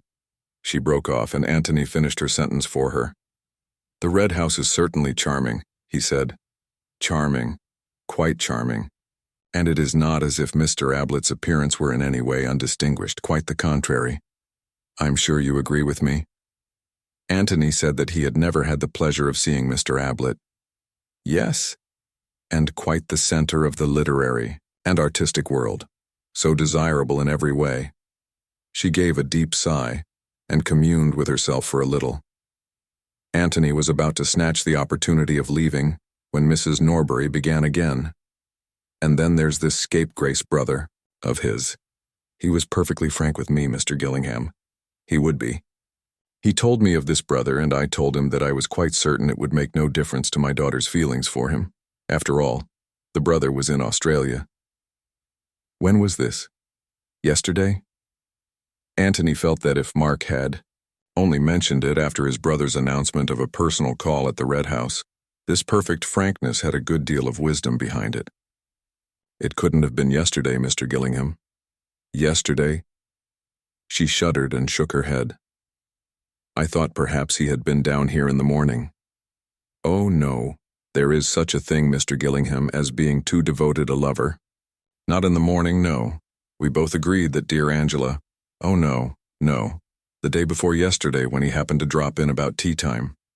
It occurred to Antony that Mrs. Norbury had come a long way from her opening statement that Mark and Miss Norbury were practically engaged. She was now admitting that dear Angela was not to be rushed. that dear Angela had indeed no heart for the match at all. The day before yesterday. As it happened, dear Angela was out. Not that it mattered. He was driving to Middleston. He hardly had time for a cup of tea, so that even if she had been in... Antony nodded absently. This was something new. Why did Mark go to Middleston the day before yesterday? But after all, why shouldn't he? 100 reasons unconnected with the death of Robert might have taken him there. He got up to go. He wanted to be alone. Alone. At least with Bill. Mrs. Norbury had given him many things to think over, but the great outstanding fact which had emerged was this: that Cayley had reason to hate Mark. Mrs. Norbury had given him that reason. To hate? Well, to be jealous. Anyhow, but that was enough. You see, he said to Bill as they walked back, we know that Cayley is perjuring himself and risking himself over this business, and that must be for one of two reasons. Either to save Mark or to endanger him. That is to say, he is either wholeheartedly for him or wholeheartedly against him. Well, now we know that he is against him. Definitely against him. But I say, you know, protested Bill. One doesn't necessarily try to ruin one's rival in love. Doesn't one? Said Antony, turning to him with a smile. Bill blushed. Well, of course, one never knows, but I mean, you mightn't try to ruin him, Bill, but you wouldn't perjure yourself in order to get him out of a trouble of his own making. Lord, no. So that of the two alternatives, the other is the more likely. They had come to the gate into the last field which divided them from the road, and having gone through it, they turned round and leant against it, resting for a moment, and looking down at the house which they had left. Jolly little place, isn't it? Said Bill. Very, but rather mysterious. In what way? Well, where's the front door? The front door? Why, you've just come out of it. But isn't there a drive or a road or anything? Bill laughed. No, that's the beauty of it to some people, and that's why it's so cheap and why the Norburys can afford it, I expect. They're not too well off. But what about luggage and tradesmen and that kind of thing? Oh, there's a cart track, but motor cars can't come any nearer than the road. He turned round and pointed. Up there. So the weekend millionaire people don't take it. At least they'd have to build a road and a garage and all the rest of it if they did. I see, said Antony carelessly, and they turned round and continued their walk up to the road. But later on he remembered this casual conversation at the gate and saw the importance of it. Chapter 16. Getting ready for the night. What was it which Cayley was going to hide in that pond that night? Antony thought that he knew now. It was Mark's body. From the beginning he had seen this answer coming and had drawn back from it, for if Mark had been killed, it seemed such a cold-blooded killing. Was Cayley equal to it? Bill would have said, no. But that was because he had had breakfast with Cayley and lunch with him and dinner with him, had ragged him and played games with him. Bill would have said no, because Bill wouldn't have killed anybody in cold blood himself, and because he took it for granted that other people behaved pretty much as he did. But Antony had no such illusions. Murders were done. Murder had actually been done here, for there was Robert's dead body. Why not another murder?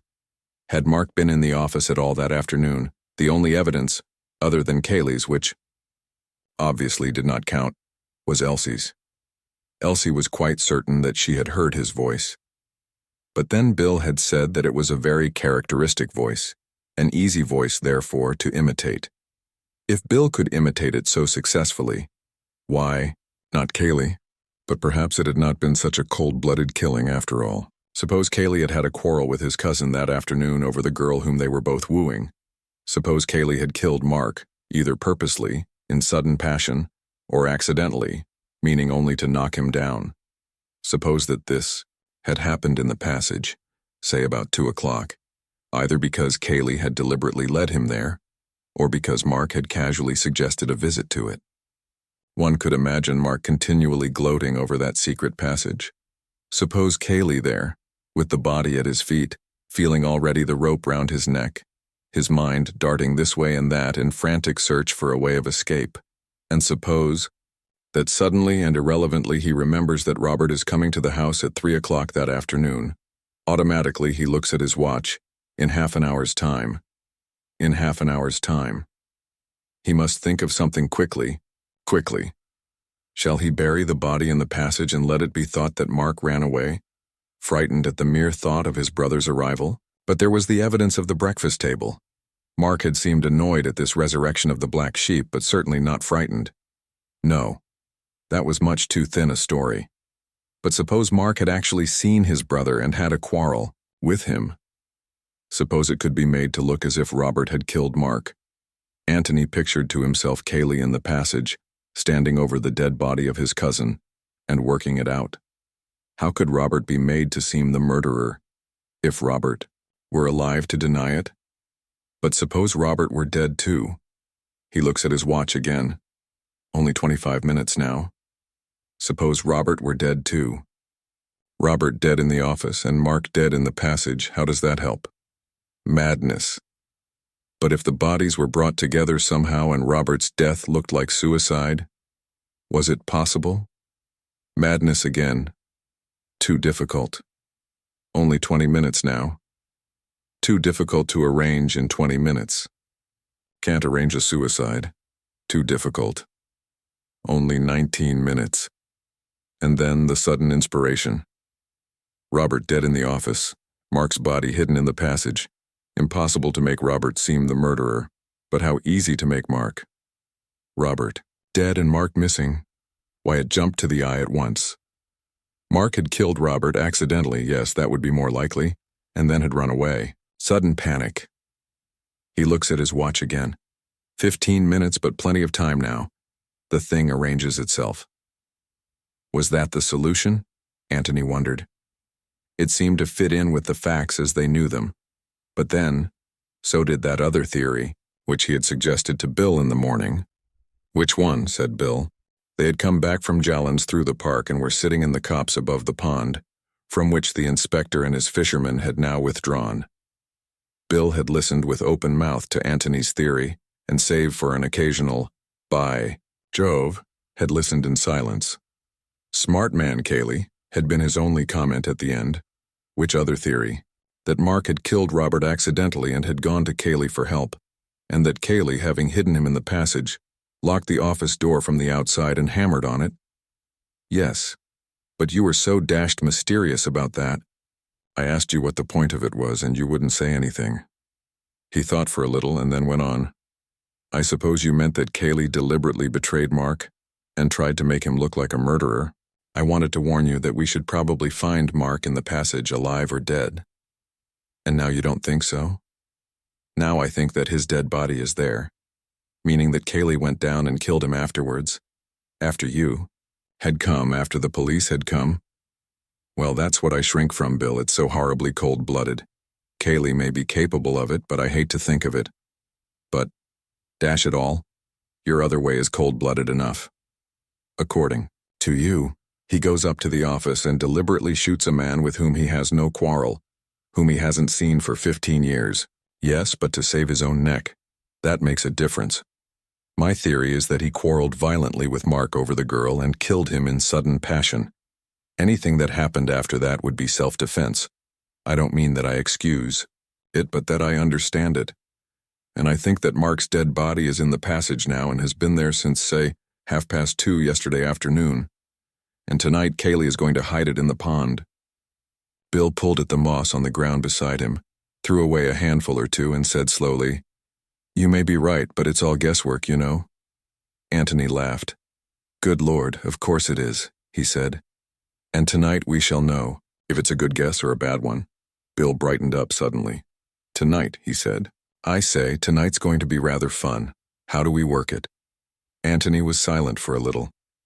Of course, he said at last, we ought to inform the police so that they can come here and watch the pond tonight. Of course, grinned Bill. But I think that perhaps it is a little early to put our theories before them. I think perhaps it is, said Bill solemnly. Antony looked up at him with a sudden smile. Bill, you old bounder. Well, dash it, it's our show. I don't see why we shouldn't get our little bit of fun out of it. Neither do I. All right then, we'll do without the police tonight. We shall miss them, said Bill sadly. But 'tis better so. There were two problems in front of them.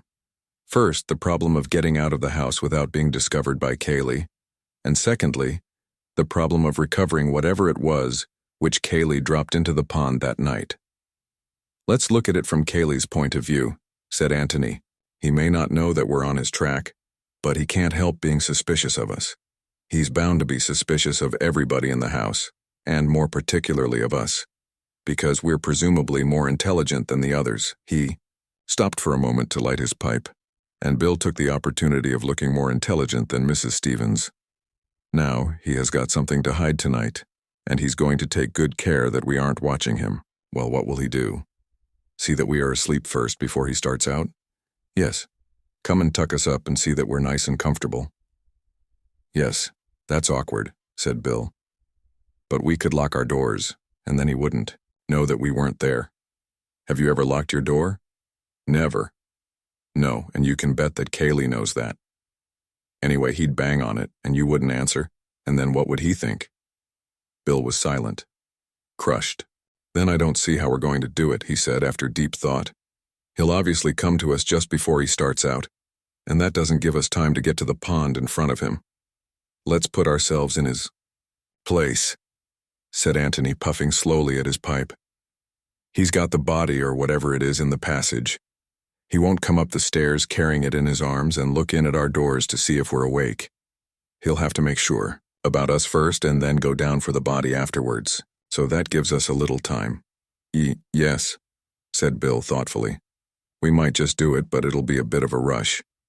But wait, when he's gone down to the passage and got the body, what will he do next? Come out again, said Bill helpfully. Yes, but which end? Bill sat up with a start. By Jove, you mean that he will go out at the far end by the bowling green? Don't you think so? Just imagine him walking across the lawn in full view of the house at midnight, with a body in his arms. Think of the awful feeling he would have in the back of the neck, wondering if anybody, any restless sleeper, had chosen just that moment to wander to the window and look out into the night. There's still plenty of moonlight, Bill. Is he going to walk across the park in the moonlight with all those windows staring at him? Not if he can help it, but he can get out by the bowling green and then come to the pond without ever being in sight of the house at all. You're right, and that will just about give us time. Good. Now what's the next thing? The next thing is to mark the exact place in the pond where he drops, whatever he drops, so that we can fish it out again. If we can see what it is, we shan't want to. The police can have a go at it tomorrow, but if it's something we can't identify from a distance, then we must try and get it out, to see whether it's worth telling the police about. Yes, said Bill, wrinkling his forehead. Of course, the trouble with water is that one bit of it looks pretty much like the next bit. I don't know if that had occurred to you. It had, smiled Antony. Let's come and have a look at it. They walked to the edge of the copse and lay down there in silence, looking at the pond beneath them. See anything? Said Antony at last. What? The fence on the other side. What about it? Well, it's rather useful, that's all, said Sherlock Holmes enigmatically, added Bill. A moment later, his friend Watson had hurled him into the pond. Antony laughed. I love being Sherlocky, he said. It's very unfair of you not to play up to me. Why is that fence useful, my dear Holmes? Said Bill obediently. Because you can take a bearing on it. You see? Yes, you needn't stop to explain to me what a bearing is. I wasn't going to, but you're lying here. He looked up. Underneath this pine tree. Kaylee comes out in the old boat and drops his parcel in. You take a line from here onto the boat and mark it off on the fence there. Say it's the 5th post from the end. Well, then I take a line from my tree, will find one for me directly, and it comes on to the 20th post, say. And where the two lines meet, there shall the eagles be gathered together. QED. And there, I almost forgot to remark, will the taller eagle, Beverly by name, do his famous diving act, as performed nightly at the Hippodrome. Bill looked at him uneasily. I say, really? It's beastly dirty water, you know. I'm afraid so, Bill. So it is written in the book of Jasher. Of course I knew that one of us would have to, but I hoped. Oh well, it's a warm night. Just the night for a bathe, agreed Antony, getting up. Well, now let's have a look for my tree. They walked down to the margin of the pond and then looked back. Bill's tree stood up and took the evening, tall and unmistakable, 50 feet nearer to heaven than its neighbors. But it had its fellow at the other end of the copse, not quite so tall perhaps, but equally conspicuous. That's where I shall be, said Antony, pointing to it. Now, for the Lord's sake, count your posts accurately. Thanks very much, but I shall. Do it for my own sake, said Bill with feeling. I don't want to spend the whole night diving. Fix on the post in a straight line with you in the splash and then count backwards to the beginning of the fence. Right, old boy. Leave it to me. I can do this on my head. Well, that's how you will have to do the last part of it, said Antony with a smile. He looked at his watch. It was nearly time to change for dinner. They started to walk back to the house together. There's one thing which worries me rather, said Antony. Where does Kaylee sleep? Next door to me. Why? Well, it's just possible that he might have another look at you after he's come back from the pond. I don't think he'd bother about it in the ordinary way, but if he is actually passing your door, I think he might glance in. I shan't be there. I shall be at the bottom of the pond sucking up mud.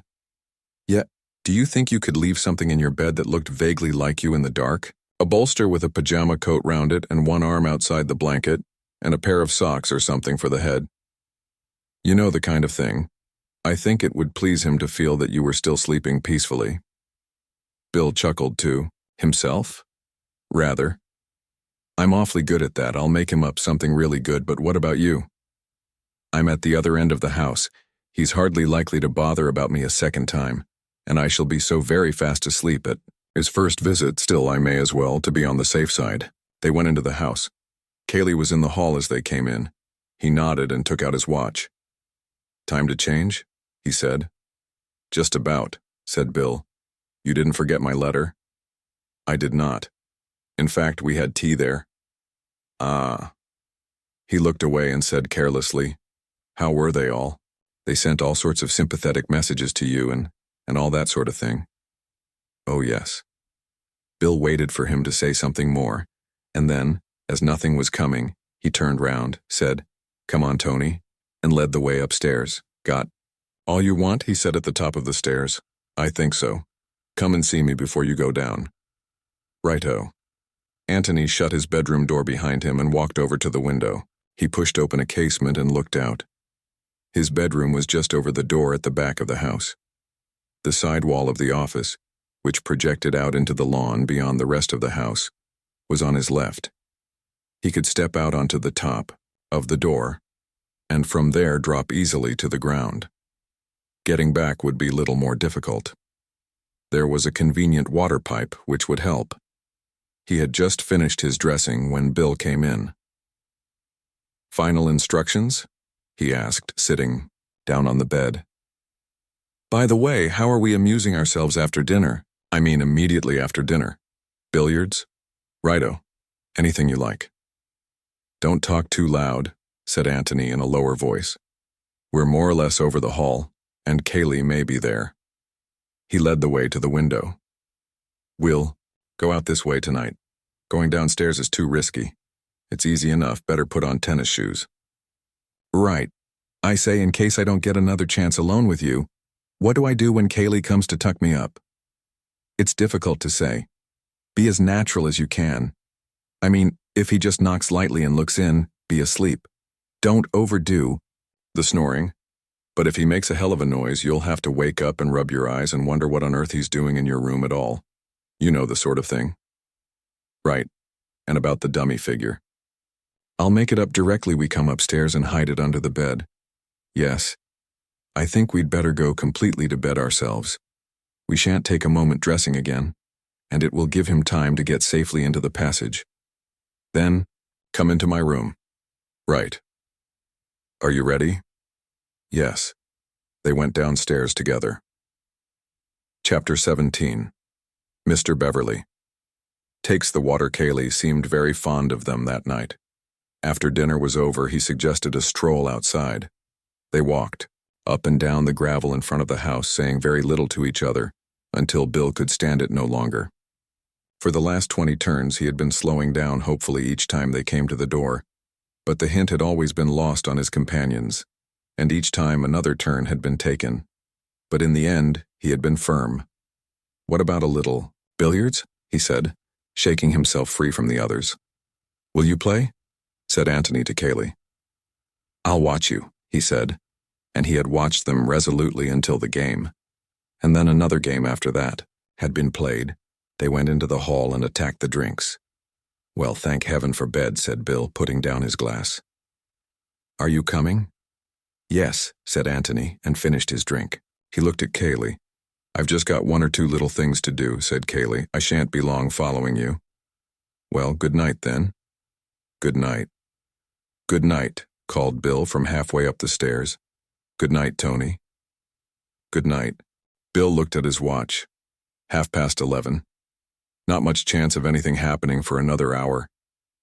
He pulled open a drawer and wondered what to wear on their expedition. Gray flannel trousers, flannel shirt, and a dark coat, perhaps a sweater, as they might be lying out in the copse for some time, and, good idea, a towel. He would want it later on, and meanwhile he could wear it round his waist. Tennis shoes. There. Everything was ready. Now then for the dummy figure. He looked at his watch again before getting into bed. 12:15. How long to wait before Kaylee came up? He turned out the light and then, standing by the door in his pajamas, waited for his eyes to become accustomed to the new darkness. He could only just make out the bed in the corner of the room. Kaylee would want more light than that if he were to satisfy himself from the door that the bed was occupied. He pulled the curtains a little way. Back. That was about right. He could have another look later on when he had the dummy figure in the bed. How long would it be before Kaylee came up? It wasn't that he wanted his friends, Beverly and Gillingham, to be asleep before he started on his business at the pond. All that he wanted was to be sure that they were safely in their bedrooms. Kaylee's business would make no noise, give no sign, to attract the most wakeful member of the household so long as the household was really inside the house. But if he wished to reassure himself about his guests, he would have to wait until they were far enough on their way to sleep, not to be disturbed by him as he came up to reassure himself. So it amounted to the same thing, really. He would wait until they were asleep, until they were asleep. Asleep. With a great effort, Bill regained the mastery over his wandering thoughts and came awake again. This would never do. It would be fatal if he went to sleep. If he went to sleep. To sleep. And then, in an instant, he was intensely awake. Suppose Kaylee never came at all. Suppose Kaylee was so unsuspicious that, as soon as they had gone upstairs, he had dived down into the passage and set about his business. Suppose even now he was at the pond, dropping into it that secret of his. Good heavens, what fools they had been. How could Antony have taken such a risk? "Put yourself in Kaylee's place," he had said. But how was it possible? They weren't Kaylee. Kaylee was at the pond now. They would never know what he had dropped into it. Listen. Somebody at the door. He was asleep. Quite naturally now. Breathe a little more loudly, perhaps. He was asleep. The door was opening. He could feel it opening behind him. Good Lord. Suppose Kaylee really was a murderer. Why, even now he might be. No, he mustn't think of that. If he thought of that, he would have to turn round. He mustn't turn round. He was asleep. Just peacefully asleep. But why didn't the door shut? Where was Kaylee now? Just behind him, and in his hand? No, he mustn't think of that. He was asleep. But why didn't the door shut? The door was shutting. There was a sigh from the sleeper in the bed, a sigh of relief which escaped him involuntarily. But it had a very natural sound, a deep breath from a heavy sleeper.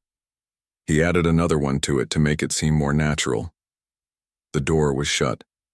Bill counted 100 slowly and then got up. As quickly and as noiselessly as possible, he dressed himself in the dark. He put the dummy figure in the bed, arranged the clothes so that just enough but not too much of it was showing, and stood by the door looking at it. For a casual glance, the room was just about light enough. Then very quietly, very slowly, he opened the door. All was still. There was no light from beneath the door of Kaylee's room. Very quietly, very carefully, he crept along the passage to Antony's room. He opened the door and went in. Antony was still in bed. Bill walked across to wake him up and then stopped rigid and his heart thumped against his ribs. There was somebody else in the room. "All right, Bill," said a whispering voice, and Antony stepped out from the curtains. Bill gazed at him without saying anything. "Rather good, isn't it?" said Antony, coming closer and pointing to the bed. "Come on, the sooner we get out now the better." He led the way out of the window, the silent Bill following him. They reached the ground safely and noiselessly, went quickly across the lawn and so, over the fence into the park. It was not until they were out of sight of the house that Bill felt it safe to speak. "I quite thought it was you in bed," he said. "I hoped you would. I shall be rather disappointed now if Kaylee doesn't call again. It's a pity to waste it." "He came all right just now?" "Oh, rather. What about you?" Bill explained his feelings picturesquely. "There wouldn't have been much point in his killing you," said Antony prosaically, "besides being too risky." "Oh," said Bill, and then, "I had rather hoped that it was his love for me which restrained him." Antony laughed. "I doubt it. You didn't turn up your light when you dressed?" "Good Lord, no. Did you want me to?" Antony laughed again and took him by the arm. "You're a splendid conspirator, Bill. You and I could take on anything together."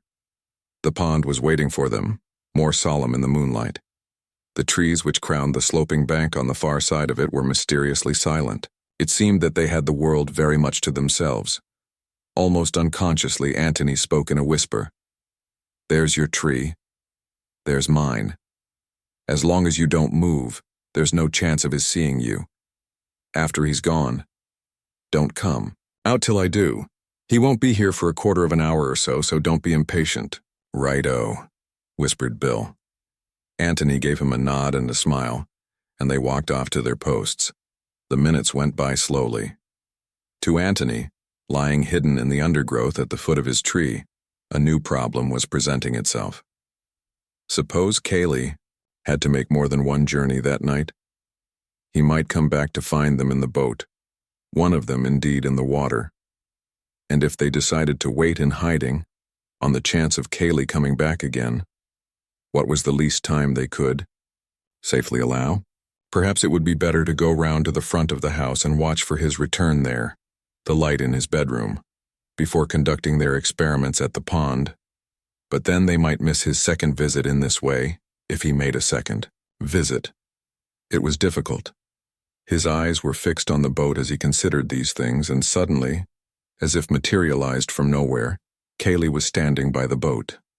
In his hand was a small brown bag. Kaylee put the bag in the bottom of the boat, stepped in, and using an oar as a punt pole, pushed slowly off. Then, very silently, he rowed towards the middle of the pond. He had stopped. The oars rested on the water. He picked up the bag from between his feet, leant over the nose of the boat and rested it lightly on the water for a moment. Then he let go. It sank slowly. He waited there, watching, afraid perhaps that it might rise again. Antony began to count, and now Kaylee was back at his starting place. He tied up the boat, looked carefully round to see that he had left no traces behind him, and then turned to the water again. For a long time, as it seemed to the watchers, he stood there, very big, very silent in the moonlight. At last he seemed satisfied. Whatever his secret was, he had hidden it. And so with a gentle sigh as unmistakable to Antony as if he had heard it, Kaylee turned away and vanished again as quietly as he had come. Antony gave him 3 minutes and stepped out from the trees. He waited there for Bill to join him. 6, whispered Bill. Antony nodded. I'm going round to the front of the house. You get back to your tree and watch in case Kaylee comes again. Your bedroom is the left-hand end one, and Kaylee's the end but one. Is that right?" Bill nodded. "Right. Wait in hiding till I come back. I don't know how long I shall be, but don't be impatient. It will seem longer than it is." He patted Bill on the shoulder, and with a smile and a nod of the head he left him there. What was in the bag? What could Kaylee want to hide other than a key or a revolver? Keys and revolvers sink of themselves. No need to put them in a bag first. What was in the bag? Something which wouldn't sink of itself, something which needed to be helped with stones before it would hide itself safely in the mud. Well, they would find that out. There was no object in worrying about it now. Bill had a dirty night's work in front of him. But where was the body which Antony had expected so confidently? Or if there were no body, where was Mark? More immediately, however, where was Kaylee? As quickly as he could, Antony had got to the front of the house and was now lying in the shrubbery, which bordered the lawn, waiting for the light to go up in Kaylee's window. If it went up in Bill's window, then they were discovered. It would mean that Kaylee had glanced into Bill's room, had been suspicious of the dummy figure in the bed and had turned up the light to make sure. After that, it was war between them. But if it went up in Kaylee's room, there was a light. Antony felt a sudden thrill of excitement. It was in Bill's room. War. The light stayed there, shining vividly, for a wind had come up, blowing the moon behind a cloud and casting a shadow over the rest of the house. Bill had left his curtains undrawn. It was careless of him, the first stupid thing he had done, but the moon slipped out again, and Antony laughed to himself in the bushes. There was another window beyond Kaylee's, and there was no light in it. The declaration of war was postponed. Antony lay there watching Kaylee into bed. After all, it was only polite to return Kaylee's own solicitude earlier in the night. Politeness demanded that one should not disport oneself on the pond until one's friends were comfortably tucked up. Meanwhile, Bill was getting tired of waiting.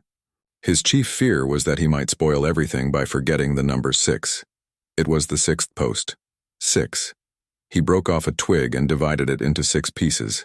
These he arranged on the ground in front of him. 6. He looked at the pond, counted up to the 6th post, and murmured 6 to himself again. Then he looked down at his twigs. 1, 2, 3, 4, 5, 6, 7. 7. Was it 7? Or was that 7th bit of a twig an accidental bit which had been on the ground anyhow? Surely it was 6. Had he said 6 to Antony? If so, Antony would remember, and it was all right. 6. He threw away the 7th twig and collected the other 6 together. Perhaps they would be safer in his pocket. 6. The height of a tall man. Well, his own height. 6 feet. Yes, that was the way to remember it. Feeling a little safer on the point, he began to wonder about the bag, and what Antony would say to it, and the possible depth of the water and of the mud at the bottom, and was still so wondering and saying, "Good Lord, what a life," to himself when Antony reappeared. Bill got up and came down the slope to meet him. 6, he said firmly. 6th post from the end. Good, smiled Antony. Mine was the 18th, a little way past it. What did you go off for? To see Kaylee into bed. Is it all right? Yes. Better hang your coat over the 6th post, and then we shall see it more easily. I'll put mine on the 18th. Are you going to undress here or in the boat? Some here and some in the boat. You're quite sure that you wouldn't like to do the diving yourself? Quite, thanks. They had walked round to the other side of the pond. Coming to the 6th post of the fence, Bill took off his coat and put it in position, and then finished his undressing, while Antony went off to mark the 18th post. When they were ready, they got into the boat, Antony taking the oars. Now, Bill, tell me as soon as I'm in a line with your 2 marks. He rowed slowly towards the middle of the pond. You're about there now, said Bill at last. Antony stopped rowing and looked about him. Yes, that's pretty well right. He turned the boat's nose round until it was pointing to the pine tree under which Bill had lain. You see my tree and the other coat? Yes, said Bill. Right. Now then, I'm going to row gently along this line until we're dead in between the two. Get it as exact as you can. For your own sake. Steady, said Bill warningly. Back a little more forward again. Right. Antony left the oars on the water and looked around. As far as he could tell, they were in an exact line with each pair of landmarks. Now then, Bill, in you go. Bill pulled off his shirt and trousers and stood up. You mustn't dive from the boat, old boy, said Antony hastily. You'll shift its position. Slide in gently. Bill slid in from the stern and swam slowly round to Antony. What's it like? Said Antony. Cold. Well, here's luck to it. He gave a sudden kick, flashed for a moment in the water, and was gone. Antony steadied the boat and took another look at his landmarks. Bill came up behind him with a loud explosion. It's pretty muddy, he protested. Weeds? No, thank the Lord. Well, try again. Bill gave another kick and disappeared. Again, Antony coaxed the boat back into position, and again Bill popped up, this time in front of him.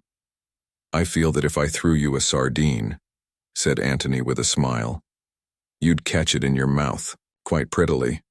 It's awfully easy to be funny from where you are. How much longer have I got to go on doing this?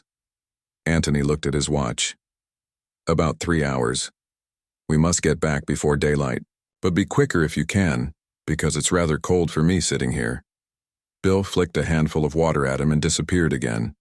He was under for almost a minute this time, and there was a grin on his face when it was visible again. I've got it, but it's devilish hard to get up. I'm not sure that it isn't too heavy for me. That's all right, said Antony. He brought out a ball of thick string from his pocket.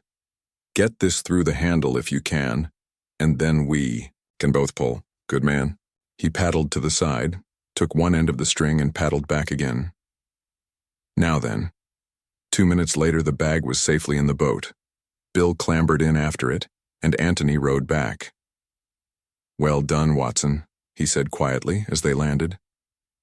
He fetched their 2 coats and then waited, the bag in his hand while Bill dried and dressed himself. As soon as the latter was ready, he took his arm and led him into the copse.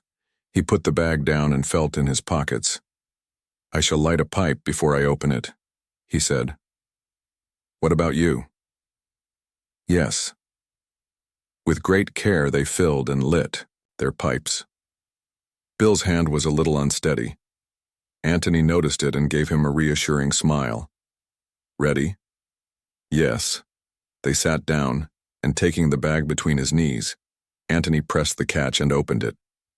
Clothes, said Bill. Antony pulled out the top garment and shook it out. It was a wet brown flannel coat. Do you recognize it? He asked. Mark's brown flannel suit? The one he is advertised as having run away in? Yes. It looks like it. Of course he had a dashed lot of clothes. Antony put his hand in the breast pocket and took out some letters. He considered them doubtfully for a moment. I suppose I'd better read them, he said. I mean, just to see. He looked inquiringly at Bill, who nodded. Antony turned on his torch and glanced at them. Bill waited anxiously. Yes, Mark. Hello? What is it? The letter that Kaylee was telling the inspector about. From Robert. Mark, your loving brother is coming to see you. Yes. I suppose I had better keep this. Well, that's his coat. Let's have out the rest of it. He took the remaining clothes from the bag and spread them out. They're all here, said Bill. Shirt, tie, socks, underclothes, shoes. Yes, all of them. All that he was wearing yesterday? Yes. What do you make of it? Bill shook his head and asked another question. Is it what you expected? Antony laughed suddenly. It's too absurd, he said. I expected, well, you know what I expected. A body and a suit of clothes.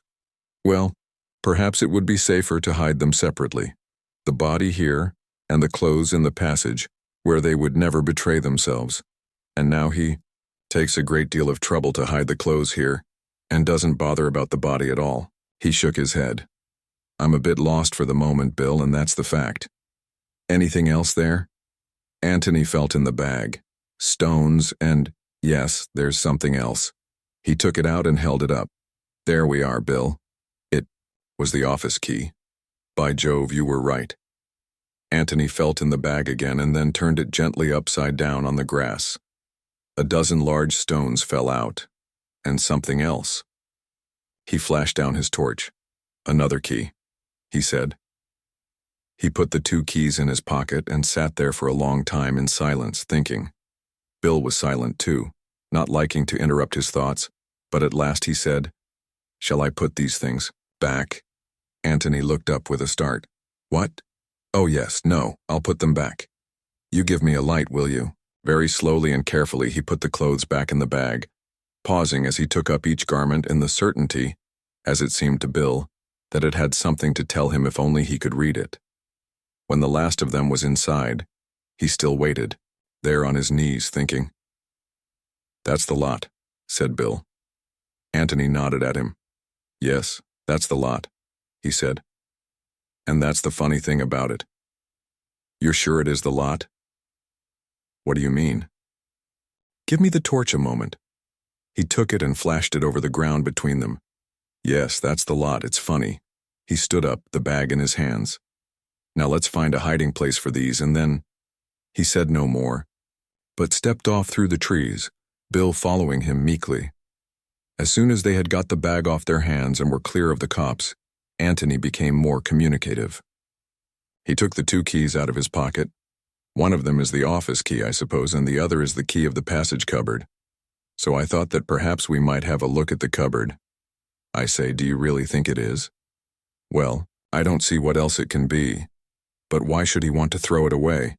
"Because it has now done its work, whatever it was, and he wants to wash his hands of the passage.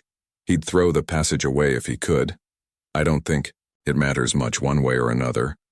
And I don't suppose there's anything to find in the cupboard, but I feel that we must look." "Do you still think Mark's body might be there?" "No. And yet where else can it be? Unless I'm hopelessly wrong, and Kaylee never killed him at all." Bill hesitated, wondering if he dare advance his theory. "I know you'll think me an ass. My dear Bill, I'm such an obvious ass myself that I should be delighted to think you are too. Well then, suppose Mark did kill Robert and Kaylee helped him to escape, just as we thought at first. I know you proved afterwards that it was impossible, but suppose it happened in a way we don't know about and for reasons we don't know about. I mean, there are such a lot of funny things about the whole show that, well, almost anything might have happened." "You're quite right. Well then, this clothes business. Doesn't that seem rather to bear out the escaping theory? Mark's brown suit was known to the police. Couldn't Kaylee have brought him another one in the passage to escape in, and then have had the brown one on his hands, and thought it safest to hide it in the pond?" "Yes," said Antony thoughtfully. "Then, Ray, go on," Bill went on eagerly. "It all seems to fit in, you know. I mean, even with your first theory that Mark killed him accidentally and then came to Kaylee for help. Of course, if Kaylee had played fair, he'd have told Mark that he had nothing to be afraid of. But he isn't playing fair. He wants to get Mark out of the way because of the girl. Well, this is his chance. He makes Mark as frightened as possible and tells him that his only hope is to run away. Well, naturally, he does all he can to get him well away, because if Mark is caught, the whole story of Kaylee's treachery comes out. Yes, but isn't it overdoing it rather to make him change his underclothes and everything? It wastes a good deal of time, you know." Bill was pulled up short and said, "Oh," in great disappointment. "No, it's not as bad as that, Bill," said Antony with a smile. "I dare say the underclothes could be explained. But here's the difficulty. Why did Mark need to change from brown to blue or whatever it was, when Kaylee was the only person who saw him in brown? The police description of him says that he is in a brown suit." "Yes, because Kaylee told the police. You see, even if Mark had had lunch in his brown suit and the servants had noticed it, Kaylee could always have pretended that he had changed into blue after lunch because only Kaylee saw him afterwards. So if Kaylee had told the inspector that he was wearing blue, Mark could have escaped quite comfortably in his brown without needing to change at all. But that's just what he did do," cried Bill triumphantly. "What fools we are." Antony looked at him in surprise and then shook his head. Yes, insisted Bill. "Of course, don't you see? Mark did change after lunch and—" To give him more of a chance of getting away, Kaylee lied and said that he was wearing the brown suit in which the servants had seen him. Well, then he was afraid that the police might examine Mark's clothes and find the brown suit still there, so he hid it, and then dropped it in the pond afterwards. He turned eagerly to his friend, but Antony said nothing. Bill began to speak again, and was promptly waved into silence. Don't say anything more, old boy. You've given me quite enough to think about. Don't let's bother about it tonight. We'll just have a look at this cupboard and then get to bed. But the cupboard had not much to tell them that night. It was empty save for a few old bottles. Well, that's that, said Bill. But Antony, on his knees with the torch in his hand, continued to search for something. What are you looking for? Asked Bill at last. Something that isn't there, said Antony, getting up and dusting his trousers, and he locked the door again. Chapter 18. Guesswork. The inquest was at 3 o'clock. Thereafter, Antony could have no claim on the hospitality of the Red House. By 10 o'clock his bag was packed and waiting to be taken to the George. To Bill, coming upstairs after a more prolonged breakfast, this early morning bustle was a little surprising. "What's the hurry?" he asked. "None. But we don't want to come back here after the inquest. Get your packing over now, and then we can have the morning to ourselves." "Righto." He turned to go to his room, and then came back again. "I say, are we going to tell Kaylee that we're staying at the George?" "You're not staying at the George, Bill, not officially. You're going back to London." "Oh, yes. Ask Kaylee to have your luggage sent into Stanton, ready for you when you catch a train there after the inquest. You can tell him that you've got to see the Bishop of London at once.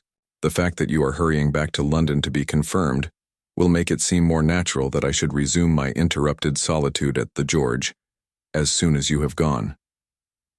Then where do I sleep tonight?" "Officially, I suppose, in Fulham Place. Unofficially, I suspect in my bed unless they've got another spare room at the George.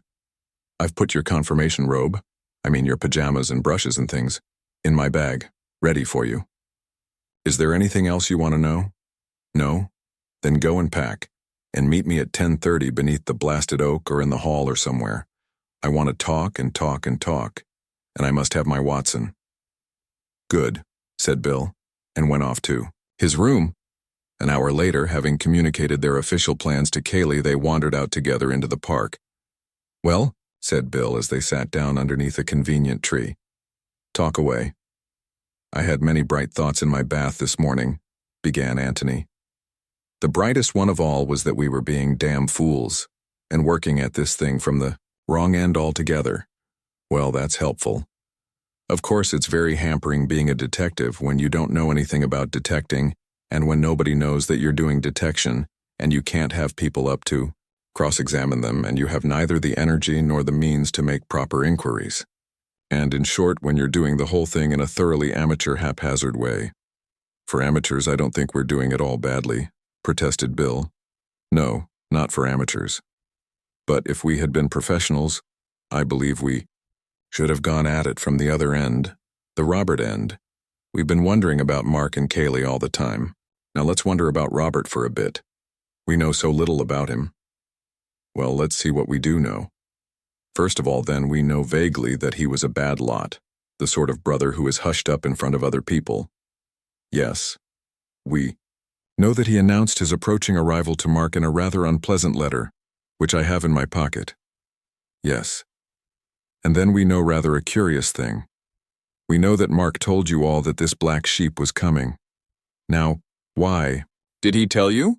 Bill was thoughtful for a moment. "I suppose," he said slowly, "that he knew we were bound to see him and thought that the best way was to be quite frank about him." "But were you bound to see him? You were all away playing golf." "We were bound to see him if he stayed in the house that night." "Very well then. That's one thing we've discovered. Mark knew that Robert was staying in the house that night. Or shall we put it this way? He knew that there was no chance of getting Robert out of the house at once." Bill looked at his friend eagerly. "Go on," he said. "This is getting interesting." "He also knew something else," went on Antony. "He knew that Robert was bound to betray his real character to you as soon as you met him. He couldn't pass him off on you as just a traveled brother from the Dominions with, perhaps a bit, of an accent. He had to tell you at once because you were bound to find out that Robert was a wastrel. Yes, that's sound enough. Well now, doesn't it strike you that Mark made up his mind about all that rather quickly?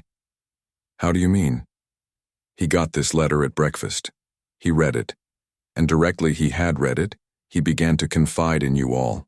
That is to say, in about 1 second he thought out the whole business and came to a decision, to 2 decisions. He considered the possibility of getting Robert out of the way before you came back, and decided that it was impossible.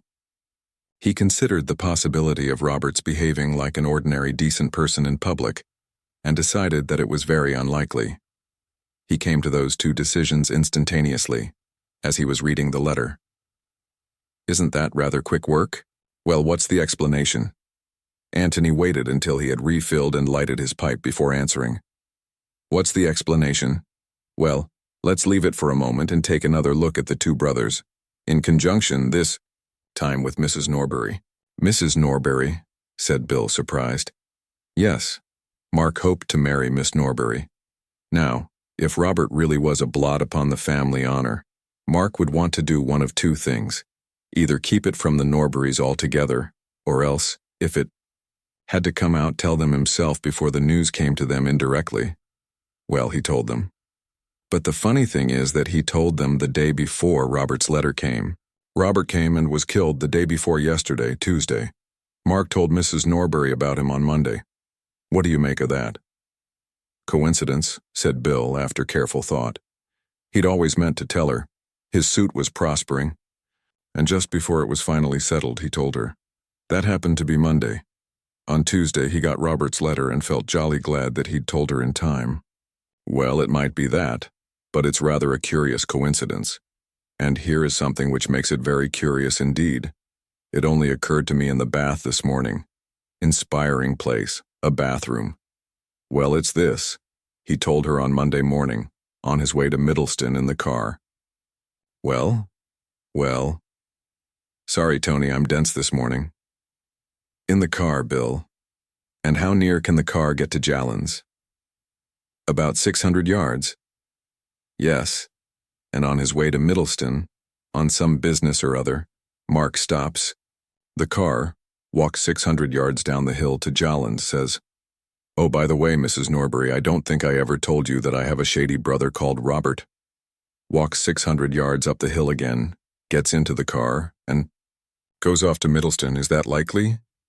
Bill frowned heavily. Yes, but I don't see what you're getting at. Likely or not likely, we know he did do it. Of course he did. All I mean is that he must have had some strong reason for telling Mrs. Norbury at once. And the reason I suggest is that he knew on that morning, Monday morning, not Tuesday, that Robert was coming to see him and had to be in first with the news.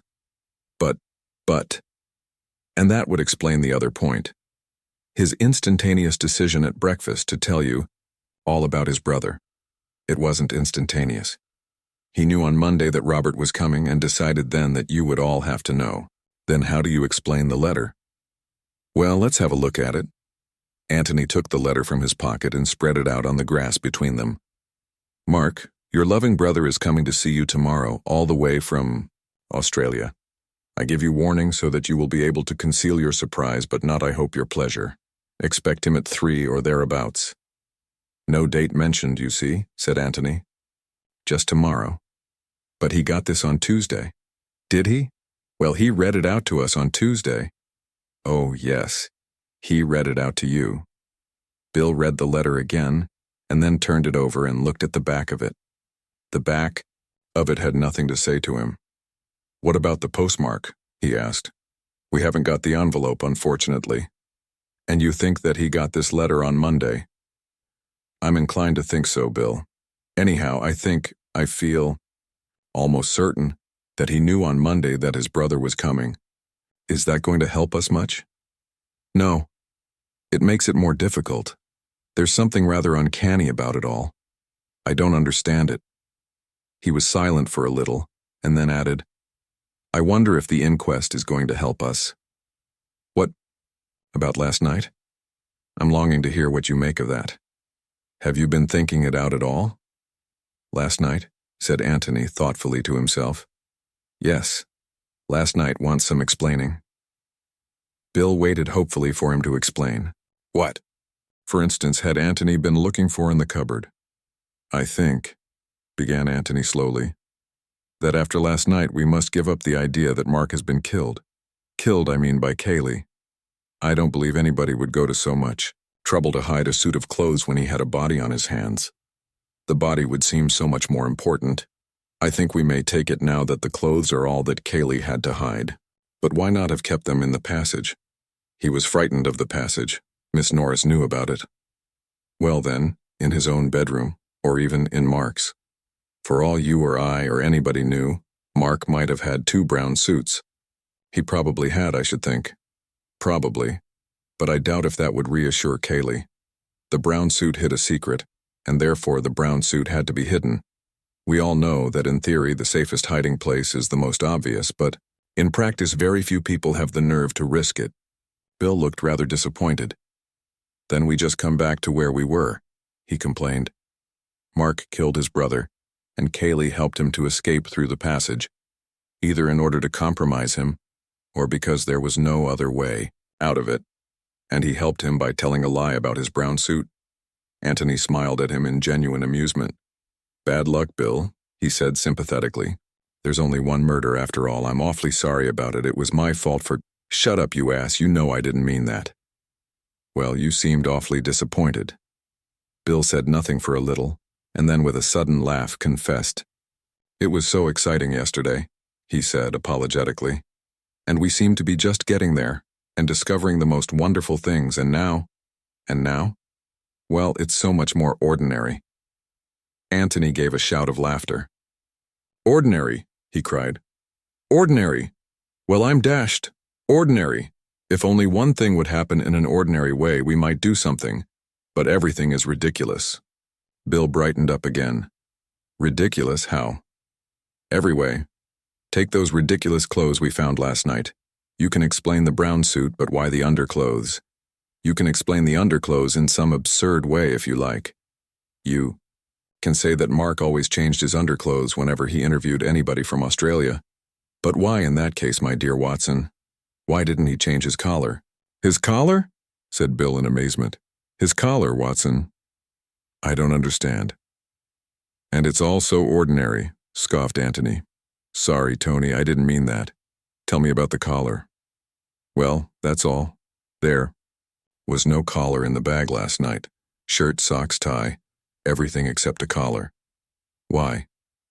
Was that what you were looking for in the cupboard? Said Bill eagerly. Of course. Why no collar? I said. For some reason, Kaylee considered it necessary to hide all Mark's clothes. Not just the suit, but everything which he was wearing or supposed to be wearing at the time of the murder. But he hadn't hidden the collar. Why? Had he left it out by mistake? So I looked in the cupboard. It wasn't there. Had he left it out on purpose? If so, why? And where was it? Naturally, I began to say to myself, where have I seen a collar lately? A collar all by itself? And I remembered, what, Bill? Bill frowned heavily to himself and shook his head. Don't ask me, Tony. I can't, by Jove. He threw up his head. In the basket in the office bedroom. Exactly. But is that the one? The one that goes with the rest of the clothes? I don't know. Where else can it be? But if so, why send the collar quite casually to the wash in the ordinary way and take immense trouble to hide everything else? Why? Bill bit hard at his pipe, but could think of nothing to say. Anyhow, said Antony, getting up restlessly, I'm certain of one thing. Mark knew on the Monday that Robert was coming here. Chapter 19. The Inquest. The coroner, having made a few commonplace remarks as to the terrible nature of the tragedy which they had come to investigate that afternoon, proceeded to outline the case to the jury. Witnesses would be called to identify the deceased as Robert Ablett, the brother of the owner of the Red House, Mark Ablett. It would be shown that he was something of a ne'er-do-well, who had spent most of his life in Australia, and that he had announced, in what might almost be called a threatening letter, his intention of visiting his brother that afternoon. There would be evidence of his arrival, of his being shown into the scene of the tragedy, a room in the red house commonly called the office, and of his brother's entrance into that room. The jury would have to form their own opinion as to what happened there. But whatever happened almost instantaneously. Within 2 minutes of Mark Ablett's entrance, as would be shown in the evidence, a shot was heard, and when, perhaps 5 minutes later, the room was forced open, the dead body of Robert Ablett was found stretched upon the floor. As regards Mark Ablett, nobody had seen him from the moment of his going into the room, but evidence would be called to show that he had enough money on him at the time to take him to any other part of the country, and that a man answering to his description had been observed on the platform of Stanton Station, apparently waiting to catch the 3:55 up train to London. As the jury would realize, such evidence of identity was not always reliable. Missing men had a way of being seen in a dozen different places at once. In any case, there was no doubt that for the moment Mark Ablett had disappeared. "Seems a sound man," whispered Antony to Bill. "Doesn't talk too much." Antony did not expect to learn much from the evidence. He knew the facts of the case so well by now. But he wondered if Inspector Birch had developed any new theories. If so, they would appear in the coroner's examination, for the coroner would certainly have been coached by the police as to the important facts to be extracted from each witness. Bill was the first to be put through it. "Now, about this letter, Mr. Beverly," he was asked when his chief evidence was over. "Did you see it at all?" "I didn't see the actual writing, I saw the back of it. Mark was holding it up when he told us about his brother." "You don't know what was in it, then?" Bill had a sudden shock. He had read the letter only that morning. He knew quite well what was in it. But it wouldn't do to admit this. And then, just as he was about to perjure himself, he remembered. Antony had heard Cayley telling the inspector. "I knew afterwards. I was told, but Mark didn't read it out at breakfast." "You gathered, however, that it was an unwelcome letter?" "Oh, yes. Would you say that Mark was frightened by it?" "Not frightened. Sort of bitter and resigned. Sort of, 'Oh, Lord, here we are again.'" There was a titter here and there. The coroner smiled and tried to pretend that he hadn't. "Thank you, Mr. Beverly." The next witness was summoned by the name of Andrew Amos, and Antony looked up with interest, wondering who he was. "He lives at the inner lodge," whispered Bill to him. All that Amos had to say was that a stranger had passed by his lodge at a little before 3 that afternoon and had spoken to him. He had seen the body and recognized it as the man. "What did he say? Is this right for the Red House or something like that, sir?" "What did you say?" "I said, this is the Red House. Who do you want to see?" "He was a bit rough looking, you know, sir, and I didn't know what he was doing there." Well, "Sir," he said, "is Mr. Mark Ablett at home?" "It doesn't sound much put like that, sir, but I didn't care about the way he said it. So I got in front of him like and said, 'What do you want, eh?' And he gave a sort of chuckle and said, 'I want to see my dear brother Mark.' Well then, I took a closer look at him, and I see that p'raps he might be his brother, so I said, 'If you'll follow the drive, sir, you'll come to the house. Of course I can't say if Mr. Ablett's at home.' And he gave a sort of nasty laugh again and said, 'Fine place Mr. Mark Ablett's got here. Plenty of money to spend, eh?' Well, then I had another look at him, sir, because, gentlemen, don't talk like that. And if he was Mr. Ablett's brother, but before I could make up my mind, he laughed and went on. That's all I can tell you, sir." Andrew Amos stepped down and moved away to the back of the room, nor did Antony take his eyes off him until he was assured that Amos intended to remain there until the inquest was over. "Who's Amos talking to now?" he whispered to Bill. "Parsons. One of the gardeners. He's at the outside lodge on the Stanton Road. They're all here today. Sort of holiday for 'em. I wonder if he's giving evidence too," thought Antony. He was. He followed Amos. He had been at work on the lawn in front of the house and had seen Robert Ablett arrive. He didn't hear the shot, not to notice. He was a little hard of hearing. He had seen a gentleman arrive about 5 minutes after Mr. Robert. "Can you see him in court now?" asked the coroner. Parsons looked round slowly. Antony caught his eye and smiled. "That's him," said Parsons, pointing. Everybody looked at Antony. "That was about 5 minutes afterwards?" About that, sir? Did anybody come out of the house before this gentleman's arrival? No, sir. That is to say, I didn't see him. Stevens followed. She gave her evidence much as she had given it to the inspector.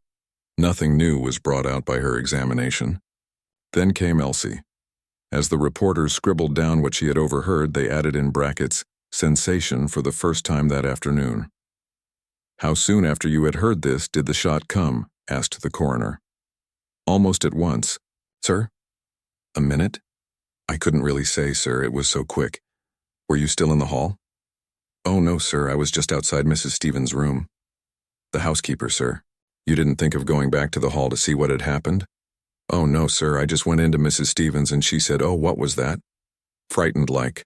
And I said, "That was in the house, Mrs. Stevens, that was." Just like something going off, it was. Thank you, said the coroner. There was another emotional disturbance in the room as Kaylee went into the witness box. Not sensation this time, but an eager, and as it seemed to Antony, sympathetic interest. Now they were getting to grips with the drama. He gave his evidence carefully, unemotionally. The lies with the same slow deliberation as the truth. Antony watched him intently, wondering what it was about him which had this odd sort of attractiveness. For Antony, who knew that he was lying, and lying, as he believed, not for Mark's sake, but his own, yet could not help sharing some of that general sympathy with him. Was Mark ever in possession of a revolver? Asked the coroner. Not to my knowledge. I think I should have known if he had been. You were alone with him all that morning. Did he talk about this visit of Robert's at all? I didn't see very much of him in the morning. I was at work in my room and outside and so on. We lunched together and he talked of it then a little. In what terms? Well, he hesitated and then went on. I can't think of a better word than peevishly. Occasionally he said, "What do you think he wants?" or "Why couldn't he have stayed where he was?" or "I don't like the tone of his letter. Do you think he means trouble?" He talked rather in that kind of way. Did he express his surprise that his brother should be in England? I think he was always afraid that he would turn up one day. Yes. You didn't hear any conversation between the brothers when they were in the office together? No. I happened to go into the library just after Mark had gone in, and I was there all the time. Was the library door open? Oh, yes. Did you see or hear the last witness at all? No. If anybody had come out of the office while you were in the library, would you have heard it? I think so. Unless they had come out very quietly on purpose. Would you call Mark a hasty-tempered man? Kaylee considered this carefully before answering. Hasty-tempered, yes, he said, but not violent-tempered. Was he fairly athletic? Active and quick? Active and quick, yes, not particularly strong. Yes. One question more. Was Mark in the habit of carrying any considerable sum of money about with him? Yes. He always had one $100 note on him and perhaps 10 or 20 pounds as well. Thank you, Mr. Kaylee. Kaylee went back heavily to his seat. Damn it, said Antony to himself. Why do I like the fellow? Antony Gillingham. Again. The eager interest of the room could be felt. Who was this stranger who had got mixed up in the business so mysteriously? Antony smiled at Bill and stepped up to give his evidence. He explained how he came to be staying at the George at Woodham, how he had heard that the Red House was in the neighborhood, how he had walked over to see his friend Beverly, and had arrived just after the tragedy. Thinking it over afterwards, he was fairly certain that he had heard the shot, but it had not made any impression on him at the time. He had come to the house from the Woodham end, and consequently had seen nothing of Robert Ablett, who had been a few minutes in front of him. From this point, his evidence coincided with Kaylee's. You and the last witness reached the French windows together and found them shut? Yes. You pushed them in and came to the body. Of course, you had no idea whose body it was. No. Did Mr. Kaylee say anything?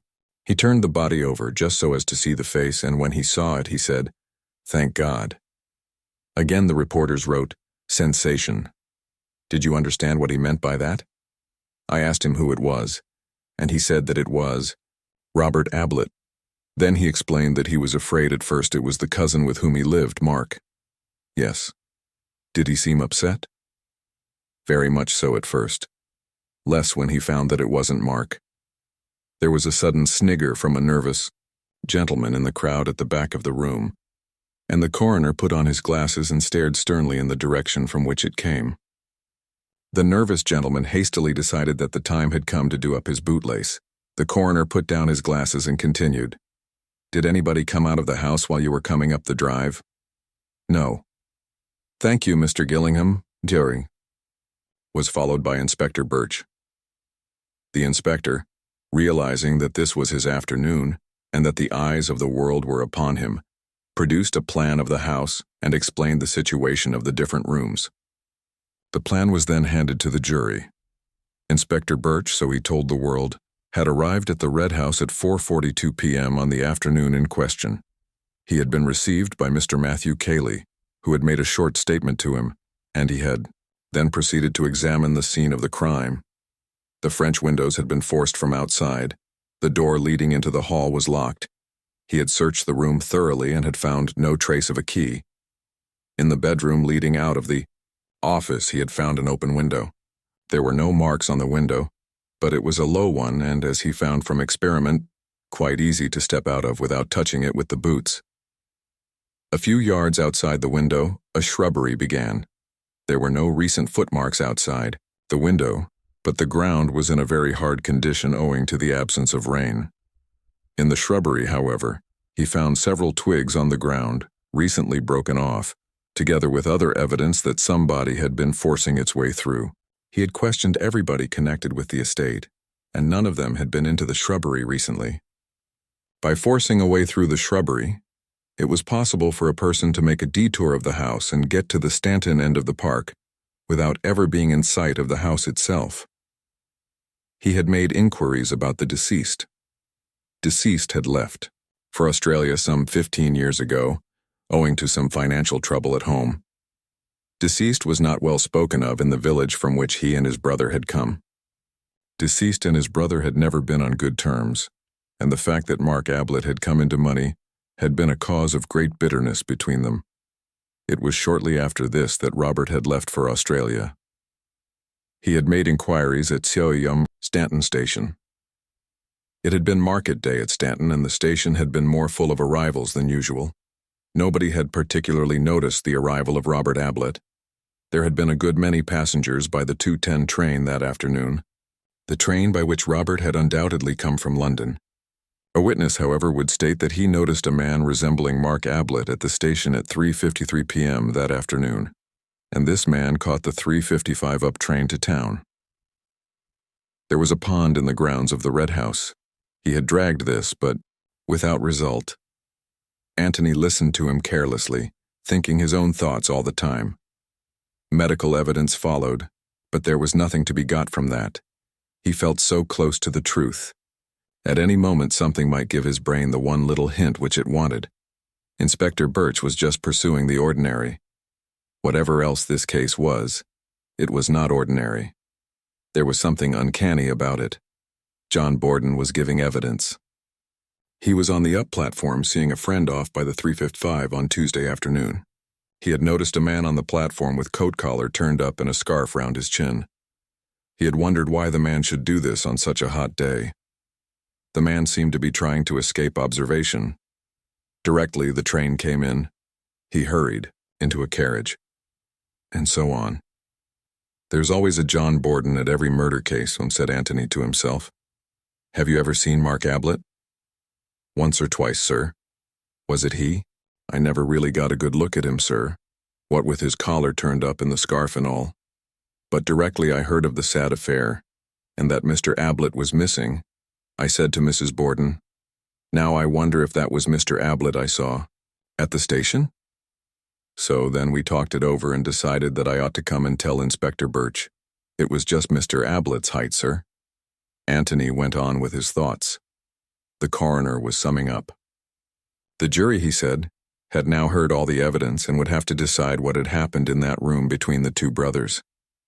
How had the deceased met his death? The medical evidence would probably satisfy them that Robert Ablett had died from the effects of a bullet wound in the head. Who had fired that bullet? If Robert Ablett had fired it himself, no doubt they would bring in a verdict of suicide. But if this had been so, where was the revolver which had fired it, and what had become of Mark Ablett? If they disbelieved in this possibility of suicide, what remained? Accidental death, justifiable homicide, and murder. Could the deceased have been killed accidentally? It was possible, but then would Mark Ablett have run away? The evidence that he had run away from the scene of the crime was strong. His cousin had seen him go into the room. The servant Elsie Wood had heard him quarreling with his brother in the room. The door had been locked from the inside, and there were signs that outside the open window someone had pushed his way very recently through the shrubbery. Who, if not Mark? They would have then to consider whether he would have run away if he had been guiltless of his brother's death. No doubt innocent people lost their heads sometimes. It was possible that if it were proved afterwards that Mark Ablett had shot his brother, it might also be proved that he was justified in so doing, and that when he ran away from his brother's corpse he had really nothing to fear at the hands of the law. In this connection he need hardly remind the jury that they were not the final tribunal, and that if they found Mark Ablett guilty of murder it would not prejudice his trial in any way if and when he was apprehended. The jury could consider their verdict.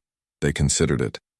They announced that the deceased had died as the result of a bullet wound, and that the bullet had been fired by his brother Mark Ablett.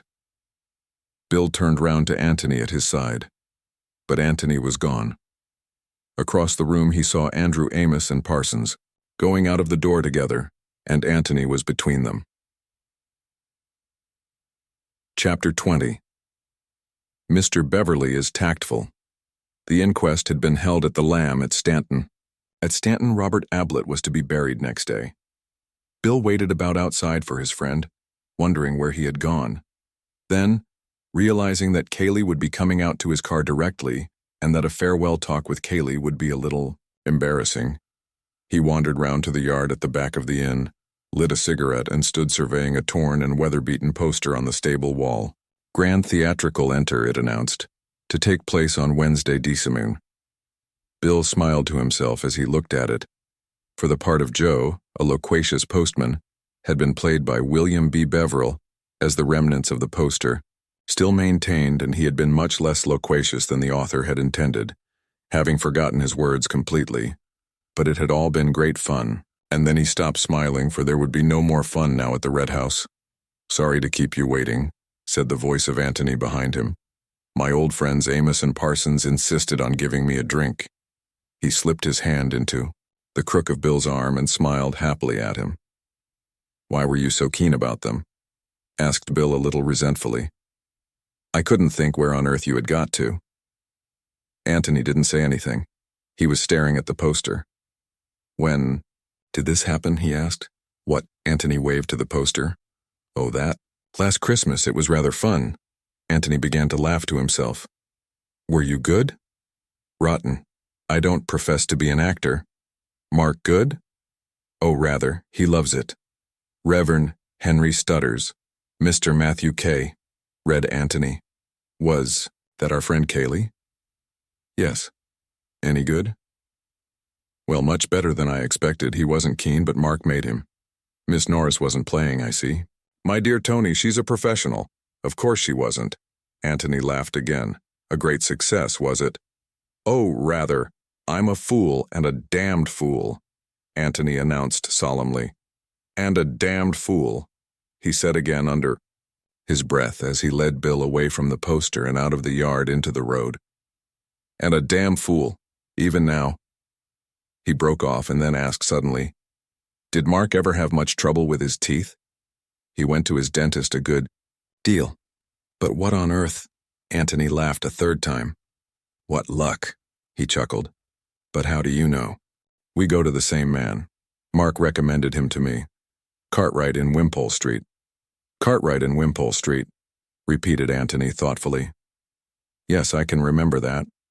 Cartwright in Wimpole Street. Did Kaylee go to him too, by any chance?" "I expect so." "Oh yes, I know he did. But what on earth—" "What was Mark's general health like? Did he see a doctor much?" "Hardly at all, I should think." He did a lot of early morning exercises which were supposed to make him bright and cheerful at breakfast. They didn't do that, but they seemed to keep him pretty fit. "Tony, I wish you'd—" Antony held up a hand and hushed him into silence. "One last question," he said. "Was Mark fond of swimming?" "No, he hated it. I don't believe he could swim." "Tony, are you mad, or am I? Or is this a new game?" Antony squeezed his arm.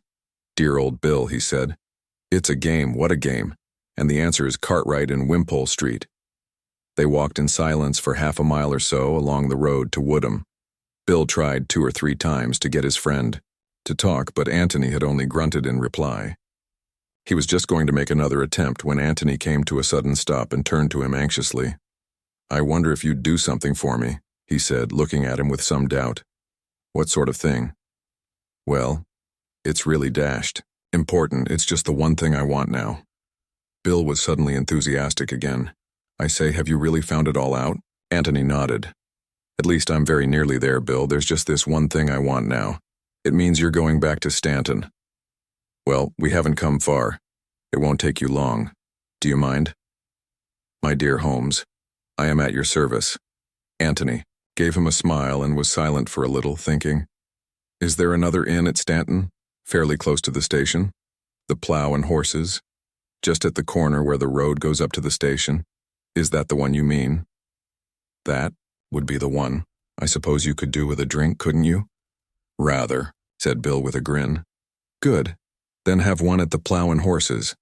Have 2 if you like, and talk to the landlord or landlady or whoever serves you. I want you to find out if anybody stayed there on Monday night." "Robert?" said Bill eagerly. "I didn't say Robert," said Antony, smiling.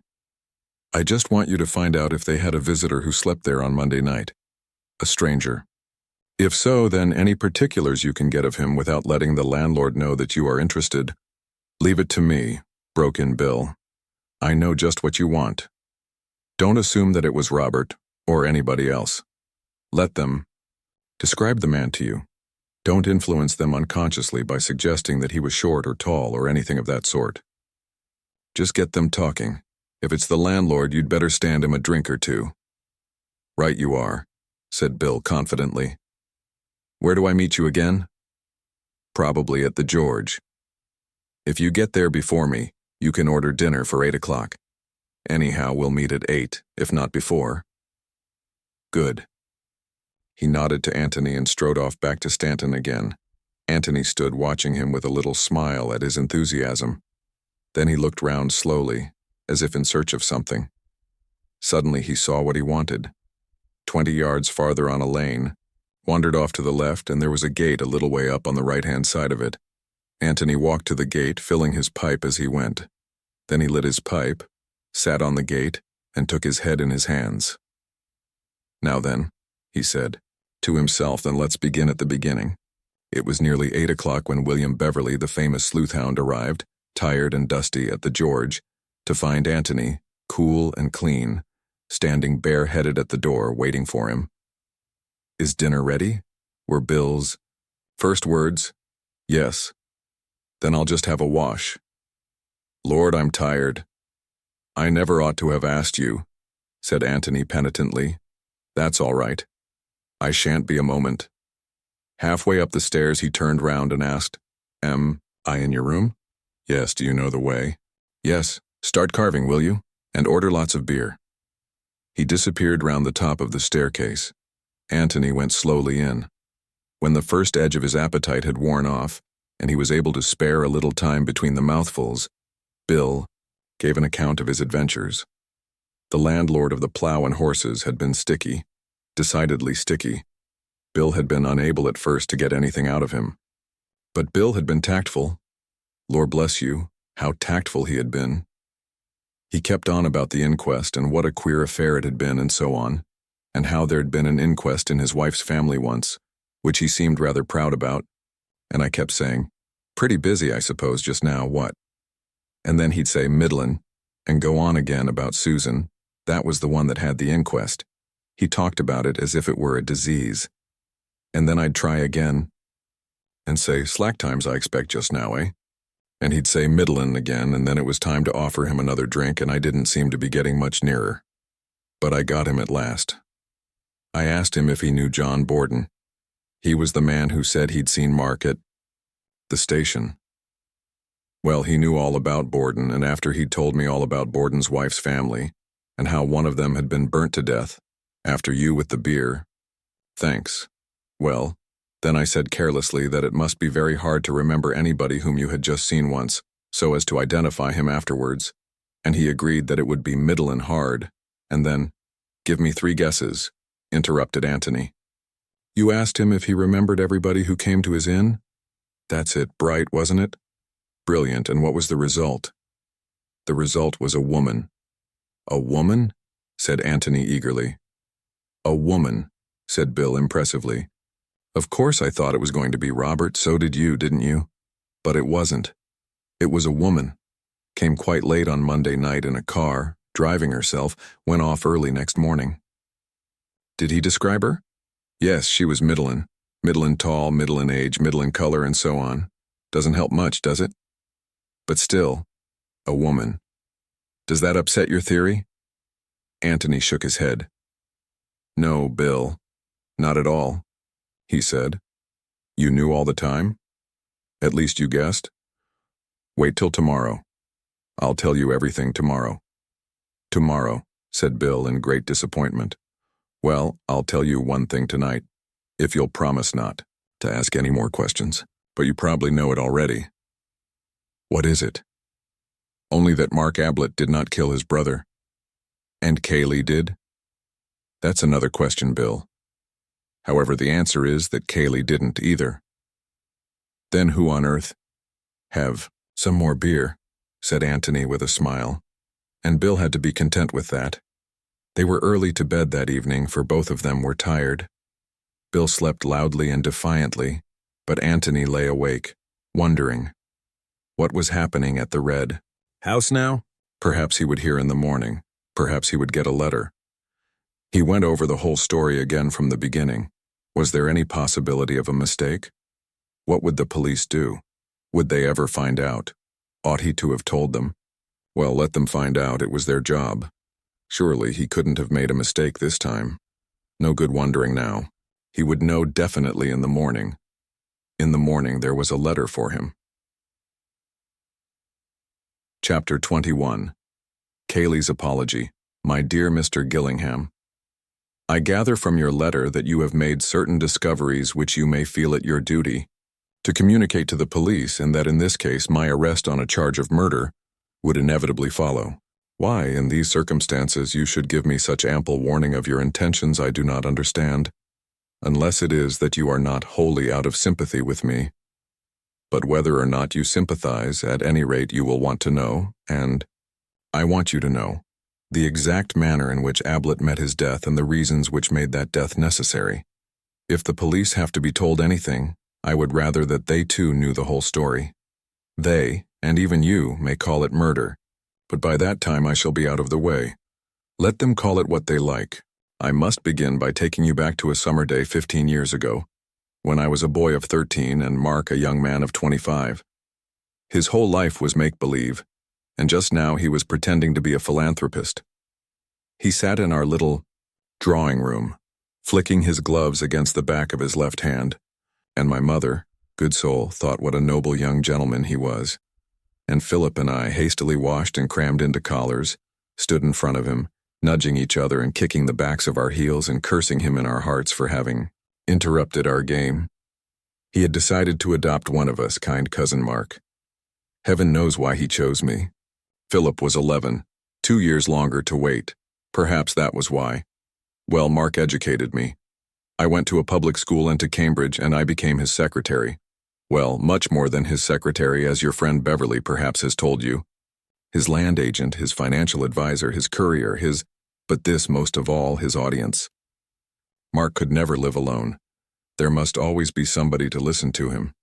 I think in his heart he hoped I should be his Boswell. He told me one day that he had made me his literary executor. Poor devil. And he used to write me the absurdest long letters when I was away from him, letters which I read once and then tore up. The futility of the man. It was 3 years ago that Philip got into trouble. He had been hurried through a cheap grammar school and into a London office, and discovered there that there was not much fun to be got in this world on £2 a week. I had a frantic letter from him one day, saying that he must have 100 at once or he would be ruined, and I went to Mark for the money, only to borrow it, you understand. He gave me a good salary and I could have paid it back in 3 months. But no. He saw nothing for himself in it, I suppose. No applause, no admiration. Philip's gratitude would be to me, not to him. I begged. I threatened, we argued, and while we were arguing, Philip was arrested. It killed my mother, he was always her favorite, but Mark, as usual, got his satisfaction out of it. He preened himself on his judgment of character in having chosen me and not Philip 12 years before. Later on, I apologized to Mark for the reckless things I had said to him, and he played the part of a magnanimous gentleman with his accustomed skill. But though outwardly we were as before to each other, from that day forward, though his vanity would never let him see it, I was his bitterest enemy. If that had been all, I wonder if I should have killed him. To live on terms of intimate friendship with a man whom you hate is dangerous work for your friend. Because of his belief in me as his admiring and grateful protégé and his belief in himself as my benefactor, he was now utterly in my power. I could take my time and choose my opportunity. Perhaps I should not have killed him, but I had sworn to have my revenge. And there he was, poor vain fool, at my mercy. I was in no hurry. 2 years later, I had to reconsider my position, for my revenge was being taken out of my hands. Mark began to drink. Could I have stopped him? I don't think so, but to my immense surprise, I found myself trying to. Instinct perhaps getting the better of reason? Or did I reason it out and tell myself that if he drank himself to death, I should lose my revenge? Upon my word, I cannot tell you, but for whatever motive, I did genuinely want to stop it. Drinking is such a beastly thing anyhow. I could not stop him, but I kept him within certain bounds so that nobody but myself knew his secret. Yes, I kept him outwardly decent. And perhaps now I was becoming like the cannibal who keeps his victim in good condition for his own ends. I used to gloat over Mark, thinking how utterly he was mine to ruin as I pleased, financially, morally, whatever way would give me most satisfaction. I had but to take my hand away from him and he sank. But again, I was in no hurry. Then he killed himself. That futile little drunkard, eaten up with his own selfishness and vanity, offered his beastliness to the truest and purest woman on this earth. You have seen her, Mr. Gillingham, but you never knew Mark Ablett. Even if he had not been a drunkard, there was no chance for her of happiness with him. I had known him for many years, but never once had I seen him moved by any generous emotion. To have lived with that shriveled little soul would have been hell for her, and 1,000 times worse hell when he began to drink. So he had to be killed. I was the only one left to protect her, for her mother was in league with Mark to bring about her ruin. I would have shot him openly for her sake, and with what gladness, but I had no mind to sacrifice myself needlessly. He was in my power. I could persuade him to almost anything by flattery. Surely it would not be difficult to give his death the appearance of an accident. I need not take up your time by telling you of the many plans I made and rejected. For some days I inclined towards an unfortunate boating accident in the pond. Mark, a very indifferent swimmer, myself almost exhausted in a gallant attempt to hold him up. And then he himself gave me the idea, he and Miss Norris between them, and so put himself in my hands. Without risk of discovery, I should have said, had you not discovered me. We were talking about ghosts. Mark had been even more vain, pompous, and absurd than usual, and I could see that Miss Norris was irritated by it. After dinner, she suggested dressing up as a ghost and frightening him. I thought it my duty to warn her that Mark took any joke against himself badly, but she was determined to do it. I gave way reluctantly. Reluctantly also I told her the secret of the passage. There is an underground passage from the library to the bowling green. You should exercise your ingenuity, Mr. Gillingham, in trying to discover it. Mark came upon it by accident a year ago. It was a godsend to him. He could drink there in greater secrecy. But he had to tell me about it. He wanted an audience, even for his vices. I told Miss Norris then, because it was necessary for my plan that Mark should be thoroughly frightened. Without the passage, she could never have got close enough to the bowling green to alarm him properly. But as I arranged it with her, she made the most effective appearance, and Mark was in just the state of rage and vindictiveness which I required. Miss Norris, you understand, is a professional actress. I need not say that to her I appeared to be animated by no other feeling than a boyish desire to bring off a good joke. A joke directed as much against the others as against Mark. He came to me that night as I expected, still quivering with indignation. Miss Norris must never be asked to the house again. I was to make a special note of it, never again. It was outrageous. Had he not a reputation as a host to keep up, he would pack her off next morning. As it was, she could stay. Hospitality demanded it. But never again would she come to the Red House. He was absolutely determined about that. I was to make a special note of it. I comforted him. I smoothed down his ruffled feathers. She had behaved very badly, but he was quite right. He must try not to show how much he disapproved of her. And of course, she would never come again. That was obvious. And then suddenly, I began to laugh. He looked up at me indignantly. "Is there a joke?" he said coldly. I laughed gently again. "I was just thinking," I said, "that it would be rather amusing if you, well, had your revenge." "My revenge? How do you mean?" "Well, paid her back in her own coin." "Do you mean try and frighten her?" No, but dressed up and pulled her leg a bit, made her look a fool in front of the others." I laughed to myself again. Serve her jolly well, right? He jumped up excitedly. "By Jove, Kay," he cried, "if I could, how? You must think of a way." I don't know if Beverly has told you about Mark's acting. He was an amateur of all the arts and vain of his little talents, but as an actor he seemed to himself most wonderful. Certainly he had some ability for the stage, so long as he had the stage to himself and was playing to an admiring audience. As a professional actor in a small part, he would have been hopeless. As an amateur playing the leading part, he deserved all that the local papers had ever said about him. And so the idea of giving us a private performance, directed against a professional actress who had made fun of him, appealed equally to his vanity and his desire for retaliation. If he, Mark Ablett, by his wonderful acting, could make Ruth Norris look a fool in front of the others, could take her in, and then join in the laugh at her afterwards, he would indeed have had a worthy revenge. It strikes you as childish, Mr. Gillingham? You never knew Mark Ablett. How, Kay, how? He said eagerly. Well, I haven't really thought it out, I protested. It was just an idea. He began to think it out for himself. I might pretend to be a manager, come down to see her, but I suppose she knows them all. What about an interviewer?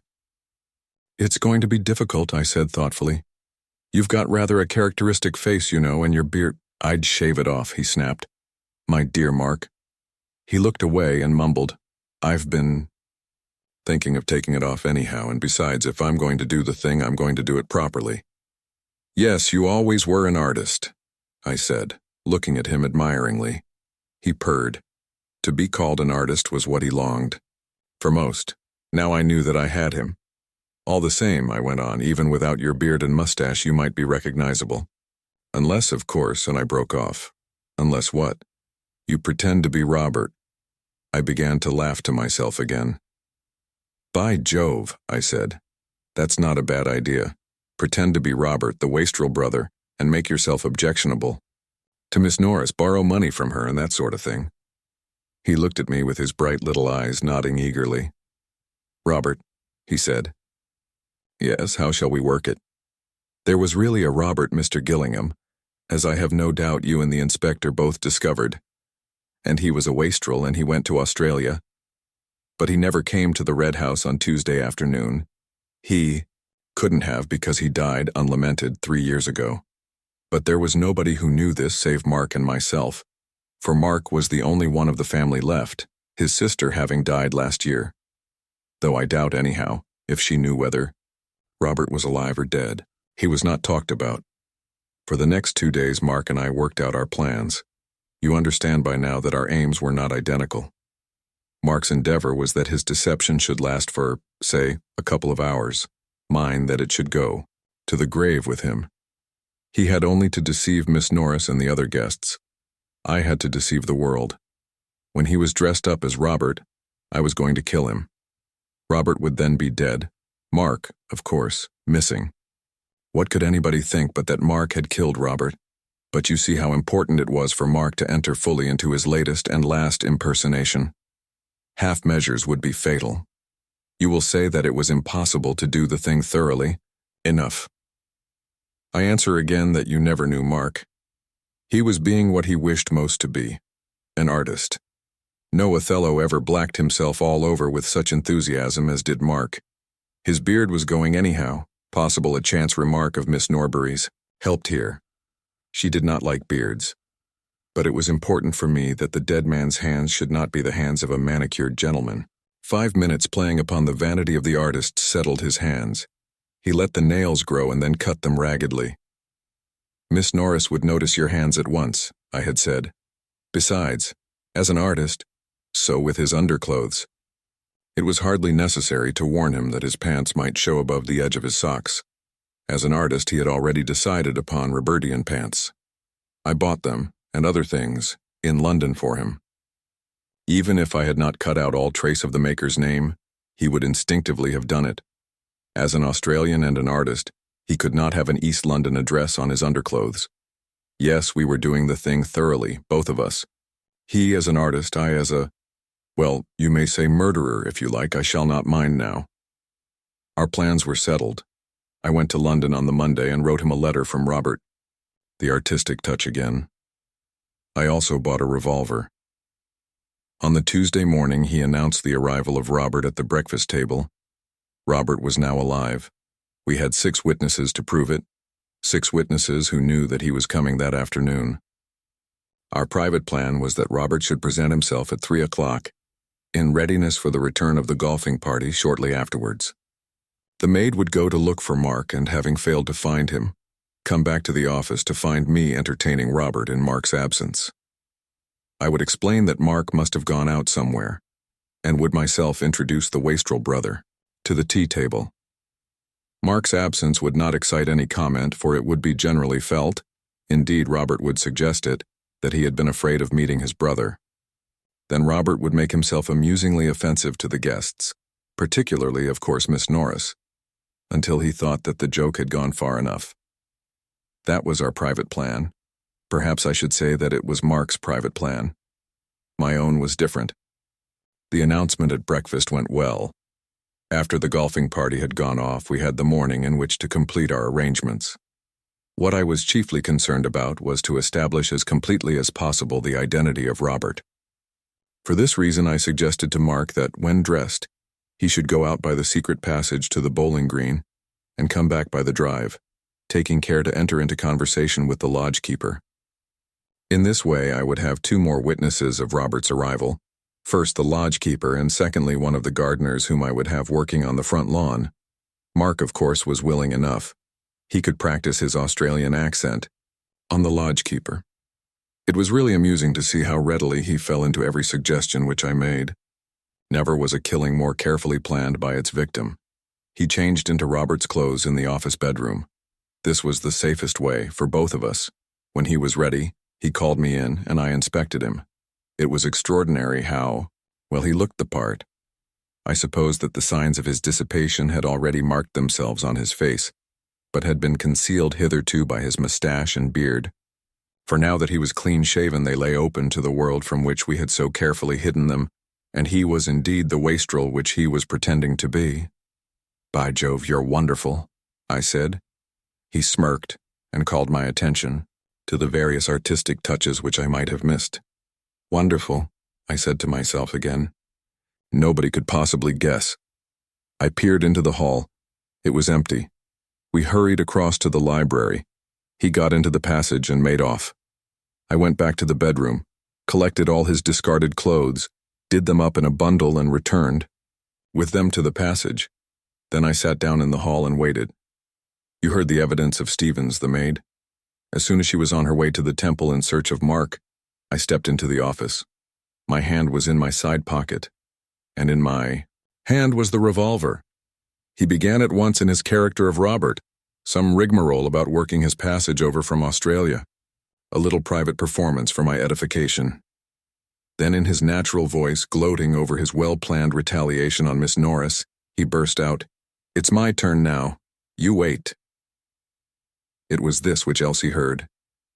She had no business to be there, and she might have ruined everything, but as it turned out, it was the luckiest thing which could have happened. For it was the one piece of evidence which I wanted. Evidence other than my own, that Mark and Robert were in the room together. Said nothing. I was not going to take the risk of being heard to speak in that room. I just smiled at the poor little fool and took out my revolver and shot him. Then I went back into the library and waited, just as I said in my evidence. Can you imagine, Mr. Gillingham, the shock which your sudden appearance gave me? Can you imagine the feelings of a murderer who has, as he thinks, planned for every possibility, and is then confronted suddenly with an utterly new problem? What difference would your coming make? I didn't know. Perhaps none. Perhaps all. And I had forgotten to open the window. I don't know whether you will think my plan for killing Mark a clever one. Perhaps not.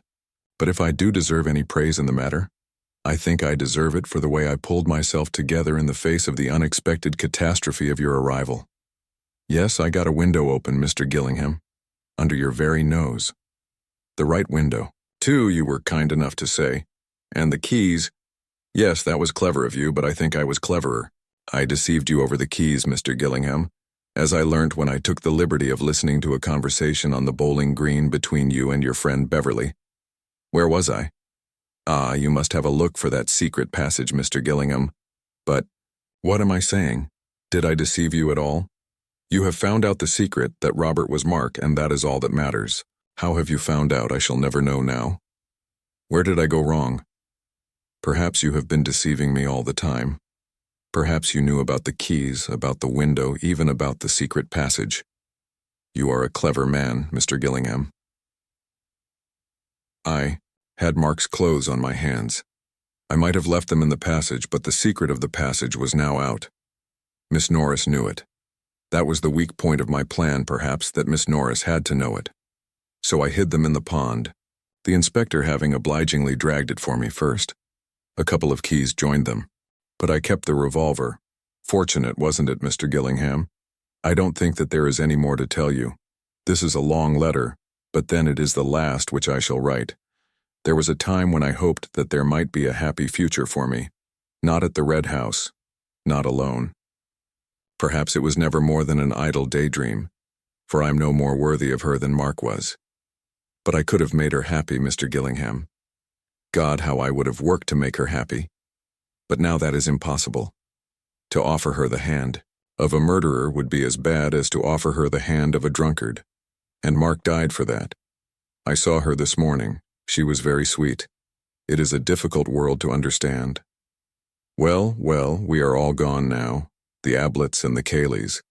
I wonder what old grandfather Cayley thinks of it all. Perhaps it is as well that we have died out. Not that there was anything wrong with Sarah, except her temper. And she had the Ablet nose. You can't do much with that. I'm glad she left no children. Goodbye, Mr. Gillingham. I'm sorry that your stay with us was not of a pleasanter nature, but you understand the difficulties in which I was placed. Don't let Bill think too badly of me. He is a good fellow. Look after him. He will be surprised. The young are always surprised. And thank you for letting me end my own way. I expect you did sympathize a little, you know. We might have been friends in another world, you and I and she. Tell her what you like, everything or nothing, you will know what is best. Goodbye, Mr. Gillingham, Matthew Cayley. I am lonely tonight without Mark. That's funny, isn't it? Chapter 22. Mr. Beverly moves on. Good Lord, said Bill as he put down the letter. I thought you'd say that, murmured Antony. Tony, do you mean to say that you knew all this? I guessed some of it. I didn't quite know all of it, of course. Good Lord, said Bill again, and returned to the letter. In a moment he was looking up again. What did you write to him? Was that last night? After I'd gone into Stanton? Yes. What did you say, that you'd discovered that Mark was Robert? Yes. At least I said that this morning I should probably telegraph to Mr. Cartwright of Wimpole Street and ask him to. Bill burst in eagerly on the top of the sentence. Yes, now what was all that about? You were so damn Sherlocky yesterday. All of a sudden, we'd been doing the thing together all the time and you'd been telling me everything, and then suddenly you become very mysterious and private and talk enigmatically. Is that the word? About dentists and swimming and the plow and horses and, well, what was it all about? You simply vanished out of sight. I didn't know what on earth we were talking about. Antony laughed and apologized. Sorry, Bill. I felt like that, suddenly. Just for the last half hour. Just to end up with. I'll tell you everything now. Not that there's anything to tell, really. It seems so easy when you know it. So obvious. About Mr. Cartwright of Wimpole Street. Of course he was just to identify the body. But whatever made you think of a dentist for that?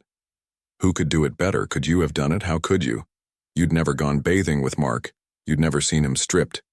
He didn't swim. Could his doctor do it? Not unless he'd had some particular operation, and perhaps not then. But his dentist could at any time, always, if he had been to his dentist fairly often. Hence Mr. Cartwright of Wimpole Street. Bill nodded thoughtfully and went back again to the letter. I see. And you told Kaylee that you were telegraphing to Cartwright to identify the body? Yes. And then of course it was all up for him. Once we knew that Robert was Mark, we knew everything. How did you know? Antony got up from the breakfast table and began to fill his pipe. I'm not sure that I can say, Bill. You know those problems in algebra where you say, let x be the answer, and then you work it out and find what x is. Well, that's one way. And another way, which they never give you any marks for at school, is to guess the answer. Pretend the answer is 4. Well, will that satisfy the conditions of the problem? No. Then try 6. And if 6 doesn't either, then what about 5? And so on. Well, the inspector and the coroner and all that lot had guessed their answer, and it seemed to fit. But you and I knew it didn't really fit. There were several conditions in the problem which it didn't fit at all. So we knew that their answer was wrong, and we had to think of another, an answer which explained all the things, which were puzzling us. Well, I happened to guess the right one. Got a match? Bill handed him a box and he lit his pipe. Yes, but that doesn't quite do, old boy. Something must have put you onto it suddenly. By the way, I'll have my matches back if you don't mind. Antony laughed and took them out of his pocket. Sorry. Well then, let's see if I can go through my own mind again and tell you how I guessed it. First of all, the clothes. Yes? To Kaylee, the clothes seemed an enormously important clue. I didn't quite see why, but I did realize that to a man in Kaylee's position, the smallest clue would have an entirely disproportionate value. For some reason, then, Kaylee attached this exaggerated importance to the clothes which Mark was wearing on that Tuesday morning. All the clothes, the inside ones as well as the outside ones. I didn't know why, but I did feel certain that, in that case, the absence of the collar was unintentional. In collecting the clothes, he had overlooked the collar. Why? It was the one in the linen basket? Yes. It seemed probable. Why had Kaylee put it there? The obvious answer was that he hadn't. Mark had put it there. I remembered what you told me about Mark being finicky and having lots of clothes and so on, and I felt that he was just the sort of man who would never wear the same collar twice. He paused and then asked, Is that right, do you think? Absolutely, said Bill with conviction. Well, I guessed it was. So then I began to see an X which would fit just this part of the problem, the clothes part. I saw Mark changing his clothes. I saw him instinctively dropping the collar in the linen basket, just as he had always dropped every collar he had ever taken off, but leaving the rest of the clothes on a chair in the ordinary way. And I saw Kaylee collecting all the clothes, afterwards all the visible clothes, and not realizing that the collar wasn't there. Go on, said Bill eagerly. Well, I felt pretty sure about that, and I wanted an explanation of it. Why had Mark changed down there instead of in his bedroom? The only answer was that the fact of his changing had to be kept secret. When did he change? The only possible time was between lunch, when he would be seen by the servants, and the moment of Robert's arrival. And when did Kaylee collect the clothes in a bundle? Again, the only answer was before Robert's arrival. So another X was wanted, to fit those 3 conditions. And the answer was that a murder was intended, even before Robert arrived? Yes. Well now, it couldn't be intended, on the strength of that letter, unless there was very much more behind the letter than we knew. Nor was it possible a murder could be intended without any more preparation than the changing into a different suit in which to escape. The thing was too childish. Also, if Robert was to be murdered, why go out of the way to announce his existence to you all, even at the cost of some trouble to Mrs. Norbury? What did it all mean? I didn't know. But I began to feel now that Robert was an incident only, that the plot was a plot of Kaylee's against Mark, either to get him to kill his brother or to get his brother to kill him, and that for some inexplicable reason, Mark seemed to be lending himself to the plot. He was silent for a little, and then said, almost to himself, I had seen the empty brandy bottles in that cupboard. You never said anything about them, complained Bill. I only saw them afterwards. I was looking for the collar, you remember? They came back to me afterwards. I knew how Kaylee would feel about it. Poor devil. Go on, said Bill. Well then, we had the inquest. And of course I noticed, and I suppose you did too, the curious fact that Robert had asked his way at the second lodge and not at the first. So I talked to Amos and Parsons. That made it more curious. Amos told me that Robert had gone out of his way to speak to him, had called to him, in fact. Parsons told me that his wife was out in their little garden at the first lodge all the afternoon, and was certain that Robert had never come past it. He also told me that Kaylee had put him onto a job on the front lawn that afternoon, so I had another guess. Robert had used the secret passage, the passage which comes out into the park between the first and second lodges. Robert, then, had been in the house. It was a put-up job between Robert and Kaylee. But how could Robert be there without Mark knowing? Obviously Mark knew too. What did it all mean? When was this? Interrupted Bill. Just after the inquest, after you'd seen Amos and Parsons, of course? Yes. I got up and left them, and came to look for you. I'd got back to the clothes then. Why did Mark change his clothes? So secretly? Disguise? But then what about his face? That was much more important than clothes. His face, his beard. He'd have to shave off his beard. And then, oh, idiot. I saw you looking at that poster. Mark acting, Mark made up, Mark disguised. Oh, priceless idiot. Mark was Robert. The matches, please. Bill passed over the matches again, waited till Antony had relit his pipe, and then held out his hand for them, just as they were going into the other's pocket. Yes, said Bill thoughtfully. Yes. But wait a moment. What about the plow and horses? Antony looked comically at him. You'll never forgive me, Bill, he said. You'll never come clue hunting with me again. What do you mean? Antony sighed. It was a fake, Watson. I wanted you out of the way. I wanted to be alone. I'd guessed at my ex, and I wanted to test it every way by everything we'd discovered. I simply had to be alone. Just then. So, he smiled and added, well, I knew you wanted a drink. You are a devil, said Bill, staring at him.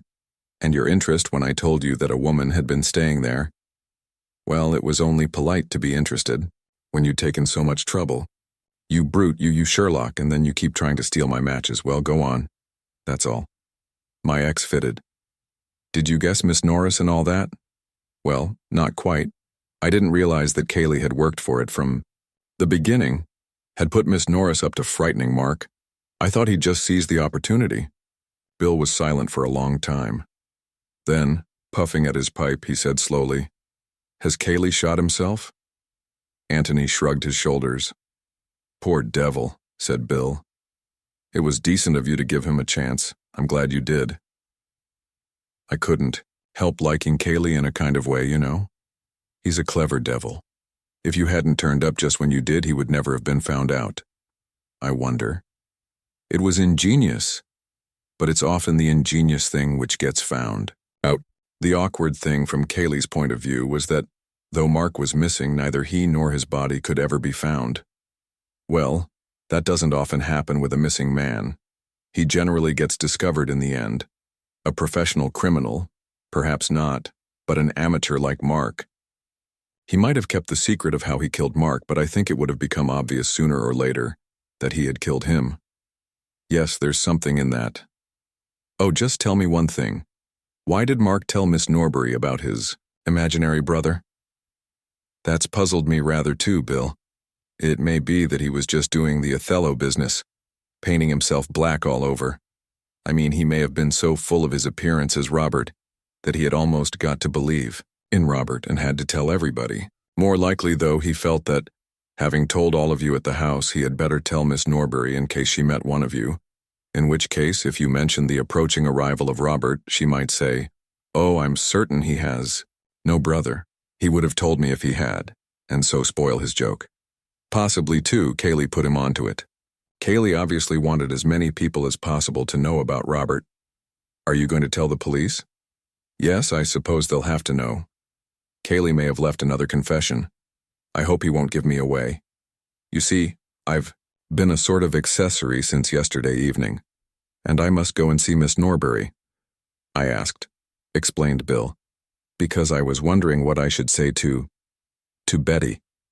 Miss Calladine. You see, she's bound to ask. Perhaps you won't see her again for a long, long time, said Antony sadly. As a matter of fact, I happen to know that she will be at the Barringtons, and I go up there tomorrow. Well, you had better tell her. You're obviously longing to. Only don't let her say anything for a day or two. I'll write to you. Righto. Antony knocked the ashes out of his pipe and got up. The Barringtons? He said. Large party? Fairly, I think. Antony smiled at his friend. Yes. Well, if any of them should happen to be murdered, you might send for me. I'm just getting into the swing of it.